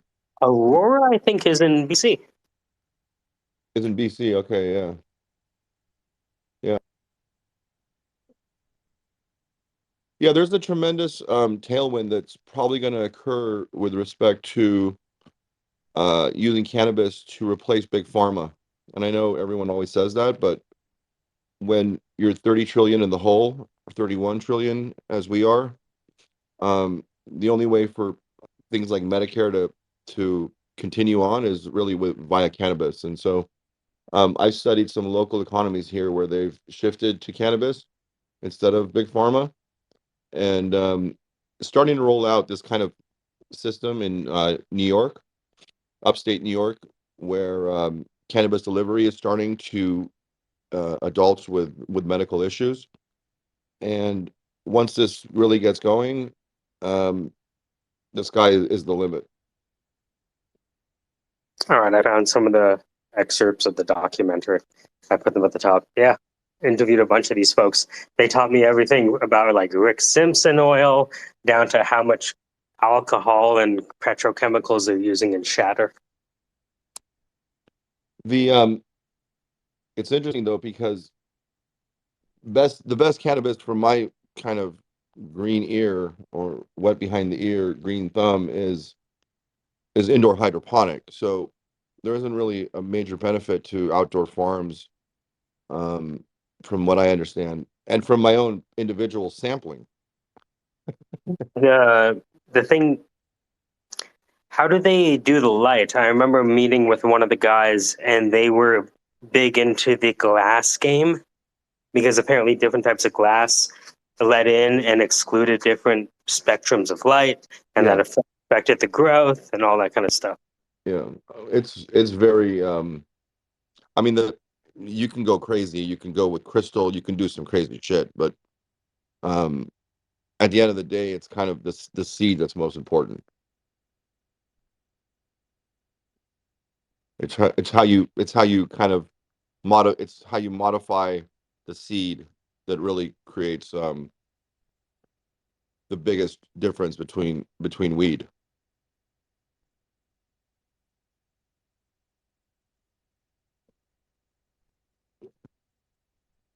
The glass is a rabbit hole, pretty much. You know.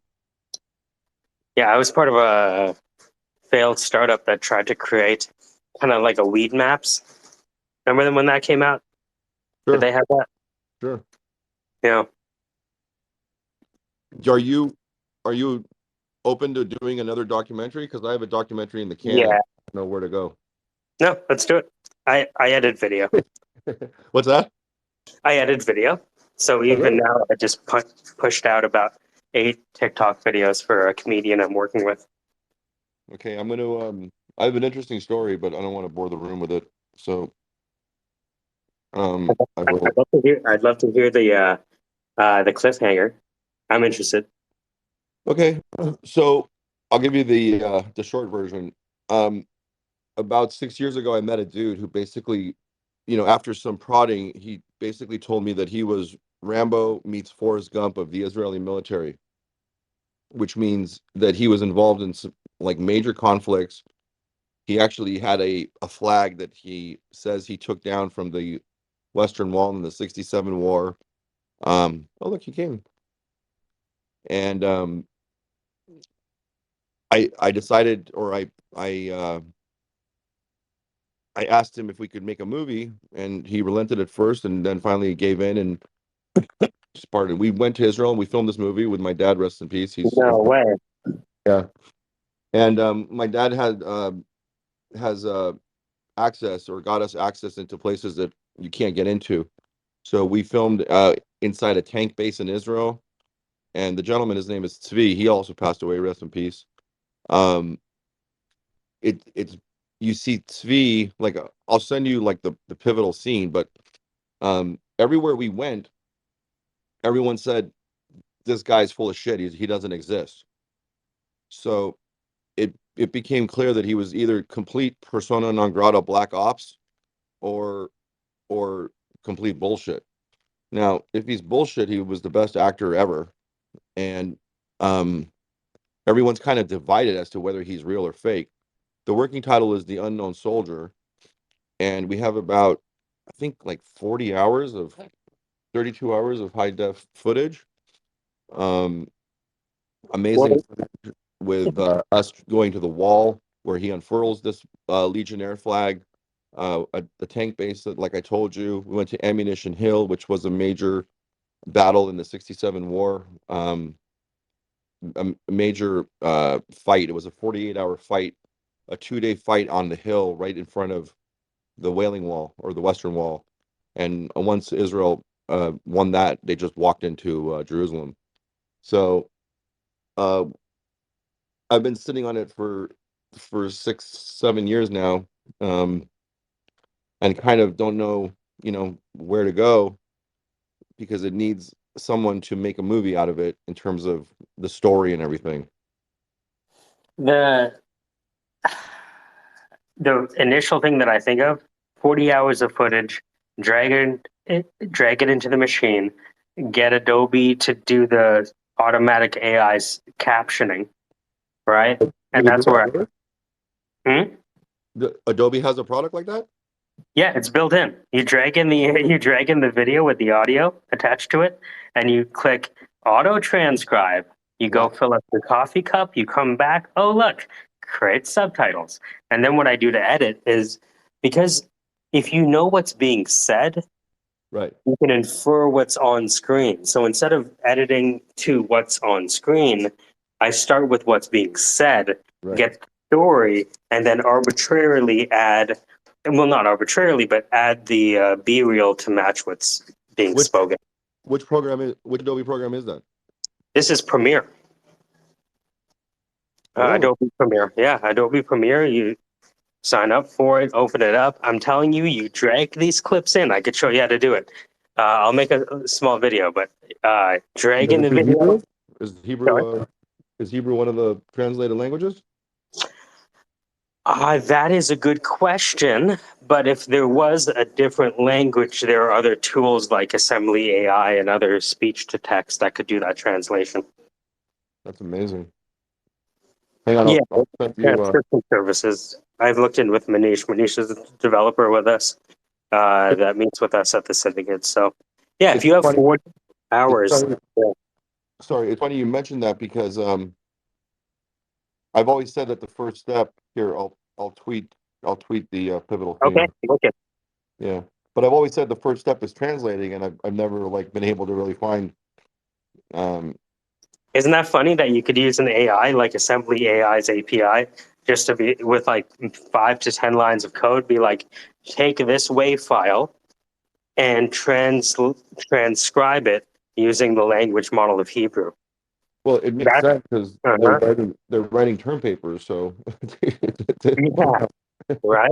But it's interesting because now that you mention it, imagine how many people want to, uh, you know, get a Hebrew translation of the Bible, for example.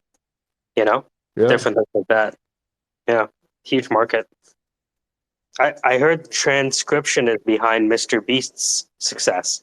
That he gets local voice actors to revoice and localize all of his videos for different markets. Blew my mind. Makes sense.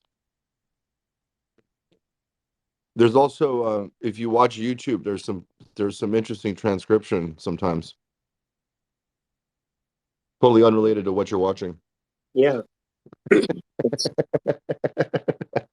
I worked with Manish on a project with it was a hackathon to use a transcription as a service, and ChatGPT just came out, so we used the assembly AI to do the voice to text, and then we used the OpenAI API to use that as an input prompt for a series of prompts in a prompt flow. What happened to E? She's gone. How big of a disruptor you think Chat GPT and OpenAI are really going to be to the employment force? It's disrupting my life.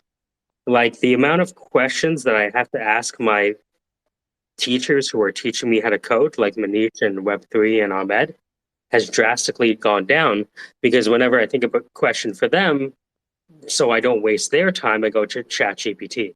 So even today, like I want to learn how to use Node.js, and I don't even understand kind of what a server is. And there's a GitHub post to the top that is a project that uses Node.js to take in data and it'll create a knowledge graph. And so, I can start by learning on ChatGPT, but then when I reach my limit, I'll reach out to someone like Manish to say, hey, Manish, you see that most recent pin post at the top with that GitHub? You mind teaching me how to use Node.js, spin this up? Because I'd love to paste in an arbitrary amount of text and have it create a knowledge graph with all the components and their connections. So you're a coder. I'm actually a recruiter who's learning how to code. Wow. To use it for my purposes. Yeah. That's amazing. Yeah. Yeah. The people in this room are a big help. That's awesome. Yeah. So, yeah, one step at a time. Do you know KC? No, I don't believe so. Okay. How do you know you rich? Hey, mother. Hang on. You're bothering me. I know E Rich, yeah. Let me see if there's anyone here that I follow. I'm at 5,000 follows, so I apologize, but I will follow you when I throw someone out. Yeah, I don't think Elon really understood what he was buying when he bought Twitter, because the collective intelligence of Twitter Spaces is unbelievable. It's really accelerating growth. Mhm. Well, in a way, this is a live version of ChatGPT in a way, right? We're all kind of prompting each other with Right. questions, comments, and violent disagreements. Right. Well, when you have rooms like the now dead what was it called? Uninformed Opinion? Yeah, that was a great room. Yeah. Where there was decorum and rules, kind of. Then rooms can go very far, spaces can go very far. But when you have rooms that are just shit houses, then obviously you can take there's a negative angle to this whole thing, and you're just wasting time. So it's finding rooms that are built for learning, as that one was, and I'm still surprised that. I mean, I have a feeling I know what's happening there, but I'm surprised they went down. But yeah, when you have rooms that are respectful and don't really turn into places where people attack each other and blah blah blah. Well, it's funny because we have that here happen a lot where people do get into fights a lot. Right. So we kind of semi-regulate it. I remember during one fight, Manish sent me a Sanskrit poem about how a man could gain fame by riding naked in on a donkey. But that's not necessarily the fame you want. Right. So what happened? Turned into a shitstorm? It's kind of like we have like a daily shitstorm, and it's almost like a break to the day. At the same time, if there's something I really want to talk about, like people are doing, Bitcoin ordinals and this and that, and they were exploring how much they can get out of a 4 megabyte block and things like that, I'll shut things down and be like, all right, stop, tell me. What are we using? IPFS, Filecoin, Arweave? No, it's all on chain. Okay, are we using a codet? Like, you know, when I get nailed in on something, like I'm soon about to get with Node.js, like I'm very curious to pick Manisha's brain Is that about what it is. is that Java? Is that JavaScript Node.js or? Yes, exactly. Gotcha. Uh-huh. I've never created a server before, and it looks like I need a server to run this knowledge graph code. And so it's like, okay, I'm gonna overcome a fear. Let's get into Node.js. How many hours a day do you spend on your space, on your Twitter space? I leave it open uh, throughout the day, and I'm just doing work in the background. A lot of times we have projects that come up with people in the room, so we kind of just leave it open and let people pop in, ask questions, be like, hey, how do you do this? And then somebody invariably will be like, oh, you need to use Rust. Oh, how does Rust work? Oh, let me show you. And then they'll go off. And so you have to hand off guest hosts to other people, right? Mm-hmm. Mm-hmm. It runs very similar, but less moderated, so to speak, than Chuo. But I think the spirit is the same, and that's how I met E Rich, because she sees a bunch of people who want to get work done and have a good time at the same time. Yeah, she's legit. I've probably known her for close to a year now. Oh, she's best. Yeah, and her startup is actually one of the more uh, promising startups that I've heard of the 1,000 pitches you get on here every day. Yeah, I actually need to circle back with her about her startup. Yeah, the Cool. first thing I did when I met her is like mock up a commercial. So I was like, wow, I'm in Toronto, and I have friends that have had run-ins with the law that have resulted in jail time. So I saw the need for it immediately. How long did it take you to mock up a commercial? Less, a few hours. It takes minutes now because I have a Mac, like an M2. So now it's just like seconds to export a video. So it's within minutes now. And now that there's a way, there's this thing called Shot Stack API that Manish taught me how to use, which is it allows you to use a JSON or just a text file to create the editor instructions to create a video programmatically. So yeah, the video game is getting weird because it's becoming more programmatic. And, What are you mostly playing in Premiere? Yes, for me it's Premiere. Yeah. And I would imagine you say iMovie is more consumer, right? I guess I could use iMovie if I wanted to because I have this Mac, but I learned in Premiere, so personally, it's just one of those things where if I need to do a commercial, I can do it, under 10 minutes if I have the right footage. If you have a second, check out the file I posted. And that's okay, I'll give you the backdrop. He's visiting. We got into this tank base that I told you about, and in the tank base, the specific tank base, they have memorials to each war of fallen soldiers. Mm-hmm. And so he's looking at the wall and it's separated by wars. So it's 67, 73, the 48, the formation of Israel, the Antifada in the 80s, and then modern deaths. And he's reading down the list of the soldiers, and he's remembering, like, this guy had a wife and kids, this guy was a cool dude, this guy was this and that. And then at the end of the scene, he's prompted by our provocateur if he knows how many people died.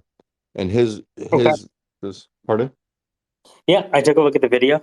Yeah, so you can imagine if we added some B-reel overlay to add some visual interest, you could have something. His theory, which is true, was that Ariel Sharon, who was the defense minister of Israel at the time, pretended to not hear an order that he was given in order to basically promulgate the war. So he gets mad at her for that. He gets mad at our questioner. And it's funny because our questioner is actually the person that's narrating or asking questions in the background. She's basically the Connie Chung of Israeli journalism. Like she was like the 20th century it person for news in Israel. So it's a real dialed in like cast, so to speak. I think it's filmed pretty well for 7 years ago. And like I said, there's a movie here. It just needs some leadership and guidance as to which way to go. And this is an award-winning movie if it's done right, because the subject, like you go to Netflix or anybody and you talk to Israeli military, and they just, I mean, you Yeah, used to open the checkbook. Now everything's locked down in terms of funding, but no, yeah, and most of the major American so-called cybersecurity companies are actually Israeli in origin. yeah, So, yeah. and So I or think they and or graduate like 2,000 cybersecurity professionals a year through their military. I'm one more connected time. with the cybersecurity folks in Toronto, so yeah. What did you say one more time? Sorry. So like I was interviewing a guy who was ex-military, and he's in the cybersecurity industry here in Toronto and in Canada. Yeah, And so he was telling me that like every year there's thousands of cybersecurity professionals that get graduated from the military from Israel after yeah, they do their service, and then yeah, get snapped up by all these companies. yeah. So like Paladin, you know, And Israeli. a Yeah. lot of them also are when when the Russians left to Israel, their kids now are like uber fucking geniuses in Israel, in Israeli military. So, and Russians are also like Kaspersky. Russians also have very good, high security, cyber security, all that shit.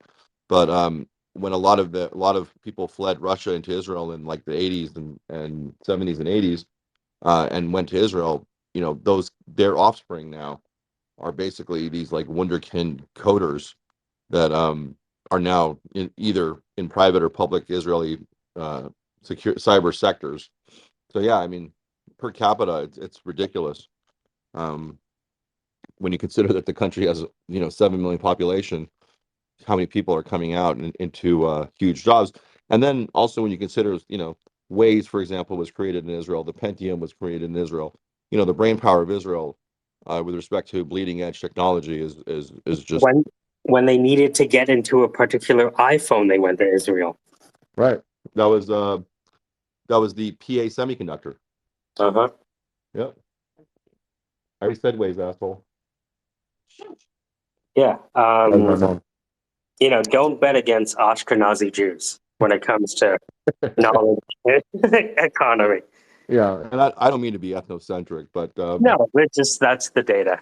I'm a brown guy. I can say it. well, what's funny is that necessity is the mother of invention, and when you're surrounded by enemies on all borders, um, People don't see that aspect of it. Yeah, if you look at I almost look at history as a lens on geography. And if you look at the geography of things, even if you look at Japan, Japan has a very ruthless history, and maybe it's because they have all of these big brothers that are around them. That's the way I look at it. Germany's in the middle of a continent. Necessarily, they're going to have their borders expand and contract over the course of history. absolutely. So very cool, man. I'm glad I popped into the room. Yeah, absolutely. A group of misfits. Again, a lot of times, um, you'll see people come here and kind of fight and all that kind of stuff. And sometimes it's moderately entertaining, but when we actually have a chance to talk, there's a lot of overlap. And so a lot of people will come here and actually start working with other folks in the background. You have a founder over here, a designer over there, UX over there, QA over, you know what I mean? And then you just add the VC at the end. So people have attracted funding here as well. What are you seeing with the repurposing of the space with respect to um, they have this like you can like press spaces and get like a daily recap, and then it's really weird because your daily recap like dives directly to like some keyword on your kind of Twitter handle. Have you seen some funny stuff in that realm? Well, I've done this experiment. So there's this website called summarize.tech. And so if you go to summarize.tech, you can paste a YouTube URL and it'll give you a 5 minute by TLDR. 5 minute summary. Huh?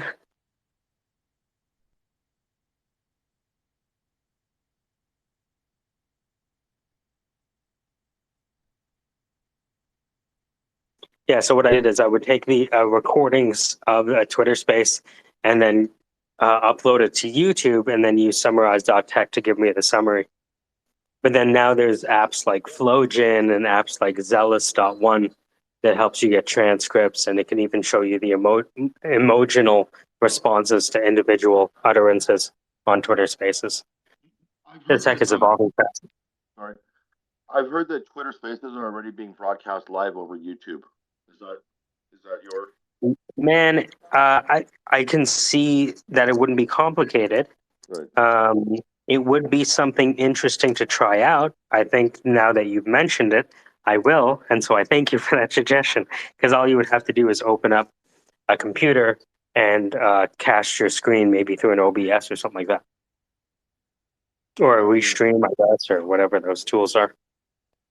Yeah, but I've heard that there are people at big spaces. There's like always kind of somebody who's just like doing that and sending it out on like YouTube on like some private channel and shit. And there's people all over there listening, blah blah blah. So basically, an intelligent person will go find the good spaces and they just broadcast that out kind of to like a dark pool where people like don't have Twitter, for example, or have access to some other technology that because I mean I don't even think China has Twitter, right?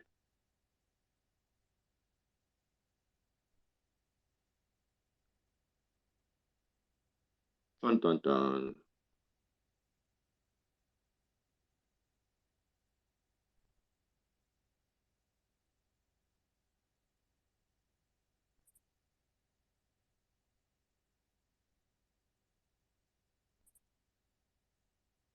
Did I say the wrong word?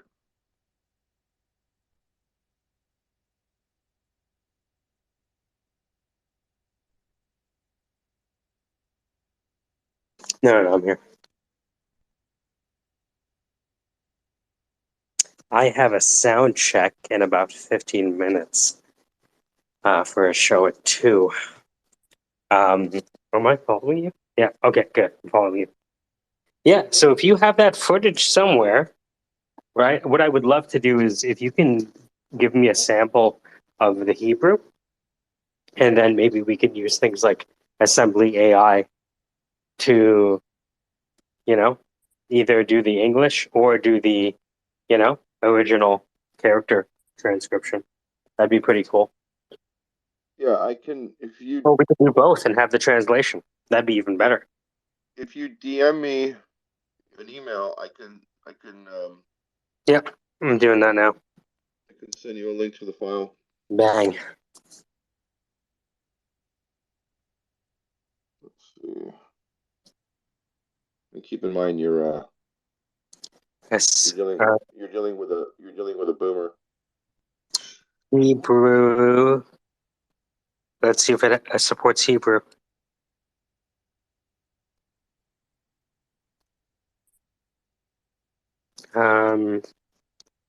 Voice to text Hebrew.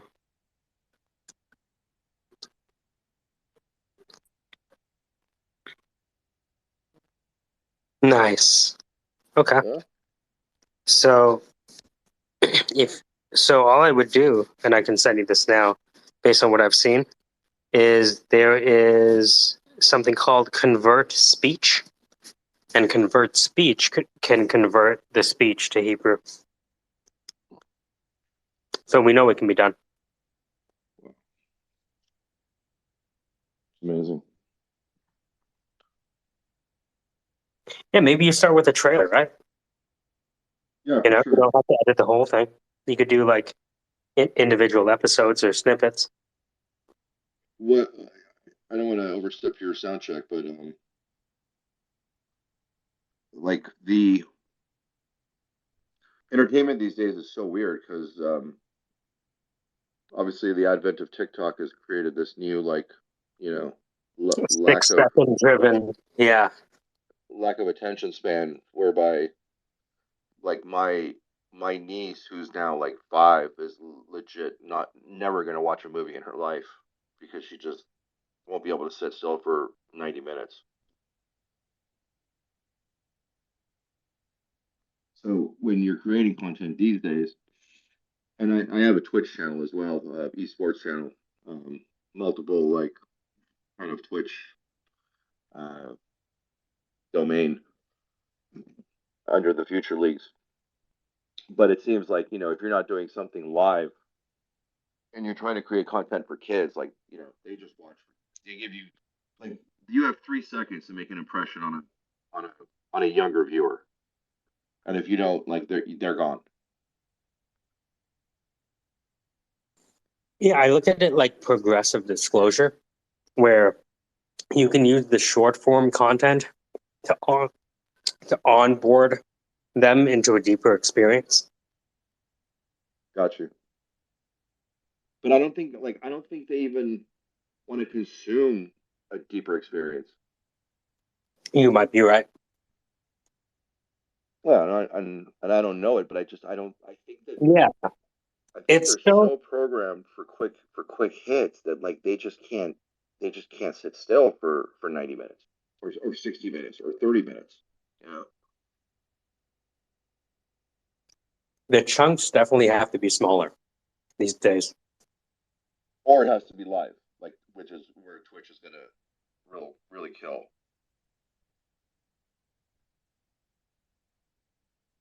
Because they're they'll fuck with like live shit, but because there's music in the back or something, but there's they will parallel multitask or multi-watch something, which means there's music and somebody's playing a video game and or music and or and somebody's doing something, but to just watch one static person doing something, it's like unless it's totally in their wheelhouse, um, and they're a follower of that person's entertainment, for example, on TikTok.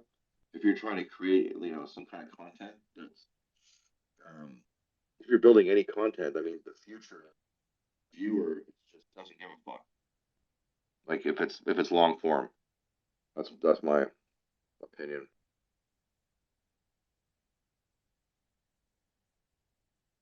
So the max file size on text to speech is 15 megabits.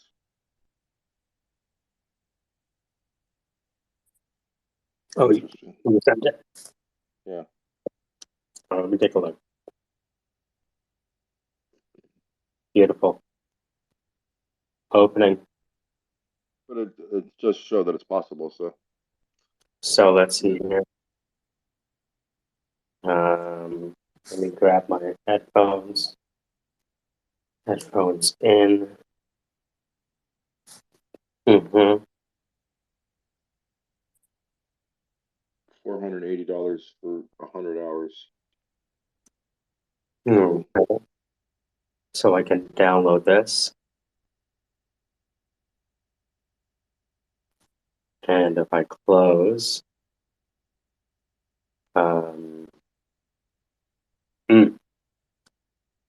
all right, I'm gonna need to take some time with this because I'm gonna cut out a segment where he's speaking Hebrew, and then use either I'll try the Adobe AI, see if it can recognize it, and if not, I can use the other convertspeech.com, right, just as a sample. All right. Very Mm-hmm. cool. If we could do 10 seconds, we could do 1,000. That's the way I look at it. Of course. Amazing. Great. So we'll see you soon. I'm Yeah, I gonna jump. appreciate you. Thank you. Yeah, Yeah. I Nice to appreciate it. meet Yeah, you. I was gonna thank Ewich for connecting us. For sure. All right, Have we'll a talk to blessed day. you. Thanks. Yeah, you too. Bye. What's your name?